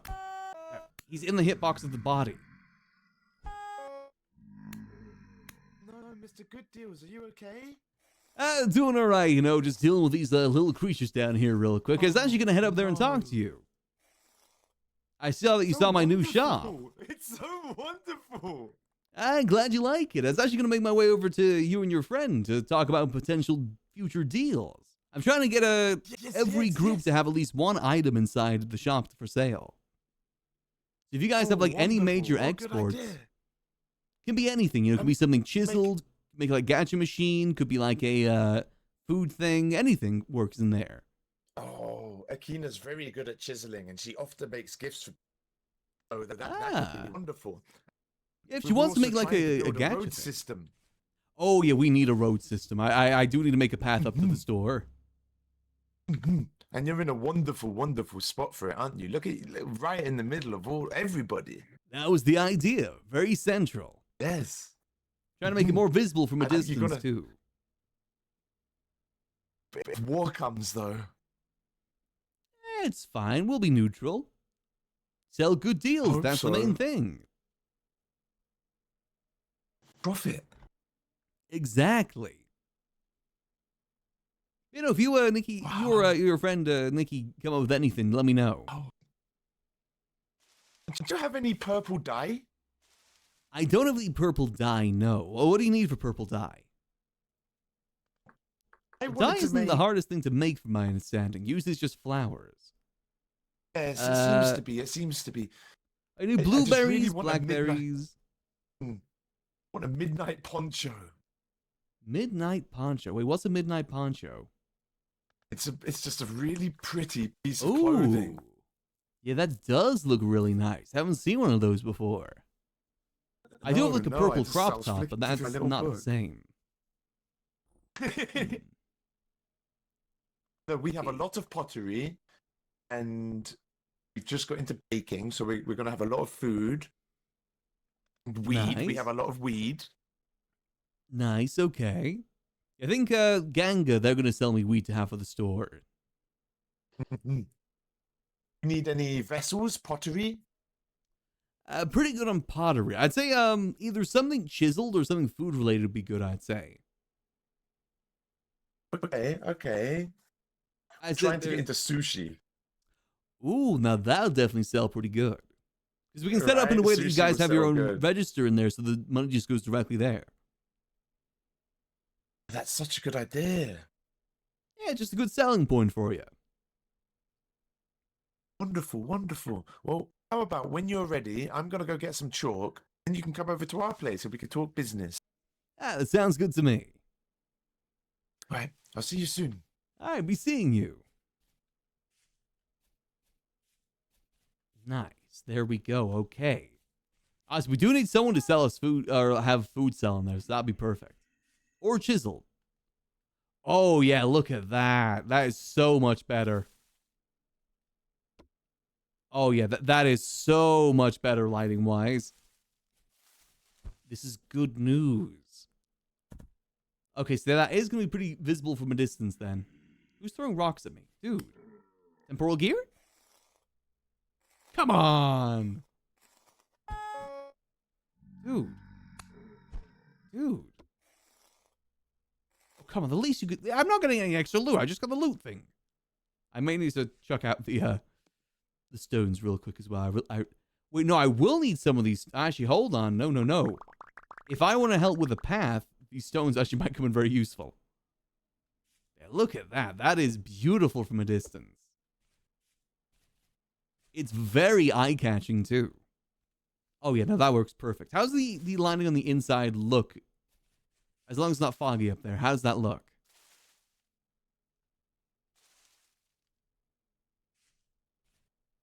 Let's see. Because it seems that the weather is clear now, hopefully. Or not, maybe. Let's see. Either way, it's definitely a lot more visible than it was before. 100%. Come on.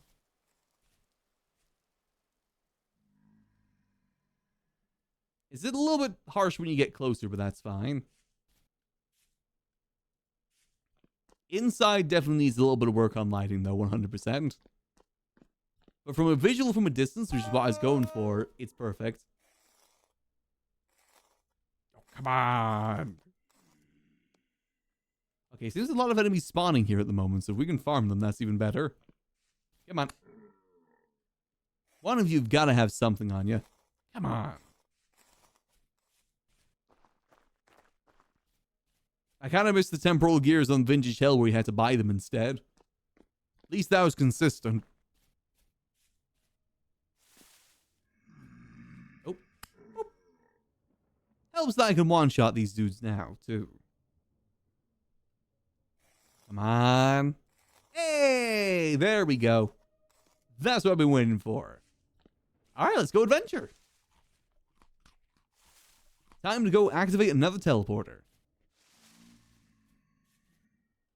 Is someone else here? Hello. Ooh, rusty gear. Thank you. Yeah, that looting buff I just got is going to go crazy in the next temporal storm. I really got to find out when the next one is. We're going to be able to farm like crazy. Go crazy. Go insane. And be a bit careful as we go down, too. My store is beautiful. Beautiful. I said if the gnomes are mainly around later in the night, I'll just approach them a bit later. That's fine by me. I want to show. I think I don't want to tell people the name of the store till I bring them to the store too. It's much better if they can read it themselves. I know Egg would be proud of me. If only Overpriced could see us now. Too bad they went off to get bandages, then died instantly. Never came back home.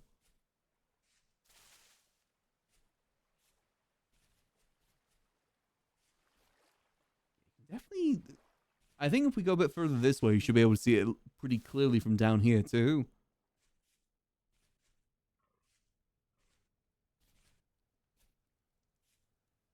Yeah, you can definitely, you can't really see the sign, but you can definitely see there's something up there. That's good. Let's go dump these stones, because again, these stones are actually going to be very useful for making paths. That's one of the biggest pains, because there's a lot of stones in path making. Elliot? This is good news. Hello. Die. I'm pretty sure all of these dudes have a chance of dropping temporal gears. Damn it. I wonder if you get a better knife, if you have a better chance of getting better things. I don't think that's the case. I wonder if the looting thing applies to animals as well or not, or if it's only to creatures. If so, we're going to hit the jackpot in terms of meat.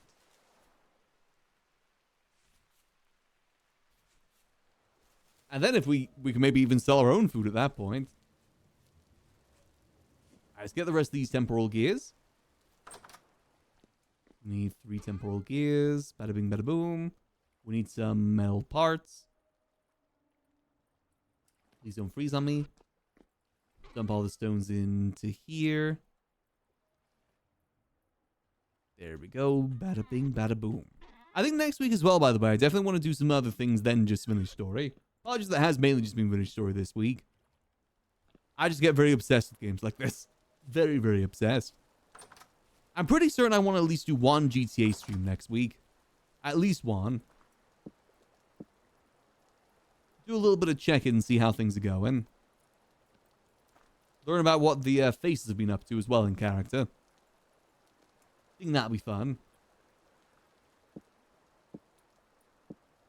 Oh, perfect. Alright, let's go. It'd be cool if we could actually have a meeting with the faceless, but I don't know if that'll be guaranteed. Still unsure where Max stands with them for the most part. Hold on. Go.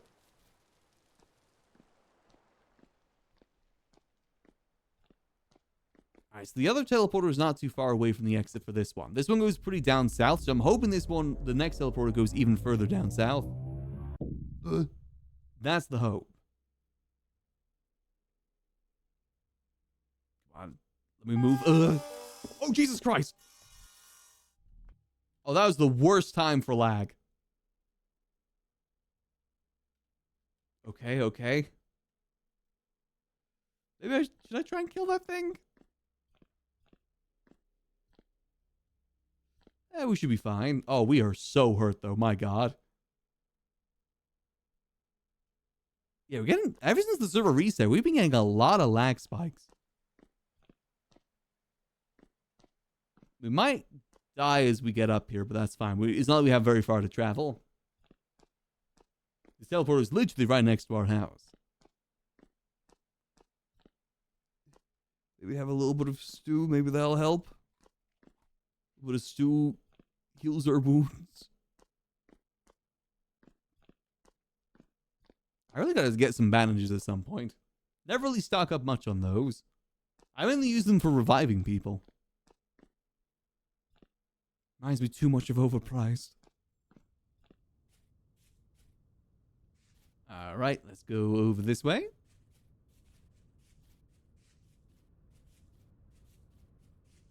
So there's a little cave system over here that has the teleporter inside. It's pretty surface level. I think it's just over here. I forget where the entrance is, though. Over this side? No. Or I can just mine straight down to it. Which might be the better option, because I actually don't even remember where the cave entrance was. Oh, is this the... Oh, no, this is the wrong place. That's the teleporter we just came from. Whoops. It's more so over this way instead.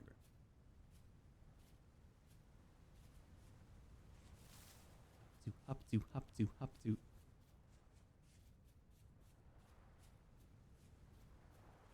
It is just over this way.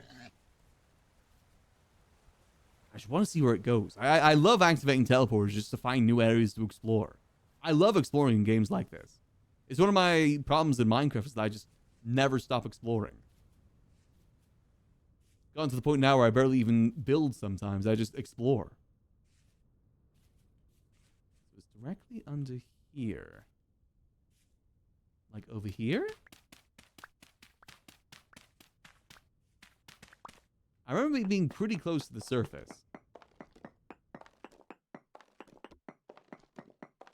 Relatively close to the surface. Did I mark this? Oh, there we go. See, relatively. All right. Activate. And then boom, boom, boom. And dead. God damn it. I just got freaking jumped.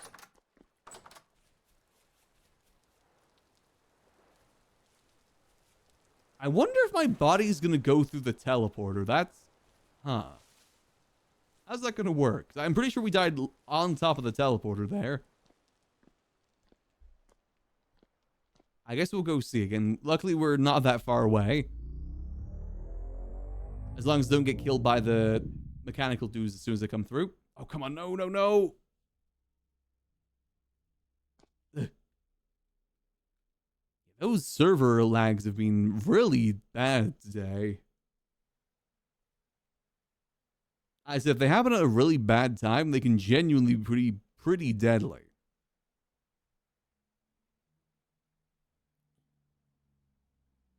Here we go. I think next week we'll definitely do some GTA, maybe a bit of more vintage story as well, of course. I don't know how long the server is going to be up for. I can see this week having a lot more things kick off now that everyone's a bit more settled. Maybe conflict will start a brewing now. I don't know if this will last past 2 weeks or not. Maybe 3 weeks maximum. It's really hard to tell with Vintage. I'm not sure if I'll play for 3 weeks, because admittedly, you know, I did spend a month playing it, like, not that long ago. I'm a little Vintage burnt out, but not, like, too much. Definitely don't think I'll be able to do another month, though. Vintage downtime, you know? I imagine Egg's probably feeling the same thing. We did both go pretty hard with the previous server.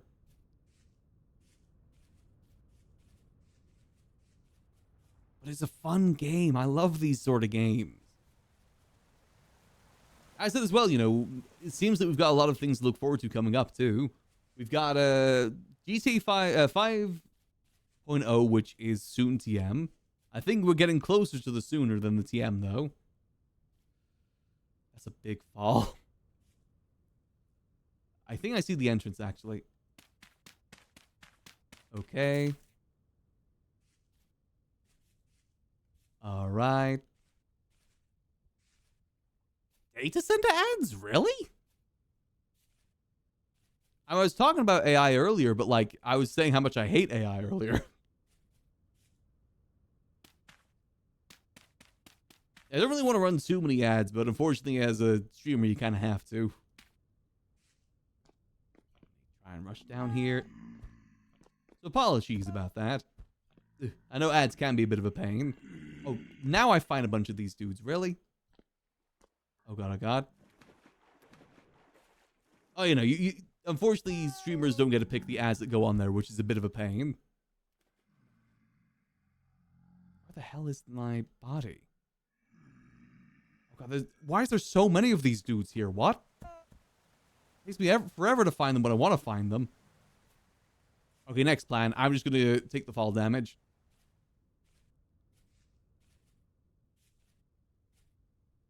Okay. Down we go. Ow. Alright, come here.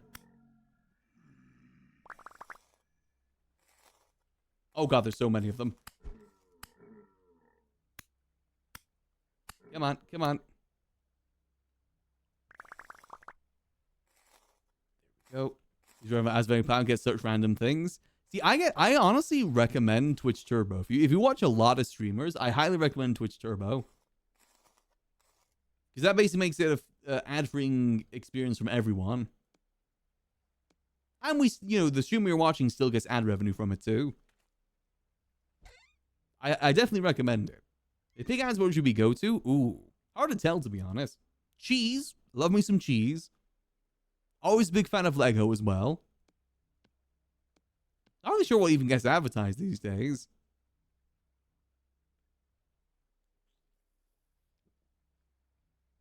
Yeah, I would say for Twitch Turbo, if you watch a lot of streamers and you can't afford like a sub for every streamer, go for that instead.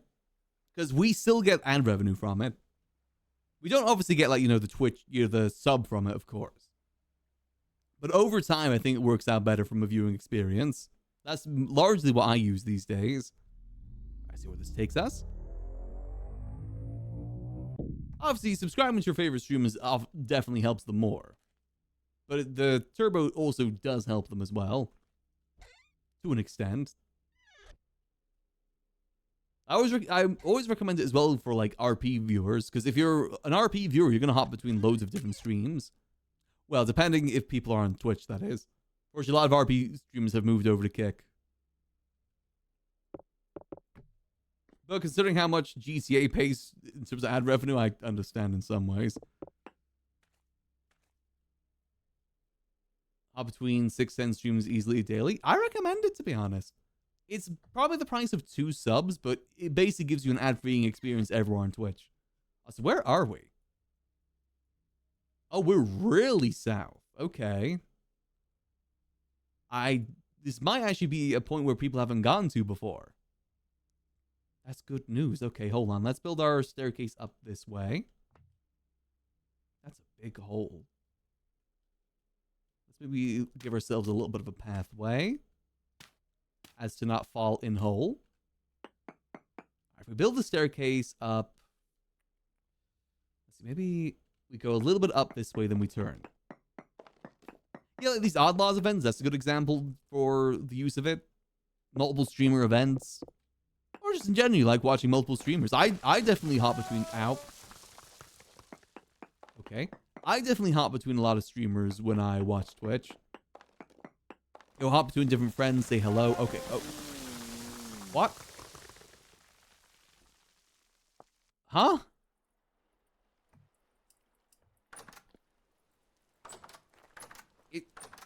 I thought they made cave-ins easier. What? Okay, I guess cave-ins are really harsh. Gotcha. Ugh. But like I said, if I get to a point where I can reduce ads, I will. It's just a lot of the time that's where a lot of streamer income comes from. I'm not really a person that begs for subscribers either. If people want to subscribe, they can. No harm, no foul if they don't want to. Viewing is more than I can ask for at the end of the day. Very grateful even get people to watch the stream. I've tried to do subathons before, tried to do like donathon things. I just don't like doing them. I really don't like doing subathons or donathons. Just something about them don't vibe for my style of things. I know it is kind of a common thing to do. I don't know. I just never like doing them. I did some at early 4.0s. Just I never liked it. Maybe I'll do one in the future, but yeah, it's for me. It's like, is this worth to be something different, or am I basically just doing a regular stream? Like, some people definitely do the lengthy hours, but that's also not really the healthiest thing to do either. I always struggle to come up with good goals as well. I remember being the best at doing that sort of thing. I say it's one of those things that works for some people, doesn't work for others. I just don't think it works for me. And would I like more subscribers? Sure, but it's one of those things I don't want to force on people. If they want to subscribe, they want to subscribe. If they don't, they don't. That just be how it be. But someday in the future, I'd like to reduce the amount of ads are shown to the point where it is just the minimum. I think I've got it set to like 6. About 6 per hour. Around that ballpark. Is it down here? Oh, here it is. Somewhere around that ballpark is what I've set it as. So not like the most. Like, you can definitely set it a lot higher. You can set it to like, I think 20 minutes of ads per hour if you really want to. Twitch does enable you to do that. If I ever get involved in any Twitch drama, maybe I'll do that. Make the most of it. Not really much of a drama guy, though. Let's see how we're doing. All right, so apparently there's huge instability with mining now. Like, much more than there was before. So, how the hell do we get out of here? I felt like every block I destroyed had instability to it. I guess we can try and build up. It doesn't go that high up, does it? Okay, it goes up a little bit. Let's see if we can go a bit further up then.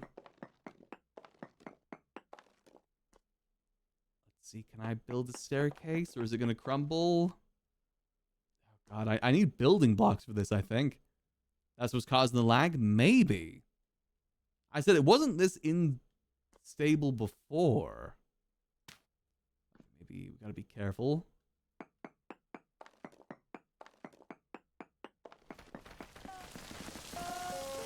Oh my God. Okay. Let's see. I feel like we're very close to the bottom of the ocean right now. If we can make like a water elevator, that's going to be perfect. Actually, hold on. Idea. There we go. Okay, that works, I think. A little tricky at times. Like, trying to swim upwards is a little bit tricky at times. Ooh. Oh, hey there.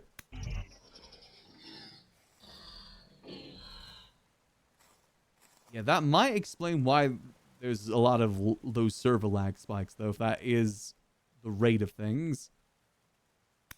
Check this, just so the dude despawns. Let's see. Maybe we can get lucky and find a way out of here. Actually, hold on. I should probably mark where the teleporter is. Change that into teleporter.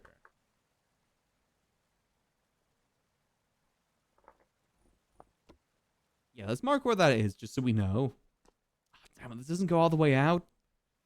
All right. Oh, hold on. There's a backwards way. Right-handed completing the pit. I am tempted. I won't lie. I'm a little tempted to try. But I also feel like I would regret it. I definitely feel like I would regret doing it too. So maybe if I like mine straight up, we'll get to water.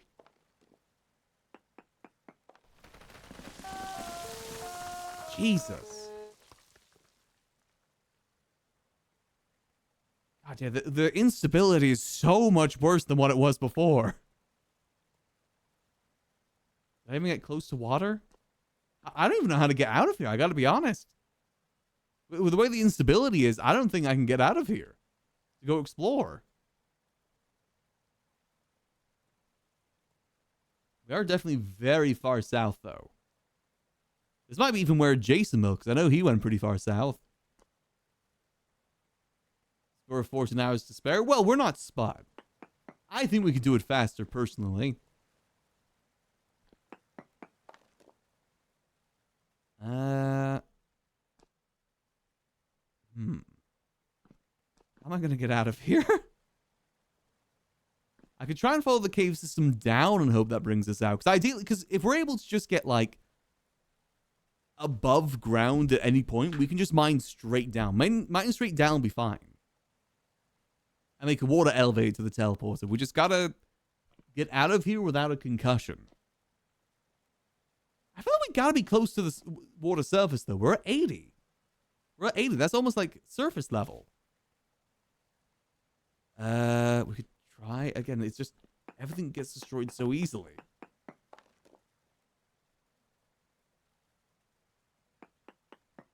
What the hell is that? Wait, hold on. No, hold on. Let's see. Ooh. There we go. I knew we were pretty close. Faster than it'd be funny. I mean, you know, I think I could do it pretty fast. Oh, it's a coral area. Nice. Oh, this place is beautiful. Okay, let's see. Is there any structures around here we can go explore? This place is kind of cool. All right, we know generally how to get back, which is good. See, I like to think I'm good at parkour, but, like, I've never parkoured in Vintage Story before, how precise you've got to be. I have a feeling you got to be pretty precise with it. Yeah, this place is beautiful. This is definitely a place to spend winter, I think.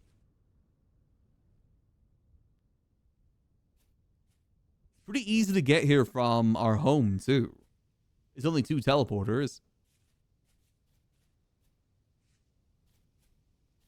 If it wasn't for the stability, it'd be very easy to make a staircase here, too. This place is beautiful. Let's see. It looks like there's a structure there. That might be a trader. Let's go have a look, see? Because water elevators are good, but they're not, like, super consistent either. They can be a little bit difficult to use. They're going to be up against a wall for it to work properly.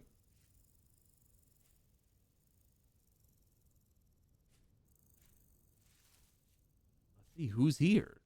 Come on. Treasure hunter? Oh, agriculture. Got anything cool? No, not really. I can't really see much in the general. Oh, hold on. That might be something over there. Again, very beautiful area. Oh, we should probably prospect pick while we're here, too. Yeah, maybe next week we try... I might try the pit next week, to be honest. I am kind of intrigued to see how hard it is. At the moment, there's not really many people around. I feel like we got to go in there when there's more people around. At least to begin with. These...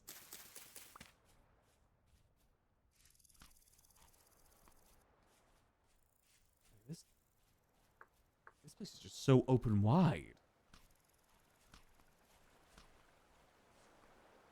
Maybe see if there's someone to challenge us to go down. Like, I know Komodo, Spot. I don't think Spot's around right now, is he? I think he left. Yeah, the fact that so many people have tried and failed does make me think it's a lot harder than I... Whoa. What the hell is that? Whoa, cool-ass wizard tower.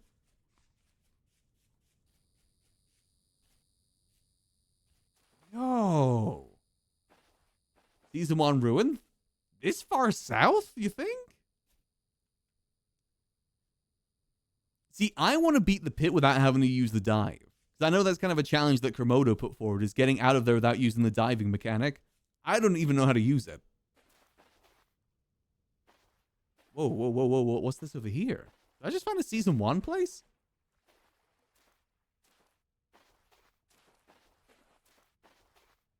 Hello.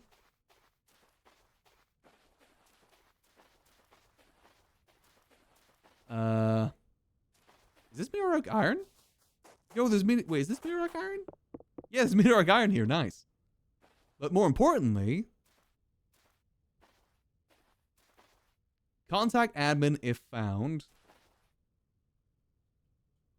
Admin to me. I found something.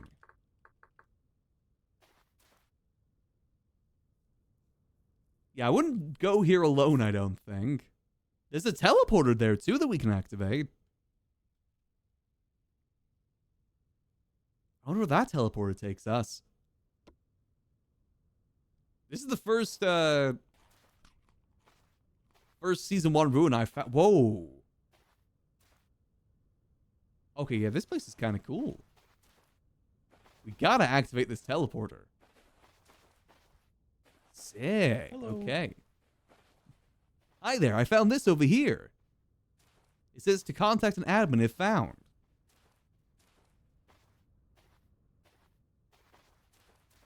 I'm probably not going to go inside right now, but... Oh, yes. Probably not go inside. yeah, this seems like a thing to bring many people to. Yes. We'll say everything in there tier 4. Got you, okay. Well, this is cool. Yeah. What? Has I anyone won't else found this spoil yet? What it is? I don't think so. Nice. Hold on. I'm- Where are we? I'm assuming that star over there is part of the ruin, too. Oh, yes. Got you. If I remember right, yes.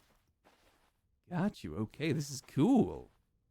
I'll give you name of this. I'm pretty sure this is Dwarven Ruins. Dwarven Ruins. Ooh. All right, yeah, I'll definitely see if I can get some people for this. Hell yeah. Let me make sure this is what I think it is. Cool. The home of the dwarves.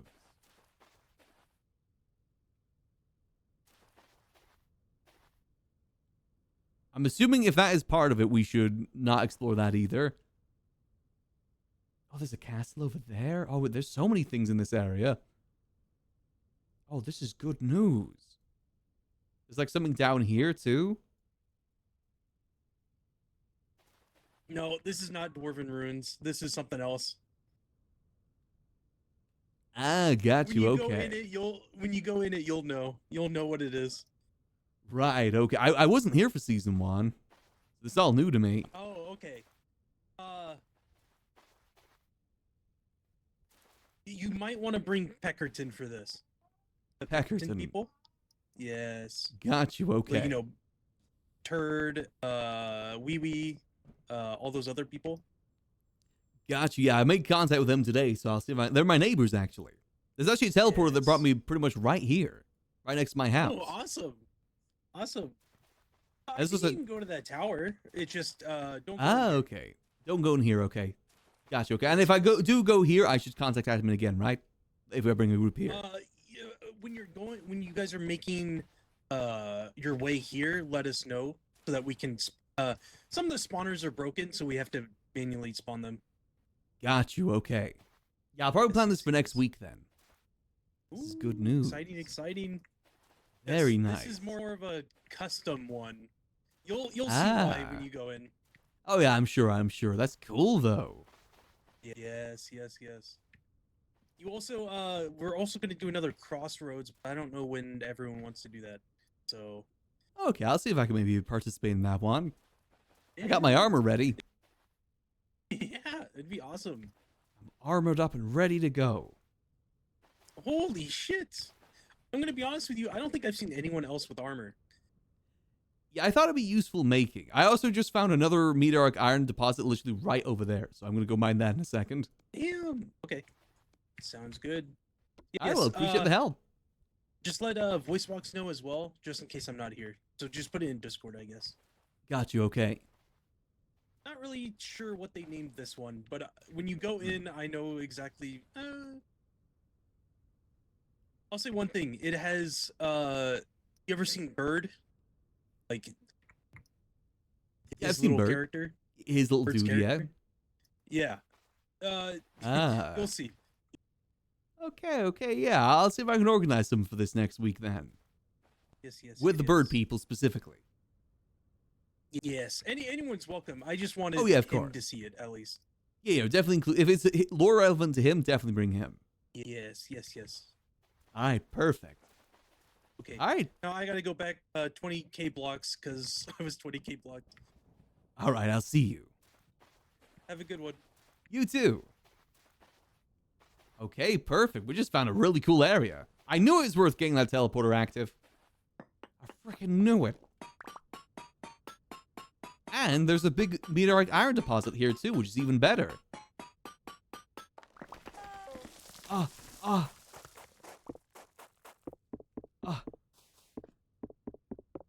At least it seemed like a large deposit. Oh no, there's another piece. There's more pieces. Perfect. What have we been working on? Ugh. I'm a merchant, and what I finished off today is I've made my store. I made a store that is... hold on, let's go all the way back home. I made a store in the middle of all the tribes called 6-7 Convenience Store. That looks like a 7-Eleven. I try to make it look as much as like a 7-Eleven as possible. The idea being that we sell things there, but also get other people to sell things there too. Where the hell was the thing I was mining? Oh, there it is. Okay, seems like everything has really... Okay, that's going to collapse if I mine that, so let's get ahead of it. I was supposed to be a wandering trader, but unfortunately the person that I was doing it with didn't come back. Which is fine. I think they're just a bit burnt out on Vintage. We did just get done with another Vintage Story server like less than a month ago. We will have... I want to get like all sorts of things there. Food, like gacha machines, all that sort of stuff. Like a real big hub trade area that anyone can sell things from. That's the idea. Get at least one person from every tribe to sell something there. That's what I want to do. Oh, perfect. That's at least another 10 meteoric iron bars there.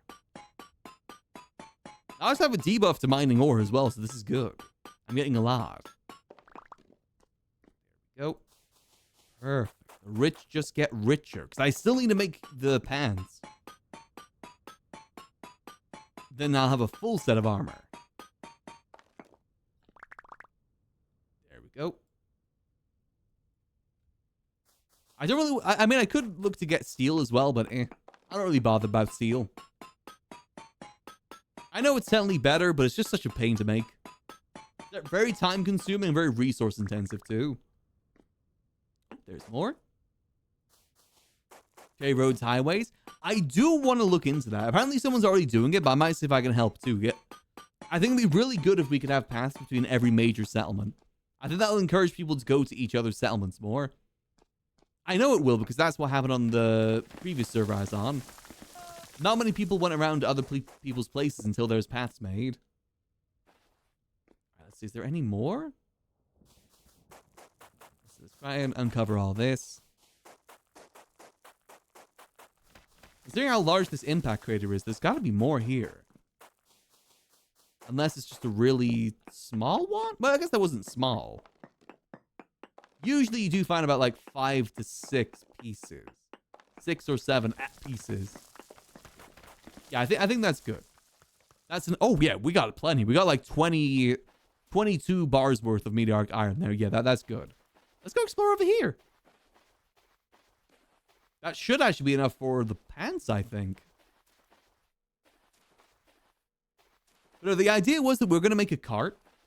And we're going to not have a house or anything, but live out of the cart that we travel around with.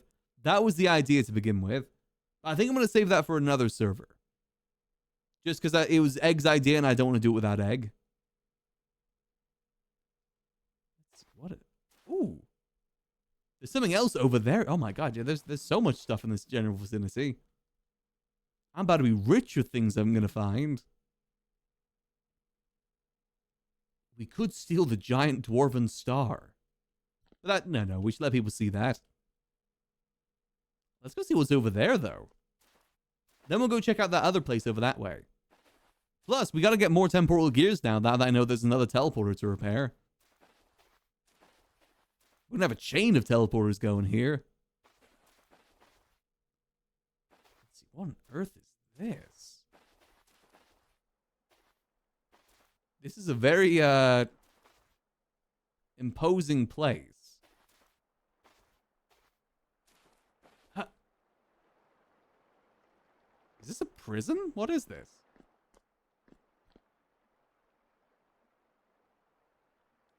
Let's put on armor.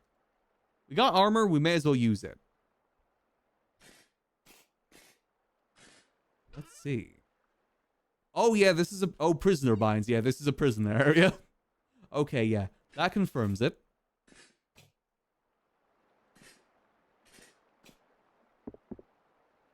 Don't really need any more metal parts. That's a dead body. Sometimes these metal spikes... Okay, we do need some of those for future. Anything inside? Knock, knock. Dead body. I think it's mainly going to be dead bodies in here by the looks of it.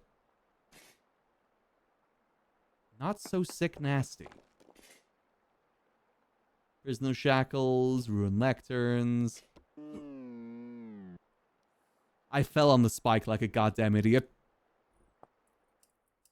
Oh, okay, that's fine. It's fine. It's not like we're that far away. This is the benefit of having teleporters. Stupid idiot. God damn it.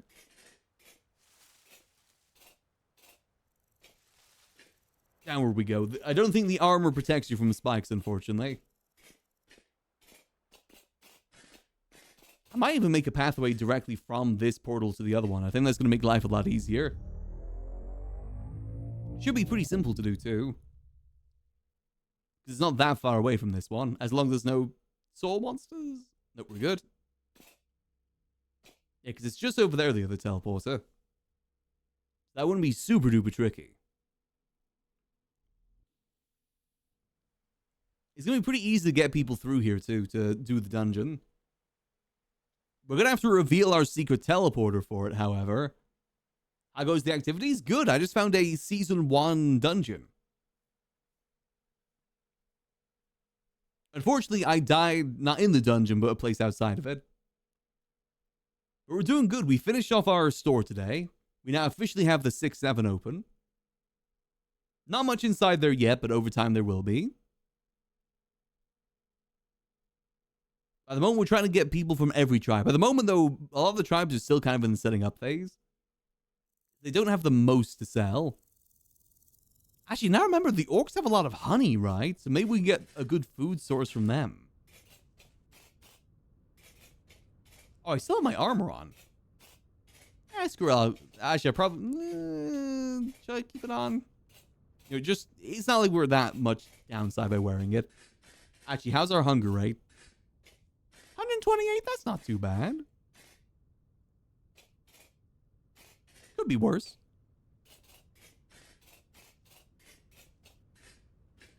The cave was just directly north from here. But no, we just found a teleporter, activated teleporter that takes us close to that dungeon. And there's a bunch of other things nearby to explore too. As far as I can tell, no one else has looted. The hard thing is, I didn't start exploring until like a couple days into the server, and by that point, most things had already been explored. Let's see. Go down here.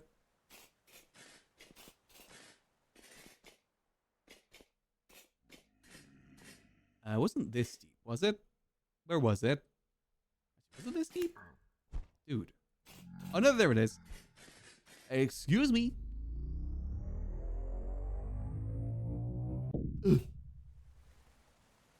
Alright, so now we have the water elevators to deal with. I really want to get a better way up, but for some reason, rocks drop really easily. It's just so hard to swim up. Unless you have like a wall directly against you. Oh, now let's get the other one. Yeah, I need to build a better water elevator. I'll build one that goes directly to the portal. Going down is going to be a lot easier than going up in terms of stability. Come on, I got this. There we go. Now up here. What's stopping me? Come on. Up, up, up, up, up. Ladder? Ladder, well, things were directly underneath an ocean is part of the problem, but it's not a deep ocean. But again, you can't build upwards because of the stability problem. So we would have to just build, go downwards, then go back up again. I said, the water elevator should work pretty good. I've been using those for mining for ages. They do work really well. As long as you've got a wall that you can go against, because you got to hold W to go up, and that makes you go forward. Let's hope we can get back without any trouble. I mean, I'm clad in armor, so I doubt we're going to run into many problems. Up we go. Yeah, ladder definitely wouldn't be a bad idea, though. You do have plenty of sticks, too. Ooh, blue meanie. How meanie is it? Can I eat it? I can eat it. Perfect. Oh, wait. It could be oh, it's hallucinogenic. Oh, that's what makes it meanie. It's fine. What's a little bit of running in darkness while you're high on drug? Ugh. Hold on, this is good mushroom. This mushroom won't make... It's a good thing I'm a human lantern. Let's just run because those things will kill me. I said the journey back definitely isn't that hard. So if we do die in this dungeon, that's not going to be bad. Sort of thing that I might not even bother putting down a temporal gear when we do the dungeon itself. With this armor, I should be pretty tanky. The only downside is that I'm also got minus healing when I'm in this armor. However, I'm probably going to try and get the vampire perk, which heals me every time I kill an enemy. I think I can do that now, right? The time is not right. I don't know what that means. What the hell does it mean by the time is not right? Why is it preventing me from becoming a vampire? It's nighttime.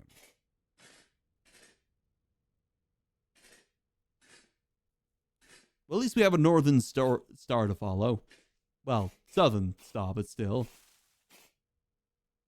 It's so beautiful. I really want to steal that and put it on top of the 7-Eleven. But it's probably better to keep here. That would make the 7-Eleven... Is that an ostrich? Okay, there's ostriches. I never heard those ostriches in this game. Has to be at midnight or something? Oh, I guess that kind of makes sense. I mean, it's... Oh, it's only 9 p.m. right now. Count my keyboard. Come here. There we go. Okay. Almost there. I do really like that, though. That looks so cool at nighttime. I wonder what it's made of. So cool. Oh, there's another trader over there. Wait, is that a trader? Yeah, that's a trader, I'm pretty sure. I said, if we can activate that teleporter over by the dungeon, too, that'd be kind of sick. See what's inside there. See, because if that leads us even closer to spawn, or even a further cooler area, that'd be even better. The worst teleporters are the ones that just take you directly underneath the ocean. Those ones are lame. Please don't crash or make... Okay, there we go. All right. Parkour. Okay, if we follow one of these jail cells without a pickaxe, we might not be able to escape. All right, come on. There we go. All right, back to normal. And boop. I did see a dude in here, so let's be careful. Tool, Oh, tier 1 dude. That. Okay. I like that. They have better loot tables on them. Nothing in there. It's not looking like there's much to loot in here, to be honest. Dude. Just a lame prison cell. Oh, hello. Rotwalker cape, embroidered coif. Peasant shirt, hummingbird mask. Ooh. Rotwalker cape. How does that look? It looks kind of cool. Not really our fancy style, but still looks kind of cool. Yes, there really wasn't much here. This place kind of sucks. Though it does seem to spawn a lot of mobs. That's the upside. Ow. Hey, another temporal gear. Perfect. I mean, hell, if we're able to get get 2 more of these right now, we can go activate that teleporter right here, right now. Let's see. Where are we traveling off to next? Let's go check out these ruins over that way. Those look kind of cool. Actually, is there anything over here? Oh, hello. Ruined stove, ruined stove. Ooh, vessel food. Hold on. Where was that vessel food? I need that. Ooh. Cooking as well. Oh. Take the doors. I'm not sure people want decorations like that because they don't actually work, those doors. What we need is lights. I need decorative lights, ideally. What's this? Ow. Dude. Dude. Temporal gear? Oh, man. I wonder if there's other buildings like this that are buried. I wonder if there's more. Oh, let's see. Maybe if we dig some of these up. Like, what's over here? Actually, this looks more like a pathway more so than anything else. All right, all right. Anything over here? It's just like a fully buried place. Huh.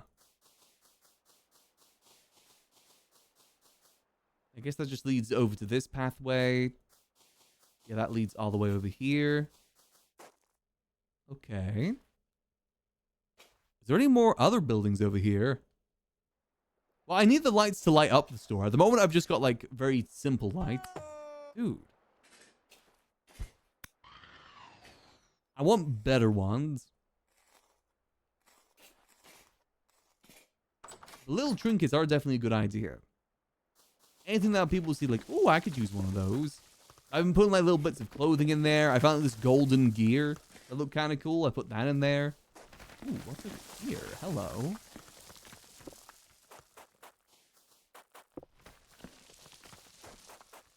Hard to see with all this damn dust.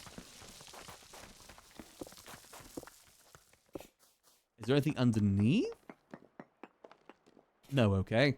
I think we found everything that was in there. Let's go check out those other ruins then. I want to go see what's inside those. Food is a bit of a problem since we are wearing armor. However, I like being unkillable. I didn't even notice those dudes that hit us earlier, they didn't do any damage. We're set for whenever we go in the next dungeon.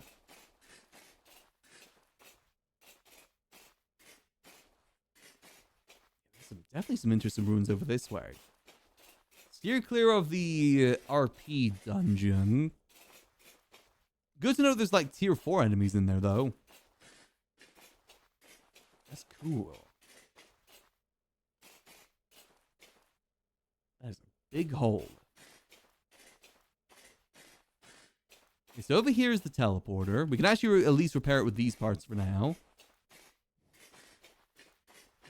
Up to. Die.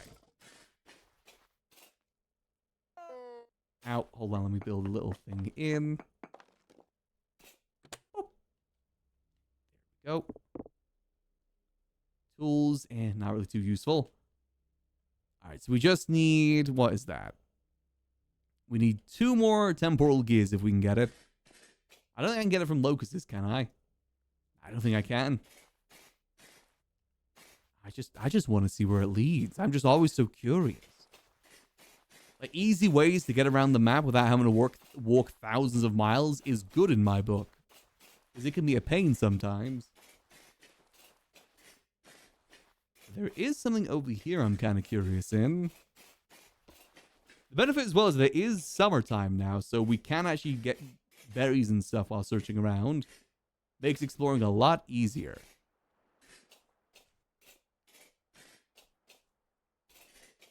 Let's see, what's over here then? Got something here. Hello. Anything cool? Ooh, rusty gears. Nothing else really too useful. Ceramic tiles. We gotta loot this before anyone else finds it and then loots it before us. People are gremlins like that. I know Doofles has gone everywhere. First time, this is one of the few places that I've been able to make to first by the looks of it. What's in here? Hello. Big. Oh, it's one of these ruins. I've never seen one of these ruins so repaired. It's like a little tavern area. It's got like a little seating area outside. That's kind of nice. Let's see, is there anything on the multiple floors, however? It's still definitely ruined. Sort of place that if you found this near your spawn, you'd definitely set up a base inside here. Definitely a fixer-upper. I think you can fix her upper. Oh man, no chests up here? Really? Okay, well, it didn't sound like there's anything in here, unfortunately. There's still that area over there and that area over there we can go check, though. Still plenty of inventory space, too. Chuck that. Chuck that. Plenty of inventory space. Down we go. Yeah, I can't pick up these tables without glue, unfortunately. You are right, they are pretty cool. Is there really nothing here? Nothing through here?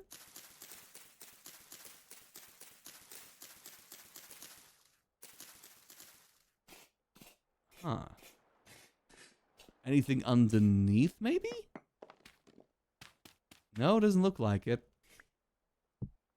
Oh, okay, it's just a cool building then, not really much to it. I mean, it's a cool building. I guess that is something to it. Not much hawk to it.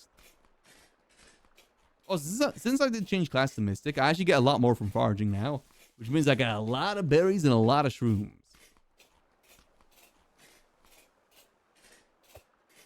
Even better for adventuring.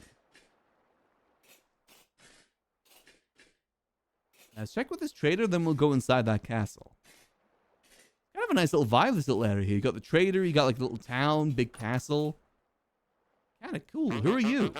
Survival goods. Yeah. Nothing really that good. Yeah, nah, you're not really that cool. Now let's see, what is inside this big castle? Ooh, more mushrooms. Good mushrooms too, not poisonous or make me super high death. It's the mushrooms that make you eternally high. Oh, wait, no, this isn't a castle. This is a fortress. Oh, this isn't the building I thought it was at all. This is much cooler. Hello. Oh, a fancy cabinet? Rot, carpet. Let's see. Oh, storage vessel. Someone might be interested in that. Peasant, zinc ingot. Bandages? I'll take those bandages. Marketeer tunic. Ooh, okay. Acrobat bracelet. May as well take that. Nothing like super good. Ooh, Lamprider's blueprint. I was actually looking for that. Palisade blueprint too. What is this? Oh, for making the wooden walls. Wait, that's actually kind of cool. So we can actually make gas lamps now if we want to, for a better light level, which is actually pretty cheap to make. I think. Yeah, it's just nails, brass plate, and glass. That might have solved our light problem then. Because they give 20 light source each, which is actually very, very good. Nice. Brass is pretty simple to make too. But yeah, nothing really else in here. Hey, kind of cool though. I gotta take this. I said, this is why I love teleporters. You find areas that no one else has been to before.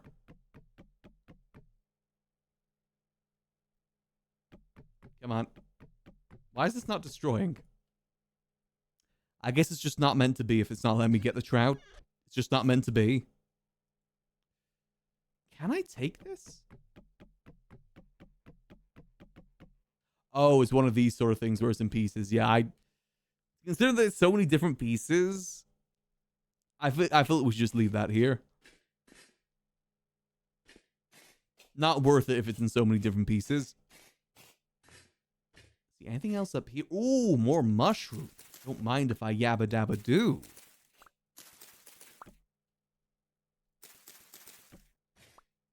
Thank you. Ooh, and more things.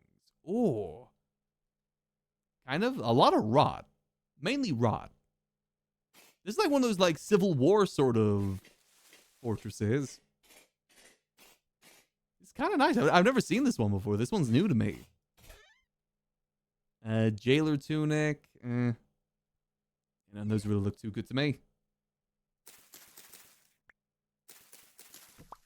Well, it generates these. It's called Better Ruins. It's a really good mod. Adds so many. One of my favorite things in this game is exploring, and it makes exploring even that much more better. Even though base game is already pretty fun to explore. Fire clay, spider web. Do I want to sell spider webs?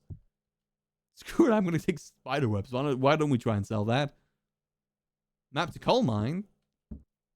Is that the same? Okay, I already know that one. Leave that there in case anyone else wants to find it.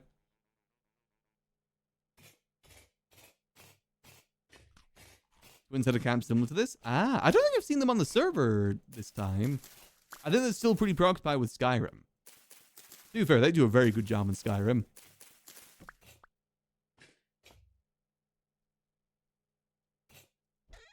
Anything cool here? Oh, yeah, no, you would definitely love this mod if you like decoration hoarding.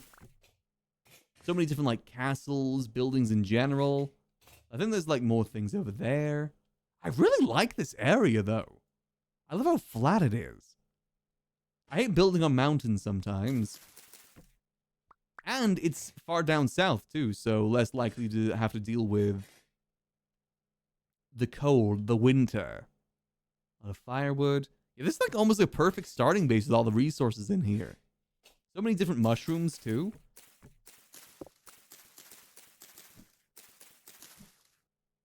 There we go, okay. Secret in the twins' cabin is in the ruins. Ooh. As in like this ruin, or you mean like a different one? Like if there's a ruin is in like season 1 ruins. Fire clay, saltpeter. Metal scraps. Do I need metal scraps anymore? No, if I'm making the gas lamps, I don't need those. Okay, nothing really too good there. I don't think I've checked all the upstairs though. Larch seeds, onion seeds, acacia seeds. Acacia. Are those rare? I'll take those anyway.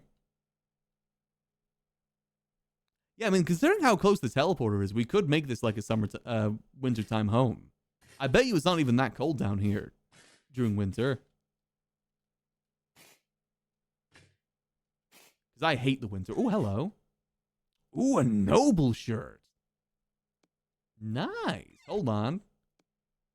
How does that look compared to what we have at the moment?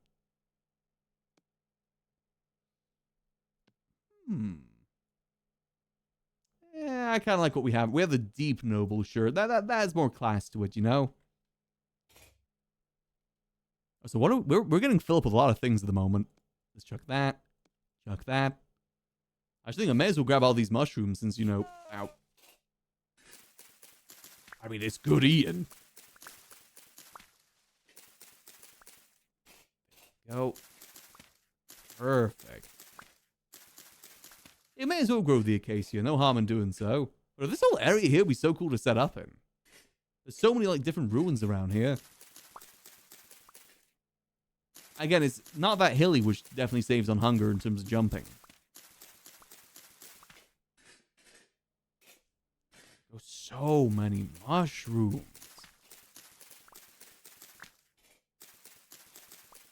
Next to very cool ruins. I bet you as well if the tier 4 spawners are in there. That's going to be so good. Wild berry bush. Because you can basically try and farm temporal gears from them if there's actual spawners. Though they did say it might not be working properly. Let's see, what type of trees are down here? We got walnut. Ooh. My friend Walnut turned into a tree? Finally. I always said he should be a tree. Okay, so this rune isn't really as cool then. Not really much here by the looks of it.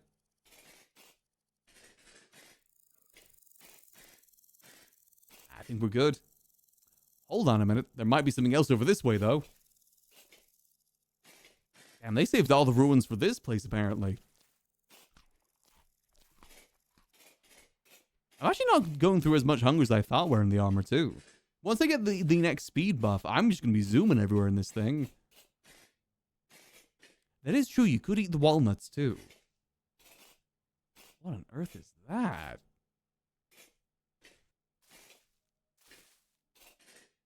Ooh, hello.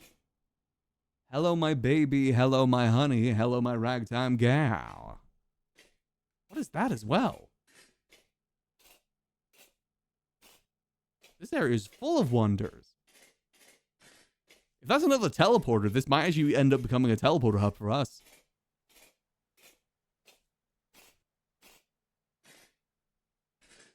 Let's see, though. Let's not put the horse before the cart. The mouse before the cheese. Well, I actually do put the mouse before the cheese. Let's see. What do we got going on over here? Let me check the ones on the outside first. There's just so many, like, little ruins around here. There's if there's any... I should be doing more prospecting as well. Oh, this is the bog iron thing. Okay.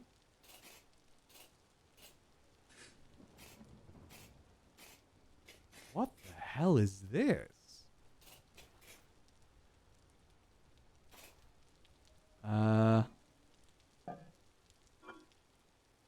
Ooh, hello. I've been looking for this. Okay, butterfly pin. I think that'll look kind of pretty. What do I not need here? Don't need that. Lankers thing. I don't know what that means, but I'm going to take that. Thank you. Oh. Oh, what is that? Is that another armor thing? We're finding so many blueprints because the jousting armor is actually kind of cool.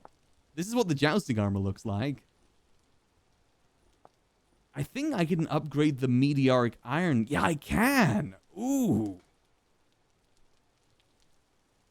I guess we have our next plan for the meteoric iron. Oh, that's perfect. Okay. What about the other thing I picked up? What was the other one? The Lang. Oh, that's a whole nother type of armor. Ooh. Not as cool in my opinion, but still.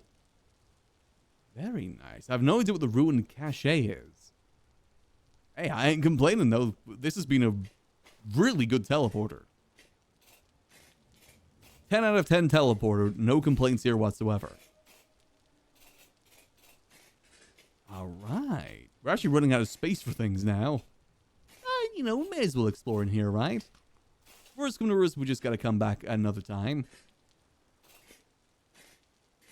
Let's see, let's see. Where is your entrance? Do you have an entrance? There doesn't appear to be an entrance here. Just gonna make one of our own.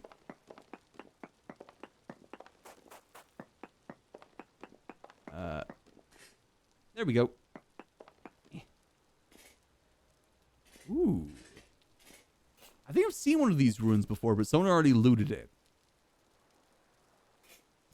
Let's see, we got another one of those. Yoink. Pretty simple, sure. It's nothing too special. What's going on down here, however?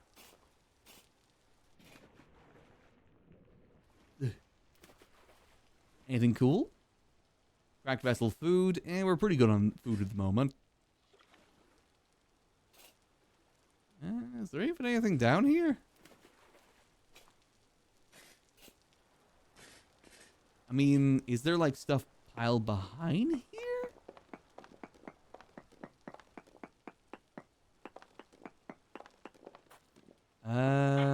Oh yeah, there is.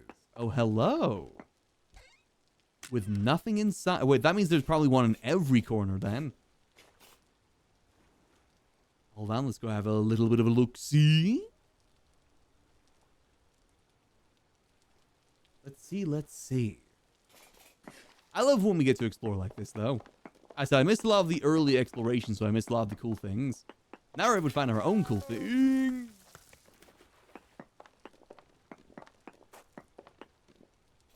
Hello. Except all these things seem to be empty right now. Alright, let's try fourth time the charm. Actually, have we already done all of them? So far... Oh no, we've already done all of them, damn it. Okay, that wasn't as cool. Other place, much cooler. This one, kind of stinky. Alright, well, I guess we just head back home then. Is there another thing over there? Why is there something blue over there? I guess we just start making our way home. But yeah, no, definitely very good teleporter. And if we can get the other teleporter open too, and that leads somewhere even better, we just move over here. Screw everyone else. We start playing single player. Occasionally go check on our store, and that's it. Anything cool here? Zero trace, okay. What's that blue thing, though? Where was the blue thing? Right down there. What is that blue thing down there? Why are you blue? I must know. Why is that blue? What's the point in feeling blue? I really don't need to wear my armor anymore, but we're actually out of inventory space, so we may as well keep it on. But now we have things that we can sell and information to sell too. A place of interest to certain bird folk. Or we just tell them where it is.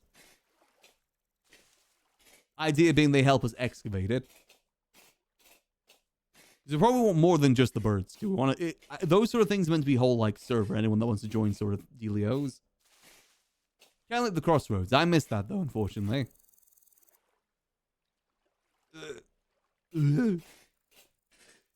Indiana Jones. That was the idea with the merchant thing, is that we're going to find like cool ruins and then find the things we sell from the ruins. Again, hence why traveling merchants. So we travel to those places and then travel to people to sell them. Ooh, a lot of stuff in this area. Unfortunately, like I said, that just didn't pan out. Probably try that concept in another season, though. Or other Vintage Story server. Whichever comes first. Another season of OddLaws or another Vintage Hell by Boone. I know Boone wants to do a bunch more different types of servers. I know he wants to do Zomboid at some point. Probably another Valheim, just maybe a better plan than last time. So I don't have to wait a week between each island.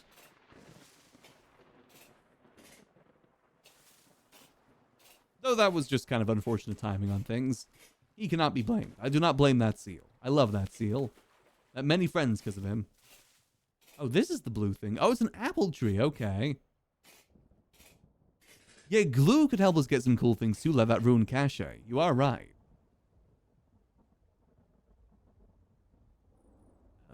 That okay. Let's make our way home. That's probably our next best bet. But this is an area I would love to explore more. Definitely there's a lot more in this area. Because if we just head dead south from here, I bet you no one's gone that far. We'd be able to find so many cool things like what we've already found.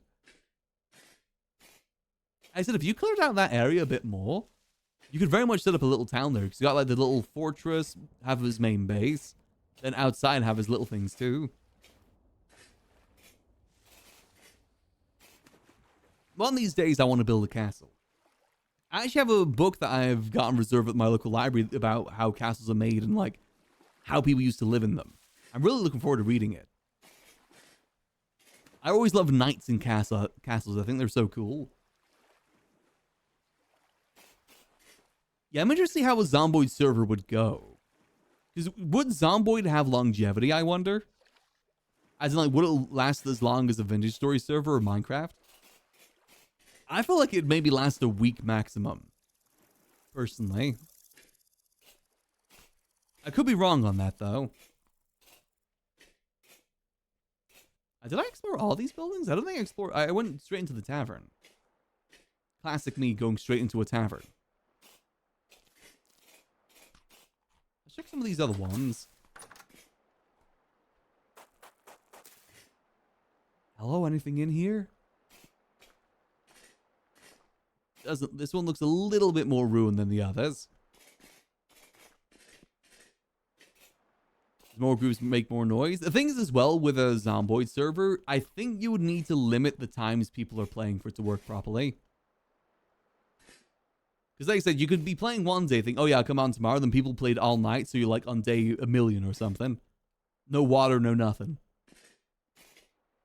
I think that sort of server definitely needs an open and close time. Because people will no life it. I'm people, by the way. I will no life it.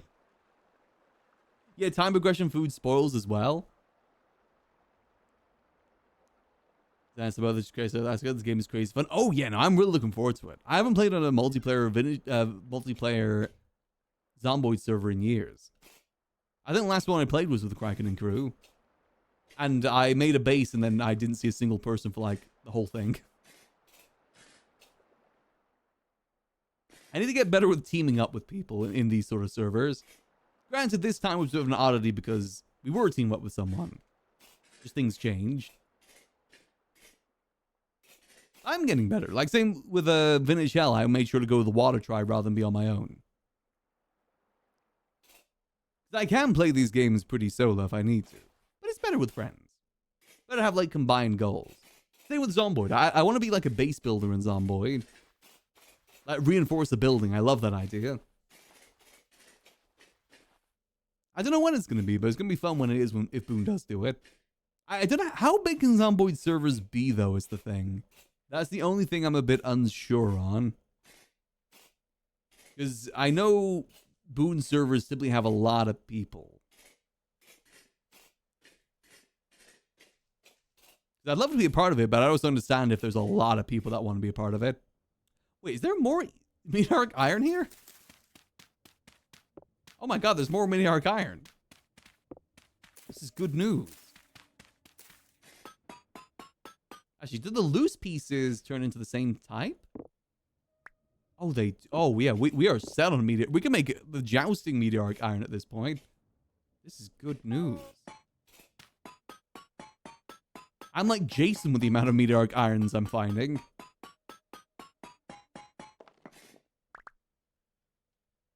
We're at 50. That's nice. Is there more here? Oh, there is more here. What has to track and Zomboid? Got you. Okay, so it is better that it... I feel like maybe 50 would be good, maybe? To be fair, if I remember the Vintage Story, the Hell server, there wasn't that many people, was there? There's maybe at like maximum, I'd say 30? 30 to 40? I know everyone's going to want to play Zomboid either. I think that's another important thing to remember. I'm hoping I can play, though. I love playing on those servers. I'm very grateful to Boom for inviting me. I always have a lot of fun. There's a reason why I spent so long in Valheim. I was having a good time. Here we go. I know you can make your own houses in Zomboid too, but I think it's more fun to build your house out, like, inside another building. Like, reinforce the building rather than make your own building. I much prefer doing that.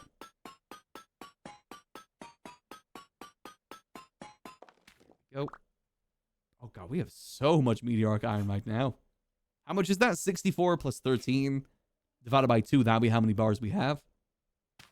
Well over 30, like 35 odd.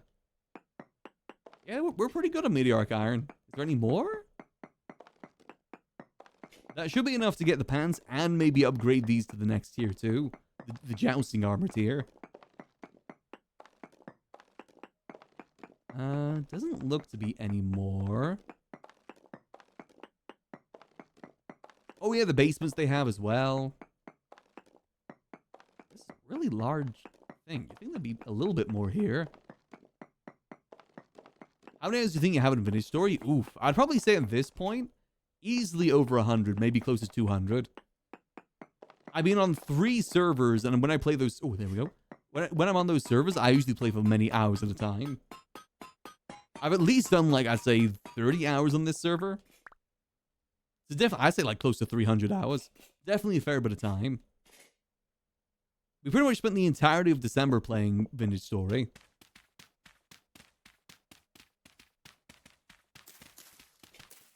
Then most of last month, I played a bit of it. This month, we've been playing this for at least a week. Oh, I love Vintage Story.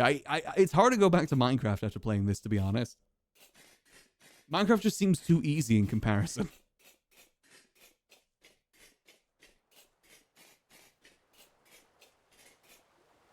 We build our own little country around. Yeah, I love doing that sort of thing. Have a building lived in. But no, I love it. It's a lot more... I call it process the game, but in like a good way. It never gets to a point where the processes feel tedious. Well, I mean, they can get tedious, but they never feel unrewarding. Like, you know, there's a difference between like tedious and rewarding and tedious and unrewarding. I feel like it's tedious just for the tedious sake. I don't feel like anything like that in this. For me, it's probably more so the thing that gets closest is the... what's it called? The clay forming, but that's just because I don't enjoy that part of it. Yeah, I have played Zomboid before and I have loved it. I'd love to give it another go though. Like give it a proper playthrough. Typically what I've done more so recently every time I play it, I usually just do like, I wander around. Like I get a car, drive around, collect things, then die and then stop playing. Hence why if I do a server, I want to do more like settle down sort of thing. Get with a group, settle down in a building, help build it up. Focus on building it up while everyone else gets resources. That's what I want to do. I love building. Being the homesteader.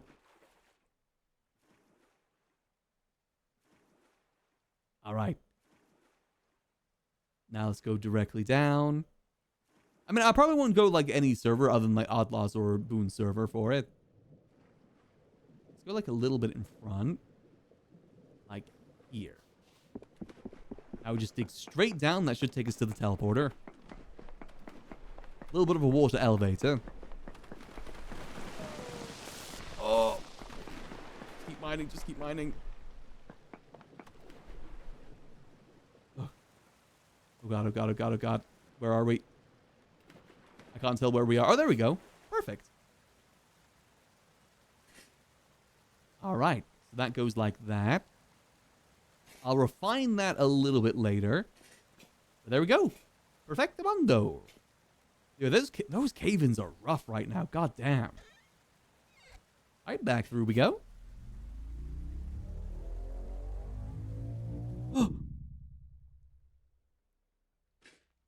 Go. Let's make our way back home. Hop to, hop to. Yeah, that was a really good teleporter. I gotta activate that other teleporter in there now. See where that leads to. If it goes even further south. I kind of hope we find a teleporter that goes more north, personally. But south isn't bad either. Yeah, I feel like the cave-ins are worse than they were before. The cave-ins before they removed the other cave-in mod was so much easier to deal with. It feels like every block I break right now is a cave-in. That you can't really build a staircase out of the teleporter areas anymore. Because it just causes cave-ins. I guess we'll see, though. Maybe we need to mess around a bit more. But it definitely does feel rough.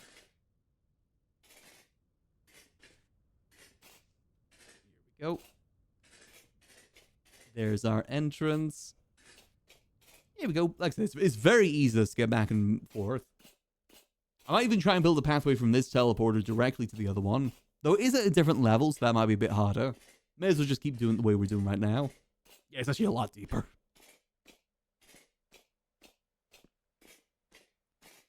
Less than a spiral staircase? Oh.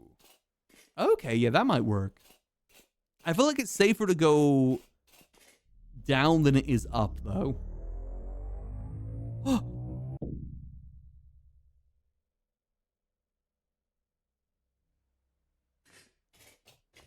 There we go. Home sweet home.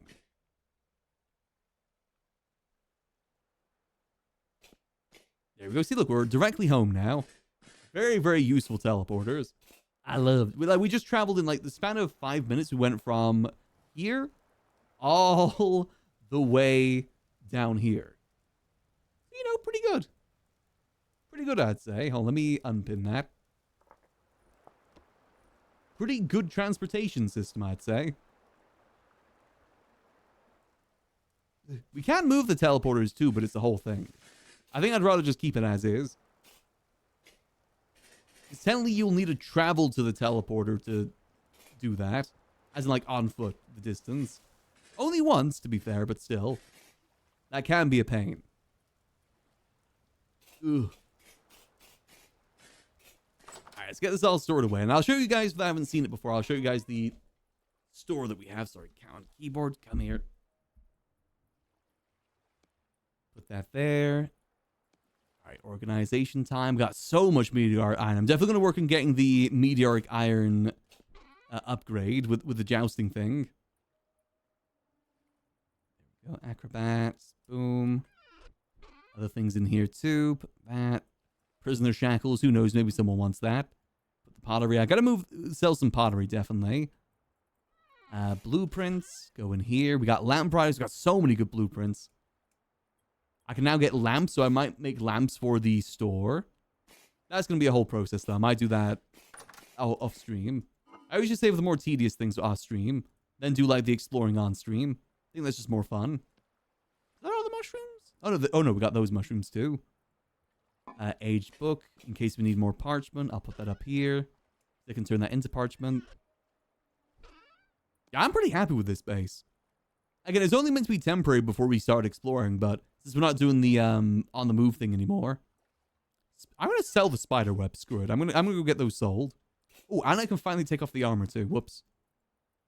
That's gonna save me a little bit. Saves the durability of it as well. Get ourselves another one of these. Ah, delicious, delicious. We are self-sufficient. We're self-sufficient king. Yeah, this was, yeah, like I said, this was going to be a store / where we just get started. It's good. Got like a nice little anvil area here. This is where we're going to park the cart. Again, you know, plans change, so it's now my smithy area. It's pretty good. Let me go show you guys, for those that haven't seen it before, let me show you my beautiful new store. It is beautiful. I'll sell these spider webs for like 1 gear per, I think. It's going to be hard to see from down here unless the storm's going to be obfuscating it. I definitely think next week we'll do a good mix of maybe some GTA and Vintage Story. And Travel Agent. And if we really wanted to put the work in to move the teleporters, we could make like a teleporter hub.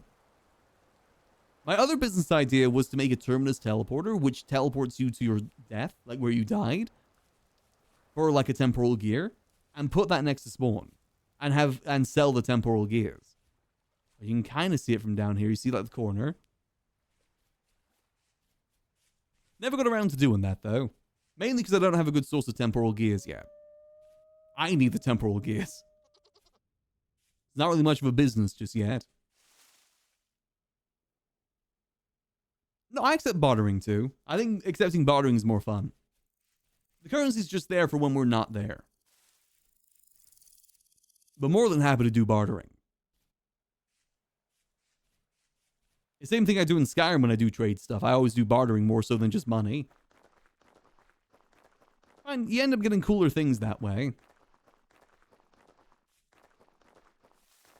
Look, there it is. Our beautiful store on the mountaintop. Haven't made a pathway yet, but I will here soon. Still a lot more work that needs to be done on the interior in terms of like layout and whatnot. But it's at least operational. I said we gotta get some lights made, gotta get like more selling spots made, different types of selling spots. Look at that beauty right there. 6'7".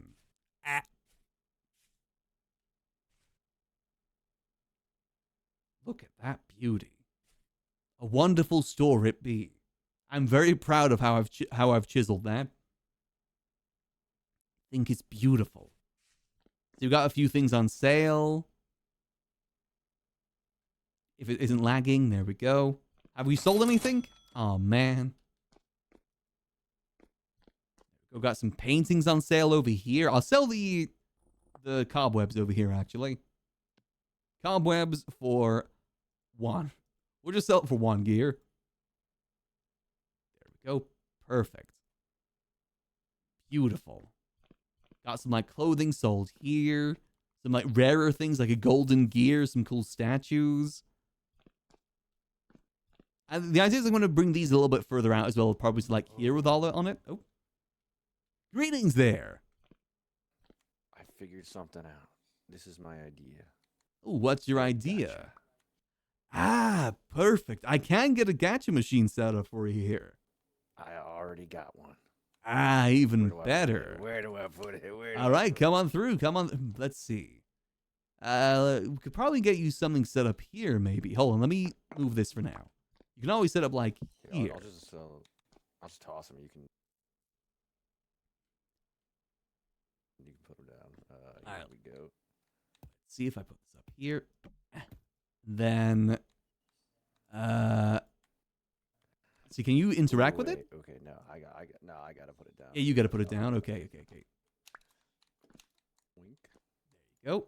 Yes. Can I open this one? I want to see what's inside. Yeah. Yo, Sandy Egg. Yo. Oh, you got the sandy egg. It's the rare one. Oh shit. Oh shit. That's sick. the Oh, rare one. hell yeah. I'm gonna put this Here, on try again, eBay try for even again. more money. I'm gonna scalper it. That's good. That's good. That's good. That's good. I Perfect. gave you $1. Try to buy. Try to buy. Let's see, Oh, let's wait, see, hold on. okay. Doink. There we go. And then Does the money go wait, I directly into need, the machine for you, or do you need a register nearby? you need a register. I don't know if it has to be nearby, but Feel if free to put it wherever you one want. down here. Yeah, and then I put that. Then you should be able to use that. Put that. I gave you $1. Put it in there. All right.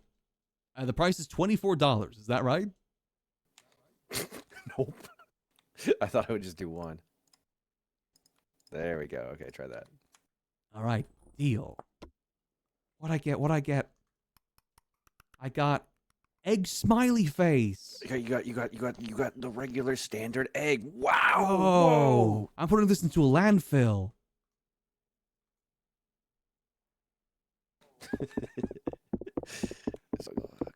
Perfect. It's gonna go to a landfill. We're gonna fill so many landfills with these. Hell yeah, it's like Funko All right, I'm gonna go Pops. put the register. I guess I'll go put this at my place and see if that works. Yeah, I don't know if there's So like a it's not littering distance up your to it. place, unless you want me to just put it up there. Wherever's best for you, to be Find honest, out. so you can access your Be thing. right back. All right. What do you think of the All right, store, I'll just by shove the it way? somewhere down in my base and see if that works. It's awesome. Looks good, right? It's awesome. That's really good. Perfect. It looks great. It looks I'm gonna make great. larger signs and like little signs along the roads that say like in this many blocks. Yes. Someone has to build a road though. You gotta put. Oh yeah, I don't know. I don't want to do that. I don't like roads. Yeah, it's a pain. I'll at least make a road up to here. I think at the very least. Yeah, that would. Yeah, that would be good. That would be good. Straight, because there's already. I think Pips is got a road going already, so you can just connect it to that. Oh, by the way, I may have found something of interest to you on my journeys. Yeah. A certain ruin that I've been told you might be interested in. Yeah. From season 1. Oh shit! You found it? It's like the best way I can describe it is like a building inside a ravine. That's good. Plan to go do it at some point because it's one of those big ones you got to do with people. Plan to go do that maybe sometime next week. That's badass. Yeah, I'm down. Yeah, I'll make sure you're there. Same with the rest of your crew. Okay. I'll make sure. Once we get a date, I'll let everybody know. Yeah, we'll have a little army of chuds. Hell yeah. Fuck Yeah, yeah. go see if that okay, works. Go see if that All right, works. I'll be right back. Yeah. God, look how well this glows at the nighttime. Do I even want to get any more lights? I feel like this is the perfect sort of glow. Like now that I can see it when it isn't, you know, stormy, it doesn't look that bad. I think it's because of the light on top is going down. So maybe if we just get like one more light on top, that'll kind of work it out perfectly. There we go. This is good news. This is very good news. Yeah, I guess God, look at that. Look at that. Hold on, can I, what's the, is it this? There's a button for, is it this? There we go. Look at that. Look how beautiful that is. Hold on, I gotta take a screenshot of that.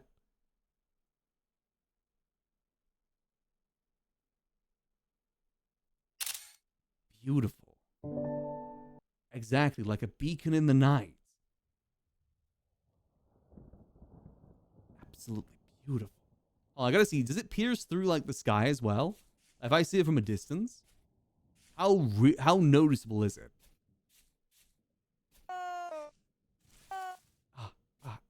Ow. I think I made the right choice. Between building a castle and building this, I think I made the right choice. Yeah, look at that. Now that's genuinely how supermarkets look at night as well. Now that is a season 3 ruin right there. That is 100% a season 3 ruin.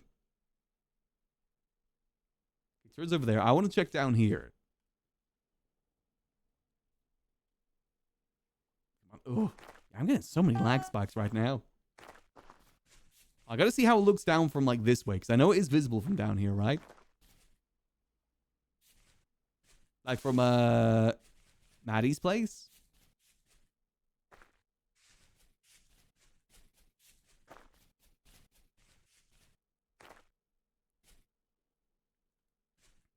Yeah, that's pretty visible. Perfect.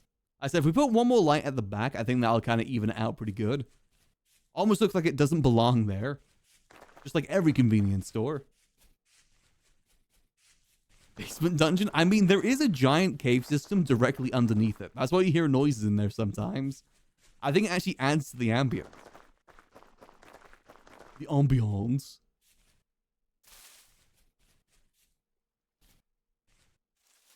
It looks beautiful.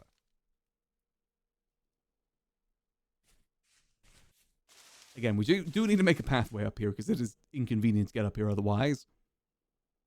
We're playing Cairn to get up here.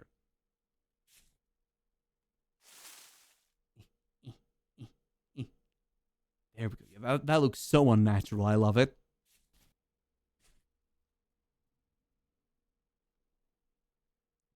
Beautiful. Beautiful. And we got a gacha machine here now too. Oh. Yeah, we need a parking lot here now too. Maybe that's what we build around back here. We built a parking lot. We need we need something that looks like asphalt. It doesn't connect to anywhere either, the parking lot.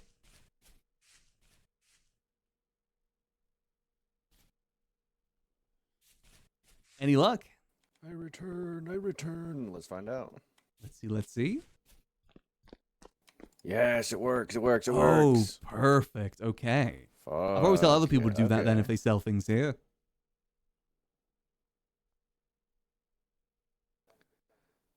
Yeah, hopefully because imagine it's just limitless. Oh, that is good. This can be a perfect little sales hub in the middle of everything. I built it here for a specific reason. Yes, this is It's in the middle of perfect spot, yeah. everything. It's in the middle of everything, and it's on the tallest little mountain too. Exactly. I love how unnatural it looks at nighttime as well with the light. It's a beacon of hope for our community. What do you mean? It's not unnatural. Exactly. I'm going to build a parking lot around back as well. Maybe put some needles back there too. Like an actual 7-Eleven. And a giant dumpster with a campfire in it, so it's actually just a burning dumpster. Oh, that'd be perfect. This is the makings of a season 3 You can dungeon right here. Yes, dude. There's large trap doors too that you could use for the Ooh. dumpsters if you wanted to make dumpsters. I don't know what they look like, but I saw them Oh. in the list earlier. I imagine they're Yeah. just 2x2 instead of 1x1. Yeah, I think I know the ones you're talking about. I wonder if I can get them in like a good color because I think it's mainly wood. And also, if it's made of wood, it might burn. Oh yeah.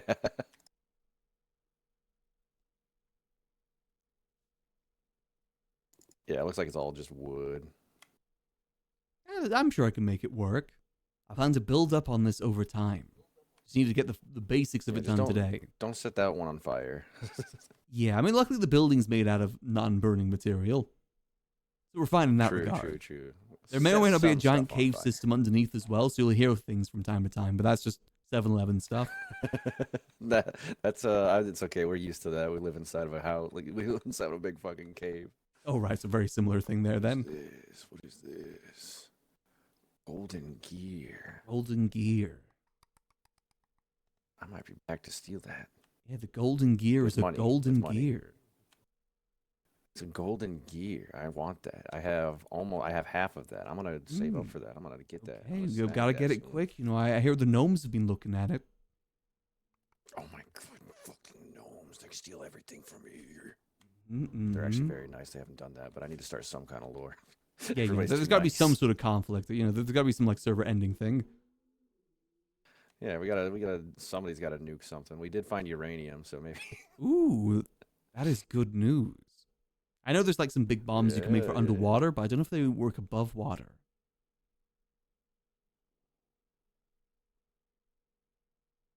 One way to find out. Hell Leader, yeah. Be I'm gonna seeing jump you. off this cliff. Fly away. Whee! I don't think he flew. Perfect. Does have a hidden door chisel too? Oh, we could do I forgot I can chisel a dumpster. I get some basalt. I could probably chisel a dumpster pretty good. Yeah, I'm pretty happy with this place. I think this place is absolutely perfect. The 6-7. Oh, let me get another photo of it like at nighttime. Hold on, one more photo. It's beautiful. Definitely, I'd say this is just as good as the Waffle House I made last time. Just as good. All right, perfect. Well, I think I'm probably going to call it there for tonight. Got to go get myself some food all sorted. Well, I'll probably do over tonight and tomorrow's. I'll probably work on getting like a good little pathway made. I won't try to do too much. But I'm thinking Monday what we'll probably end up doing is we'll probably do a mix of both. We'll probably do maybe start off with some GTA, just because I really do want to check in with GTA, see what's going on. Then probably move over to Vintage Story later in the day. That's what I'm thinking. That'll be the plans for next week. Mix of GTA, mix of Vintage. But for now, let me see who is out and who is about.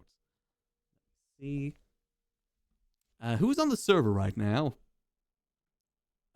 let's see. Actually, who's in Vintage Story in general? Let me have a look. See, Crichton's. Oh, I sent you over to Chansey actually. Didn't get a chance to see them yet, but I've seen them wandering around. Go say hello to Chansey for me, and I will see y'all on Monday for some more good old chill time, as always. Till then, I hope that y'all have a lovely rest of your night. And remember, as always, keep it cheesy. Peace.